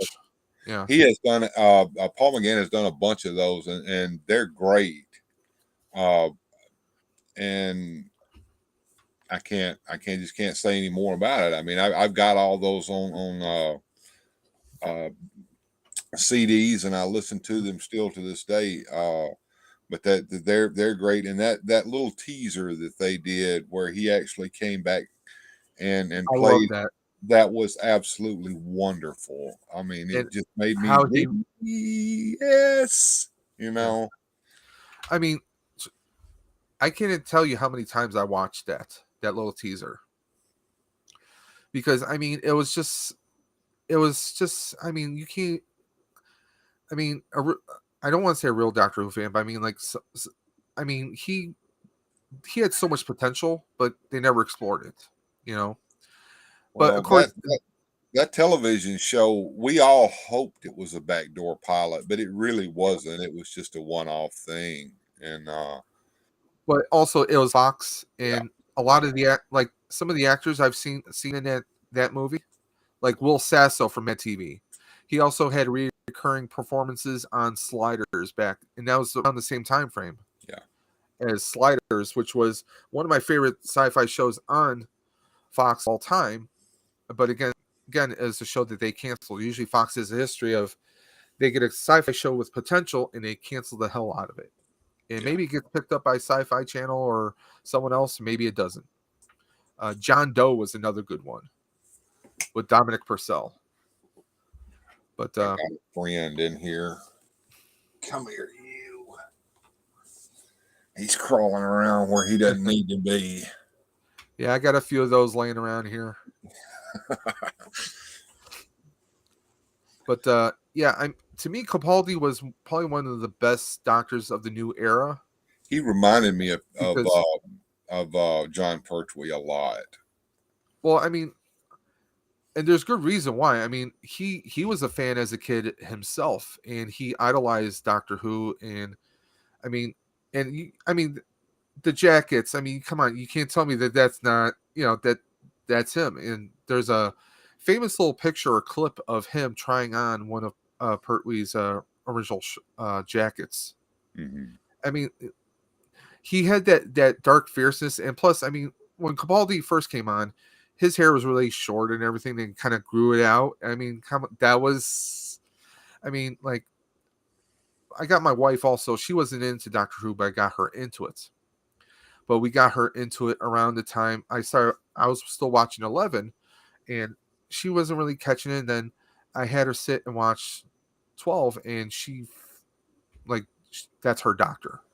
That's her Mm-hmm. doctor. So, but like, I mean, to me, I mean, I like so many doctors. Each doctor has its own. There's maybe one doctor I was never a big fan of. God, why am I blanking on his name?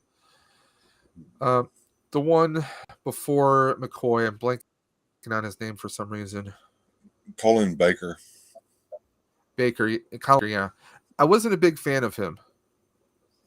I don't know if he played That wasn't the that doctor wasn't his overly fault pompous. either. That wasn't his fault either. I'm sure that That was was the writing. because, yeah, well, that was because he wasn't allowed to explore the way he wanted to play the doctor, the way the Mhm. others were.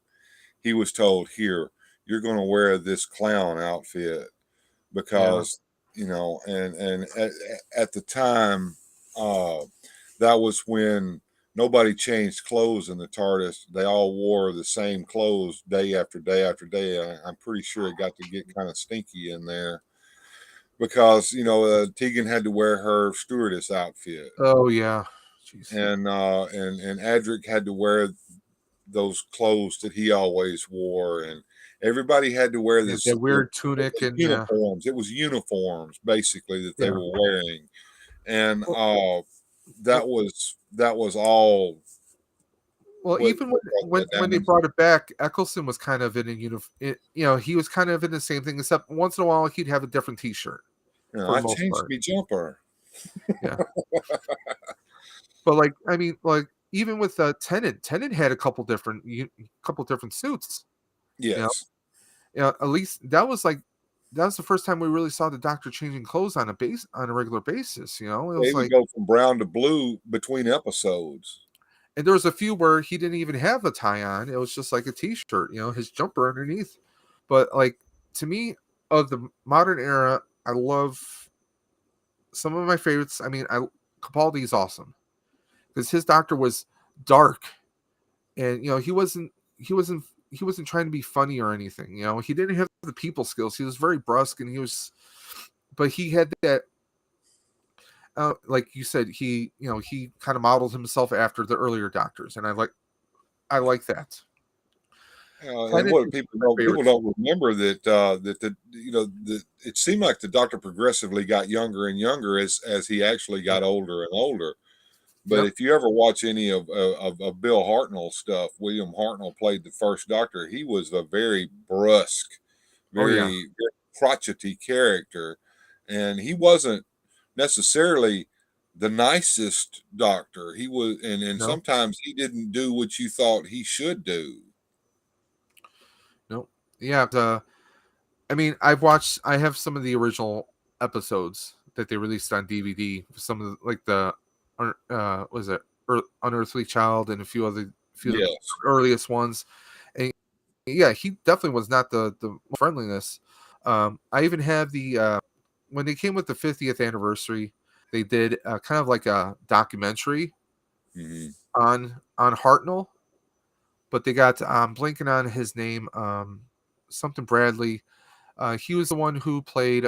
He was in the Harry Potter movies, but he also played in David Bradley, the one who Solomon. played Yeah, him in the played uh, Solomon in Dinosaurs on a Spaceship. and they brought him Yeah, back to play the first Doctor in a few episodes. yeah. Yes, But and he did an excellent job.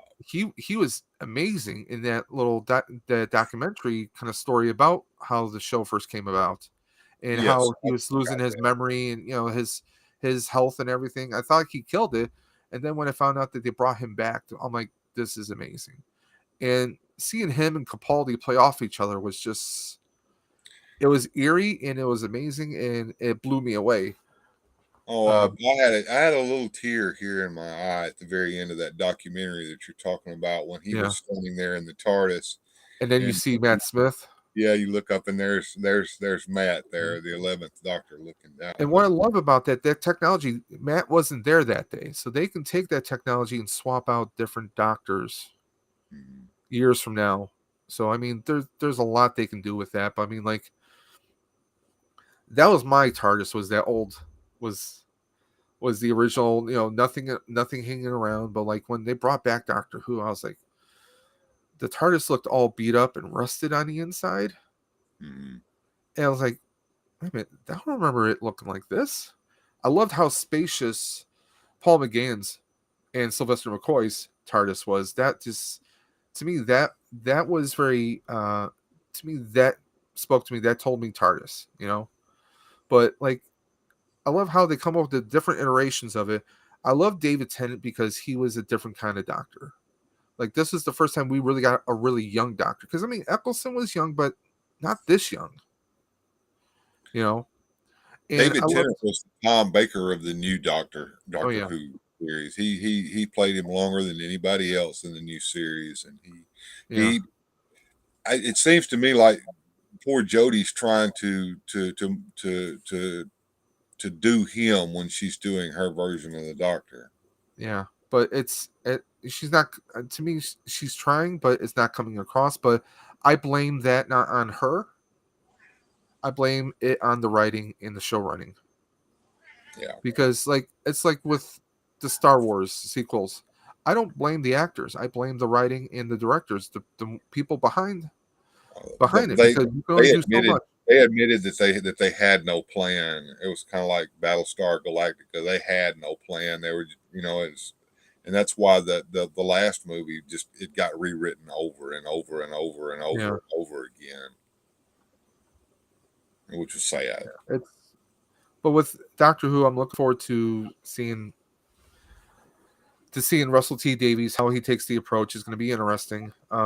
It will be, and he's a different man than he was when he Oh back in yeah, 2003 and four when the series came back. So it'll be interesting to see how it works.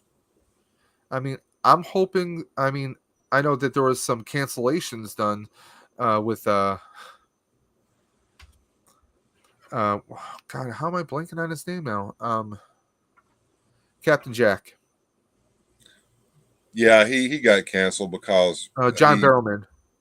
But he liked to do things that he probably shouldn't have. At the yeah, time, he thought it was funny as well, and everybody that you see talking about it, they thought it was funny too. But that stuff doesn't fly anymore, like yeah. you were I saying. mean, I'm sure you've heard of some of the escapades he does at the cons. Yeah, So I mean, you can't bring that into the workplace necessarily. And respectfully, he should be aware of that. But I mean, I loved it well, when I saw him come back on Jodie's doctor. that was nice. It was I kind mean, of a it was cool to see that because I I was a big Torchwood fan. I even liked when they did that when Stars took it over for like one season. Yeah, They did that's a kind of season what on there. killed it. I mean, I liked the concept of it. What they explored with Jack, being mortal for the first time ever, and the world not being mortal. I like that kind of a concept. I don't know if it was right for Torchwood, but with also how they ended it. Did you watch that all the way I through? I probably did see the final episode of that, but right now Where it's that gone. the CIA agents had some of Jack's blood enter into him Hmm. and made him just like Jack, immortal. And it just kind of ended with the whole, the what gag. What? And that was it. Yeah. They kind of just ended it like that. I mean, the first two seasons of Torchwood I loved. I loved everyone who appeared on the show. Oh yeah. The first Um, two seasons, Torch was phenomenal, especially that first season. I mean, I just loved that. And then and at the very end of that, you could hear the TARDIS, yeah, I mean, and and yeah, because it I led mean, into it him was coming back for a little bit. it was a darker, more adult Doctor Who.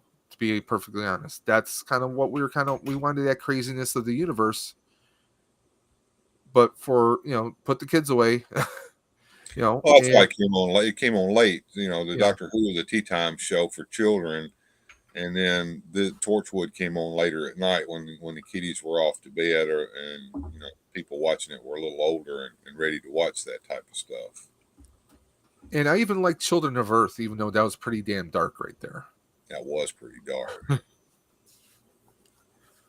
But yeah, those that was the good times, and it, like I said, if you well you didn't watch it, I guess, back in the olden days, like I did, but Well, I watched it. it had I'm its ups and 43. I'm downs. 43, so I watched it on PBS, especially on on the weekends. Yeah, I got about 10 years on you, brother. But yeah, the show had its ups and downs, and I can remember when a new doctor would come in, there would be apprehension, and people would be like, "Okay, I don't." And usually it took one or two episodes for them to settle into the character. Yeah. And even Colin Baker, although you may not like what he did then, that wasn't his fault. He came back and Yeah. did some wonderful work with Big Finish, with his character, and they even changed his costume for Big Finish so that it was an all blue outfit, Okay. and character options even came out with a figure of him in that blue outfit, which I have a couple of different ones here in the collection here. But he wasn't allowed to explore the character the way the others were allowed to, and that was kind of why his character didn't care. And he was also another doctor that he had a failed regeneration where he didn't settle into his regeneration properly in the Mhm. beginning, and it turned a lot of viewers off to his character altogether. And he's the only one who has the distinction of being fired. They actually fired him from the role, and he did not even come back for the regeneration scene. That was Sylvester McCoy wearing his costume with a blonde wig. Yeah, I've seen some of those back behind the scene or explanation videos. I mean, it's to me. I think of the modern generation. I mean, my favorites have to be. I like Eccleston. I wish he would have done more than one season, Yeah. but I get his reasons for it. As far as like, if you're not getting along with the people, or you're feeling that things are being ignored, or it's just not the right fit for you, yeah, remove yourself. I mean, obviously, there's a lot of conjecture between that. I wish, I mean, I can only imagine what they would have done further with him. Mm-hmm. But I get that, he originally signed on for one season.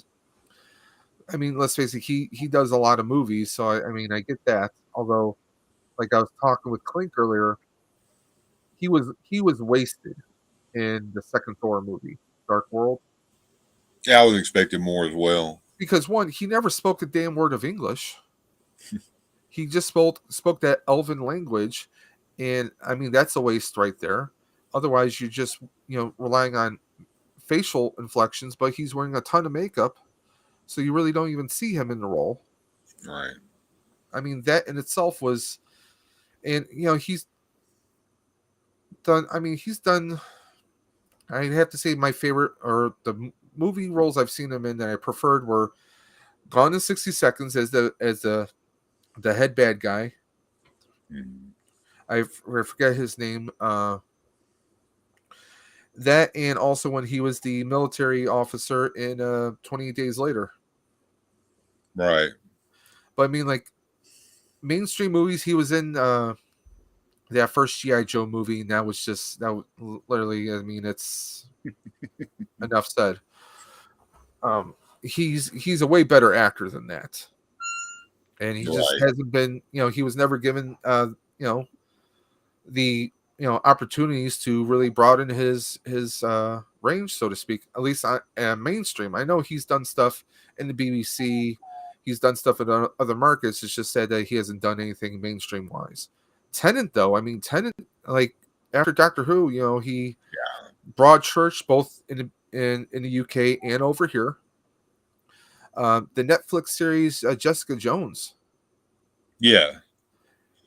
Yeah. He, That was. he I love killed it. that. He killed it there. I mean, he was just fantastic, and I would love to see, now that all the Netflix shows are on Disney Plus, would they ever explore that story again in some shape or form? Because, I don't or know. I would love to see them do that, but I don't think they will. I think they just got the rights to re-show them. well, even if it's something where, like, maybe he's just an echo in her mind and the subconscious, uh, I mean, he was like, we never really saw him in the bad guy element, Mm. but he was great there. Speaking of which, Matt Smith, he's played a few bad guys in other productions, like the one Terminator movie. He played Yeah. someone that kills John Connor right in the beginning. Very short lived, but he was in Morbius.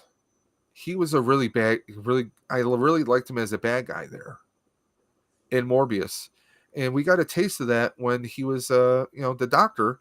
There was one episode where he's facing against like a cyber planner of some kind that gets into his mind, and so he's playing both parts at the same time. That kind of gave us a little bit of insight, like, yeah, he could play some dark characters, and I would really like to see him do something a little bit more full blown, where they kind of just let him say, okay, this is the story, we want you to take it to the darkest place you possibly can, but have fun with it. Because I don't know if you saw Morbius. I haven't seen that yet. I'm waiting for it to come out on streaming. I mean, it's not a big spoiler, but he's kind of a big bad in that show or in that movie, but he does it in such a playful way. At one point, you see him kind of dancing around, being the bad guy and enjoying it, and that's Mhm. perfect for Matt Smith. I remember when they announced Matt Smith, some people like, he's even younger than Tennant, and they were so against it. But I thought he was a really good doctor. He kind of had a little bit of the older, gentler doctors mixed in with kind of the crazy, and he had some of Tennant mixed in where he was just so extremely excited about technology, and then forgetting the people right away, the human elements. And I Mhm. think he did a good job. Sometimes he was a little bit too goofy at times, but he made the Doctor kind of fun and enjoyable. Not that the others didn't, but each Doctor brings their own little thing. Like Capaldi, he was that brusque person. He brought some of the elements of the original Doctors in, because the Doctor came back from being a young person to being an old person again. What would you say was your favorite regeneration? Regeneration scene. Yeah, It has to be Tom Baker falling from the radio telescope. yeah, And when he fell to the ground, yeah, he had those memories of his companions coming back to him, and then he regenerated when the Watcher, which we yeah, didn't realize that was a projection, a future projection of him, came and merged with his body, and then it was Peter Davison, and he opened his eyes, That was my first regeneration, and it's the one that stuck out the most in my mind. I Yeah. love that scene.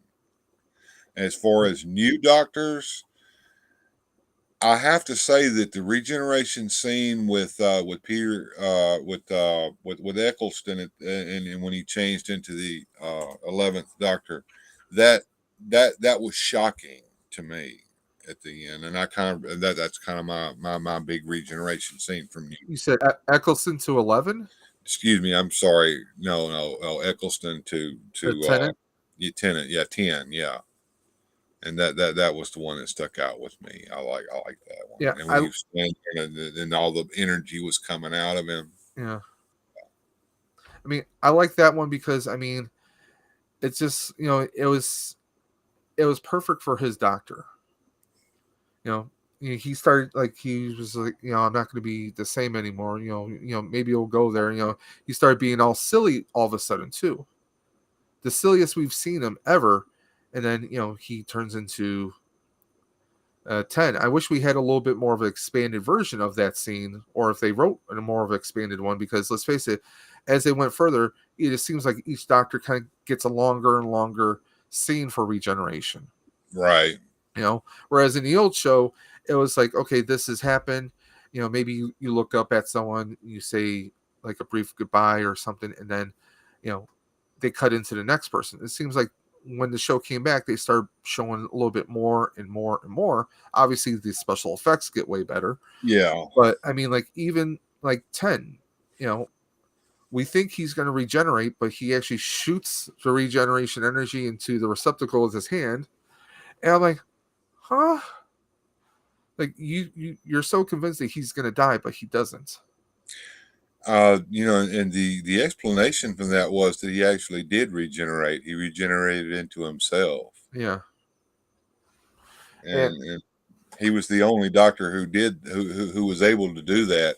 And that was one of the things that back in the old days, the doctor has no control over his regeneration. Romana, No. she chose which body that she wanted Yeah. to regenerate into.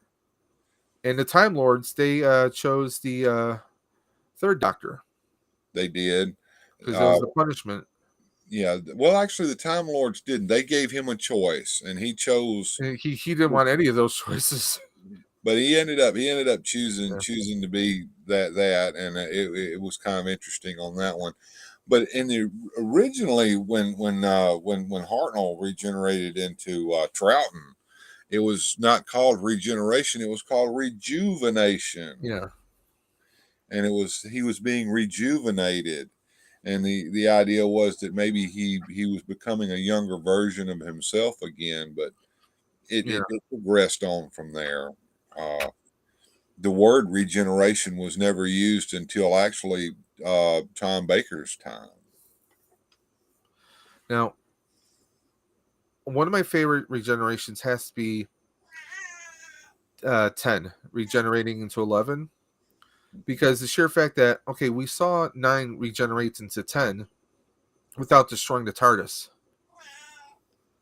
but this time 10 just released so much energy that the console room was pretty much destroyed. Mm-hmm.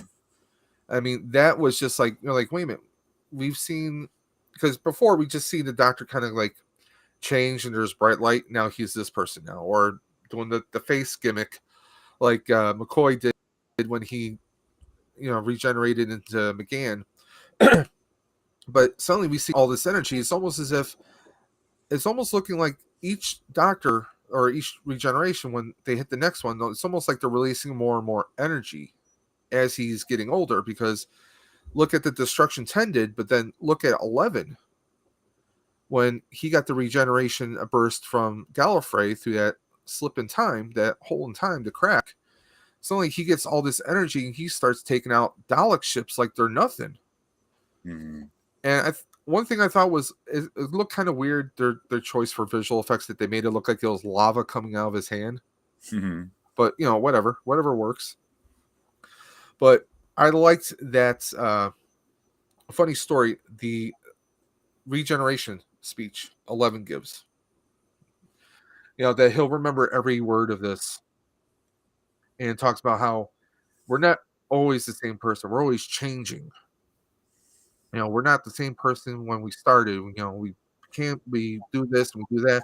I actually used some of that for my vows, because one thing my wife always said to me and to other people, she always wished we met younger. And I always said, well, maybe we weren't ready for each other yet. Had we met when we were younger, we might not have clicked. Might not have met. Things might not have worked out. But we had to go through those failed other relationships to get where we were meant to be. We were ready now, you know. And I kind of changed. I changed some of the words, but that was kind of like my premise was like, oh, we both like Doctor Who. I'm like, oh, that this could work, and a lot of people like this. Like, where did you come up with that? I'm like, oh, it just came up.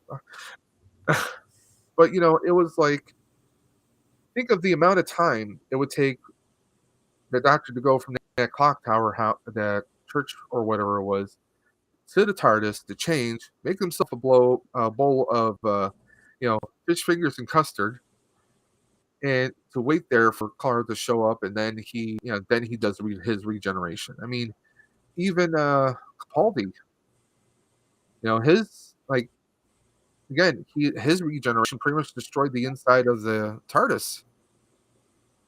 Not only, and then so much so, I mean, I don't know whose direction it was, but to kind of like, okay, the TARDIS wants to spit out Jodie Whittaker.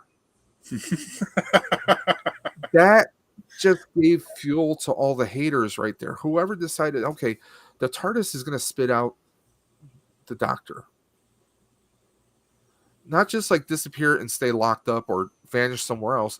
No, we're going to spit her out of the TARDIS. The TARDIS is so disgusted with her, or feels that they don't recognize the Doctor now, that we're just going to spit her out and let her land whatever. Those optics did not go well. Now, if it would have been something like where the TARDIS crashes, and after she climbs out, the TARDIS maybe disappears somewhere, that I think would have been a little bit better, because we've seen the TARDIS go off on its own before. Back in the old days, the Yeah. TARDIS had a system in it called HADS, the Hostile Action Defense System, which would take it from a position where it would be in harm to somewhere else where it wouldn't. And that was referenced during Eleven's days, because there was the one episode when with the Ice Warrior, and he said I was playing around with the HADS. Oh, now it's South Pole or something, I think it was. So yeah, that was referenced, but we don't hear. That's another thing. We don't hear too much about the stuff that was referenced in the old show as much anymore. Well, we always hear that cloister bell. Oh yeah, that's the one. That's the one constant. That, and I wouldn't mind seeing, because I love there was the one episode where the Doctor's wife, or not the Doctor's wife, where the TARDIS is manifested into a human body, and she talks about, oh, I have so many, I have this number, and he's like, well, it's only regenerated 12 times, not counting the future ones. I love that episode. I love for a lot of reasons, because one, you had the Doctor kind of had to make a TARDIS console just so he could get back to the ship, the junk TARDIS. And we get to see the I think old that was room. the Doctor's wife. I think that was called the Doctor's wife. Yeah, but I mean, it showed us number 10's TARDIS is there. Is the console room is still there, even though it was destroyed. It's still there. So I like that they kind of keep the templates of it, and it's. I mean, I like the different, TARDISes in there. It's just, I mean, it's. I liked how I think it was David Tennant's Doctor referred to it as the TARDIS desktop theme. that was a good one. And I mean, that was because that was still that was what, 2005.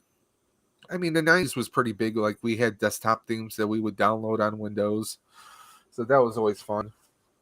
I'm excited to see what they do. There's supposed to be a game that they're developing. Mm-hmm. but I'm curious as to what incarnation they're developing it with. Mhm. I mean, I think if they develop any kind of a Doctor Who game, they should include all the various doctors. Because if you just base it on, let's say, Jodie Whittaker, I think there's going to be a lot of negative people. They're going to look at it like, oh, I'm not even going to give this a chance. Kind of like with Ghostbusters, you make a mention of Ghostbusters Answer the Call, which was the female reboot of Mhm. Ghostbusters. There's a lot of people that hate it. Personally, I'm a big Ghostbuster fan. I mean, hello. Uh, Yeah. well, I'm actually part of a local cosplay group here in Buffalo, New York. We Mhm. actually dress up in full gear and we raise money and awareness for like Toys for Tots and other charities. So these are I use these on a regular basis. Okay. So, but I always tell people like when they say, "Oh, what do you think of Answer the Call?" I think the concept was good. They needed what they should have done was they should have set this up as a Ghostbuster franchise or business being formed in another city somewhere else. Putting it in New York City, doing obvious visual cameos of the original Firehouse, you know, the hotels having some of the original living actors make appearances but as completely different characters was kind of a slap in the face to the fans. Uh, no disrespect to Paul Feig, who is the director and writer.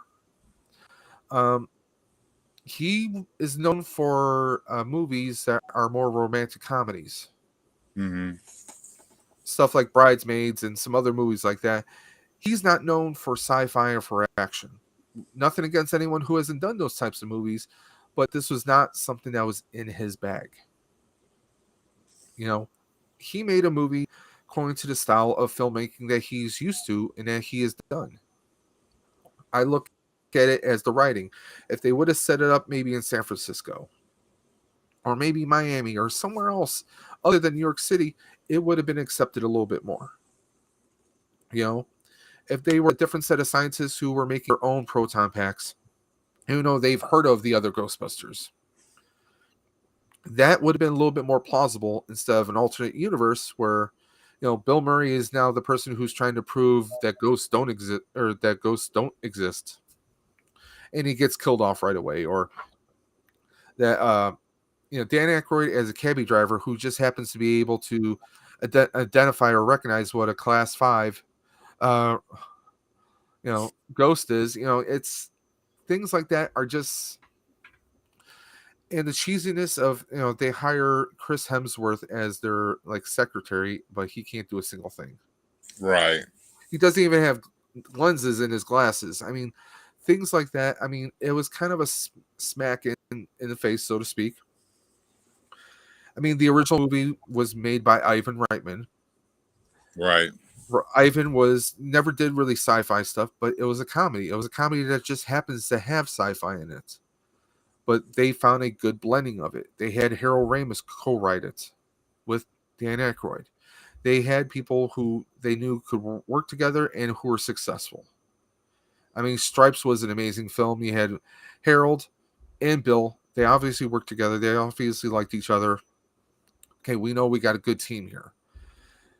It's just that I think that movie, Answer the Call, the circumstances weren't right. If they would have done it somewhere else, maybe set it in the same universe that, oh, there are other Ghostbusters around. Maybe they don't all use the same equipment. I could have seen something like that. That I think would have been very well received opposed to the way they went. But that's just one person's opinion. So, but there's tons of hate in the Ghostbuster community. You mentioned Answer the Call. I'd say about 35% of people are going to come at you, which is sad. Because, I mean, if you look at it as if there was a world without Ghostbusters, it probably would have been maybe well received. But you're trying to do the concept of one franchise and trying to reboot it, but changing everything completely away from it. So I mean, it's with Doctor Who, at least Doctor Who has been continuous. It was designed in its infancy to keep changing characters and to have nothing but change. So I mean, like you said, it originally was a children's show, and now it's It's not exactly a children's show, but it is, but it isn't. And speaking of which, a lot of people have complained about some of the episodes that Jody's done that were historicals, but originally that's all the show was historicals because it was Yeah, supposed to be educational as well. yeah. I But mean, you're referring to the Rosa Parks episode, probably most like that's probably one of the most notable ones. Um, I mean, it's to me that one. I mean, nothing against. I mean, they had terrific actors in the show, but I felt it was coming to be a little preachy too. I mean, that tends to be what's going on with a lot of what we're watching today. I think it's yeah, just a time a fad of the time that this too shall pass. As we get older, we tend to see that fads last for a period of time, sometimes some yeah, longer than others, and then it moves because on to the next thing. I mean the obvious the preachiness like about racism and everything, but we've had that in Doctor Who before. Look at Martha Jones when they go back to meet Shakespeare. She's worried about, am I going to be carted off because skin color, and Mhm. the doctor kind of says, well, no, well, just act like you kind of run, just act like you run the place, just go with the flow. We've had like even like someone says like trying to think of one reference like talking about like I think it was the one with the nurses in the hospital, that the cat nuns, Mhm. like, oh, they're cats, and there's a reference to, well, you're human, you're an ape. I mean, even Eccleston referred to humans as dumb apes. You know, it's I Well, think that even goes back to the original series as well. yeah, Back like in they're the day, the references like that would happen. I think the Silurians called the humans apes. yeah. That was done in the new series too with Matt Smith. They referred to humans as apes a lot. Madame Vastra did that quite a bit. Hmm. But it just seems like you said, it is a sign of the times. Everyone's getting a little preachy, but it just seems like there's a time and place for it. If it feels organic, and that's Yes, as long as it's not being thrown down your throat oh yeah, and you're being well, forced into it. I mean, if it's part of the writing of the episode, to give you an example, back in Pertwee's time, there was a lot of preachy episodes that happened in that, talking about environmentalism and things like that. But it was a progression of the episode. It was a story that was being told. It was entertaining. If you can do that without yeah, it just seeming like that's the focus of the episode, then it works. But if the focus of the episode is I'm going to change your mind or I'm going to educate you or re-educate you, then it people tend yeah. to push back on that because Well, that's not well, see, that's entertaining. that's how I feel about anytime you get a new movie or new show come out, and they're maybe race swapping, or you're taking the original concept character from a male to female. If it seems organic and it serves the story, yes, do it. But if Redhead syndrome. huh? Have you not What? heard of that? Redhead syndrome? That's where any No, redheaded character becomes race swapped. never heard of that one before. Think about it. Jimmy Olsen. Uh, Yeah, any character that's got red hair, suddenly that character is up for a race swap. I guess you could say that with Batwoman too. Yeah, I mean it seems to be that way, but those things are things that tend to jar me out of my suspension of disbelief when I'm watching a movie. These things that you're talking about. I mean, if it's part of the storytelling Yeah, that's entertaining, we can stomach that because it's entertaining. But if that's all it is to it, it tends to jar me out of my. That's like when in the Captain America, the Falcon and Winter Soldier yeah, episode, when he has to stop and make this long speech. It's like, oh, I was having fun, and now all of a sudden we have to stop and do this. It yeah. tends to take you out of things. I mean, I get that was kind of a running theme partially through that series, because like they referenced the one gentleman who was a test subject. Yes, and that When was they're based trying on the to, comic yeah. book as well. I mean, I get that because I mean, historically speaking, I mean, a lot of people, not just African Americans, but a lot of people were experimented on. It just so happens that he happened to be experimented on. He was an African American, and also through a darker time in history when justice was not looking with both eyes; it was blind in a lot of respects. And unfortunately, that's an ugly truth of it. And I get that they were embracing that, but the whole, to kind of think like, oh, because even that character said to Sam, oh, a black man can't be Captain America. That's like saying, well, a girl can't play basketball, which isn't true. It kind of like it was almost kind of contradicting itself in a way. I mean, we all know that Sam was going to take on the mantle because Steve gave him the shield at the end of Endgame.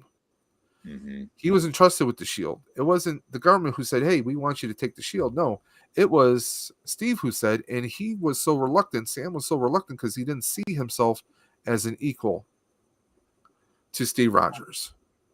And I like that, they were like, he was kind of falling into that.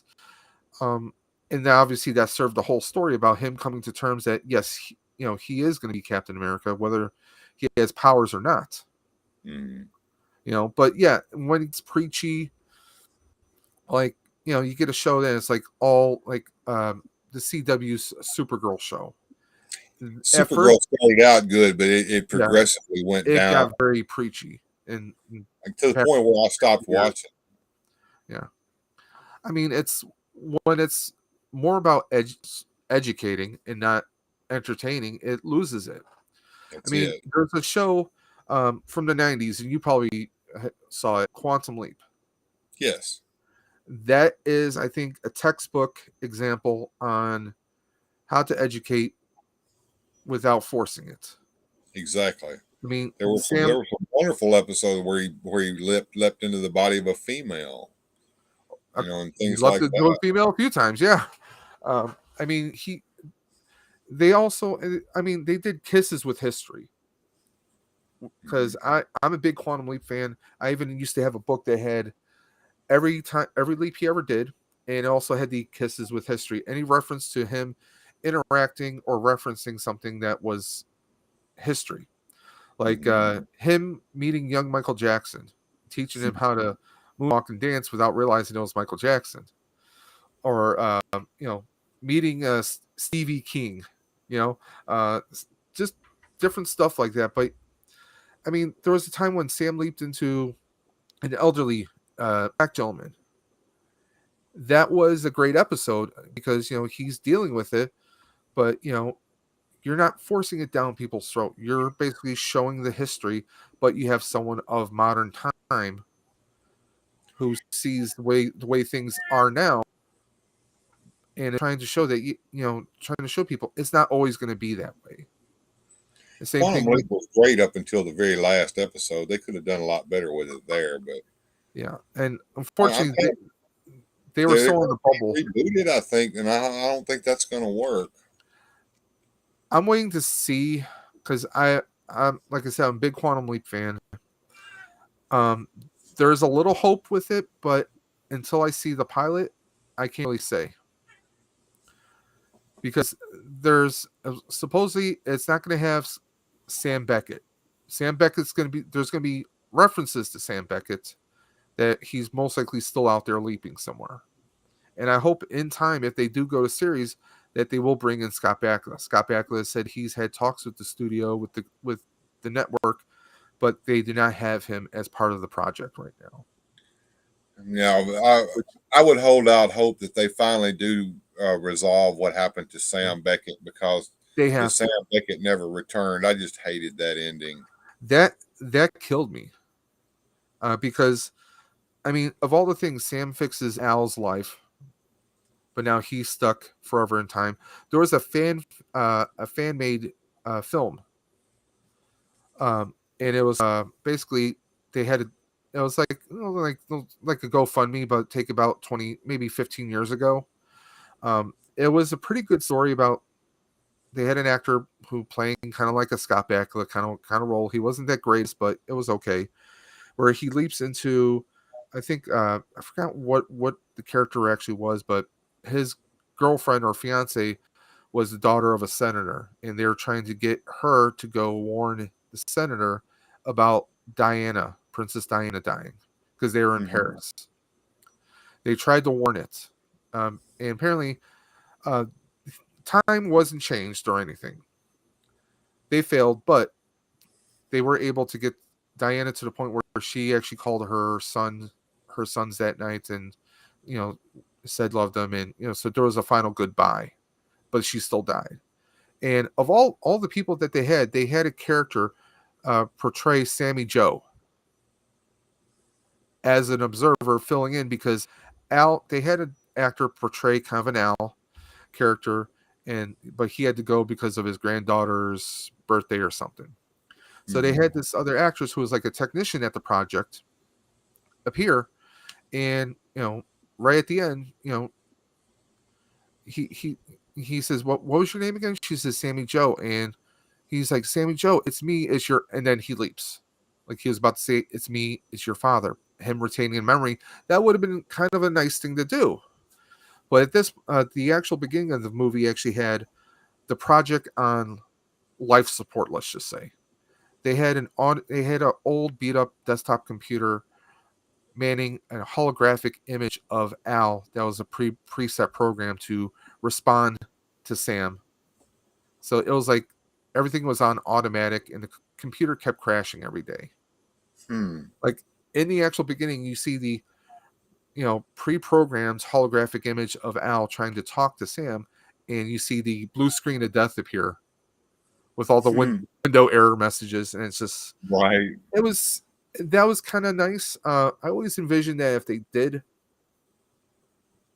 a sequel, even if Scott Bakula wasn't part of it, maybe it was Sammy Joe leaping for him, or maybe it was one of Al's daughters as a leaper, and Sammy Joe was the observer. There's a bunch of different things where they could have continued with it, and obviously there's a lot they can do with it if they do go to series, the Evil Leapers. I would love to see some more with that, because the Evil Leapers, where did their project come from? Was it based in a more distant future off of Project Quantum Leap? Was it a disgruntled Quantum Leap technician? But that show dealt with like single parenting and suicide and abortions. I mean, they dealt with so much without shoving it down your throat. Vietnam vets, they dealt with that too. John Joker just showed up. Yep. John Joker. Yeah, we're still up talking. Your stream, man. You got me like I'm wired. I'm wide awake, man. I hate to say it, but dear old me, you've been on 4 hours now, and I've got 4.5 hours. Yeah, I've got it's about 1:30 here now, and I can still hear the booming of the thunder in the background. So I'm gonna take off for the night. But I had a great time, problem, man. Dave. It was a wonderful stream. Oh, anytime. Hoping to do some more streams like this in the future, and like I said earlier, you can go in the chat, check out John Joker's channel. Definitely want to check that out. Yeah, I'll check it out later on. I've got to go to bed now, but take care, man. You too. Take care. Be well. And guys, yeah, it's 4.5 hours later. I think I'm going to call the stream myself. It's about 2:26 in the morning. I probably should get some sleep, because I need to do a 20-mile, maybe a 30-mile bike ride in the morning. So again, I want to thank everyone for stopping in. As always, guys, I want to remind you about the Stream for the Cure happening May 21st, 2022, Saturday morning from 10 a.m. until 6 p.m. Eastern. Right now we have 8 prize wheels. It's looking like we might expand a few more. And we're like we see right there, Star Wars, McFarlane, Gundam, Funko Pops, Transformers, Hot Toys. We might be adding some Legos to the mix. So this all goes towards Roswell Park Comprehensive Cancer Institute. Please, if you're watching this, share this with all your friends, family on all your social medias, Twitter, Instagram, Facebook, smoke signals, whatever you have. All this goes to cancer research. And like I said, May 21st, it's going to be an awesome stream. Thank you, everyone who's been hanging out here. We're still at 5 people watching the stream. I really appreciate that. After 4.5 hours, I'm still wide awake. I'm probably going to play a game Xbox or maybe do some organizing. So we went through the entire Doctor Strange wave and unboxed, did some Build-A-Figures. So I'm still pretty wired. I'm going to do some more organizing. And guys, as always, until next time, I have 2 words for you. Keep on busting, and I will always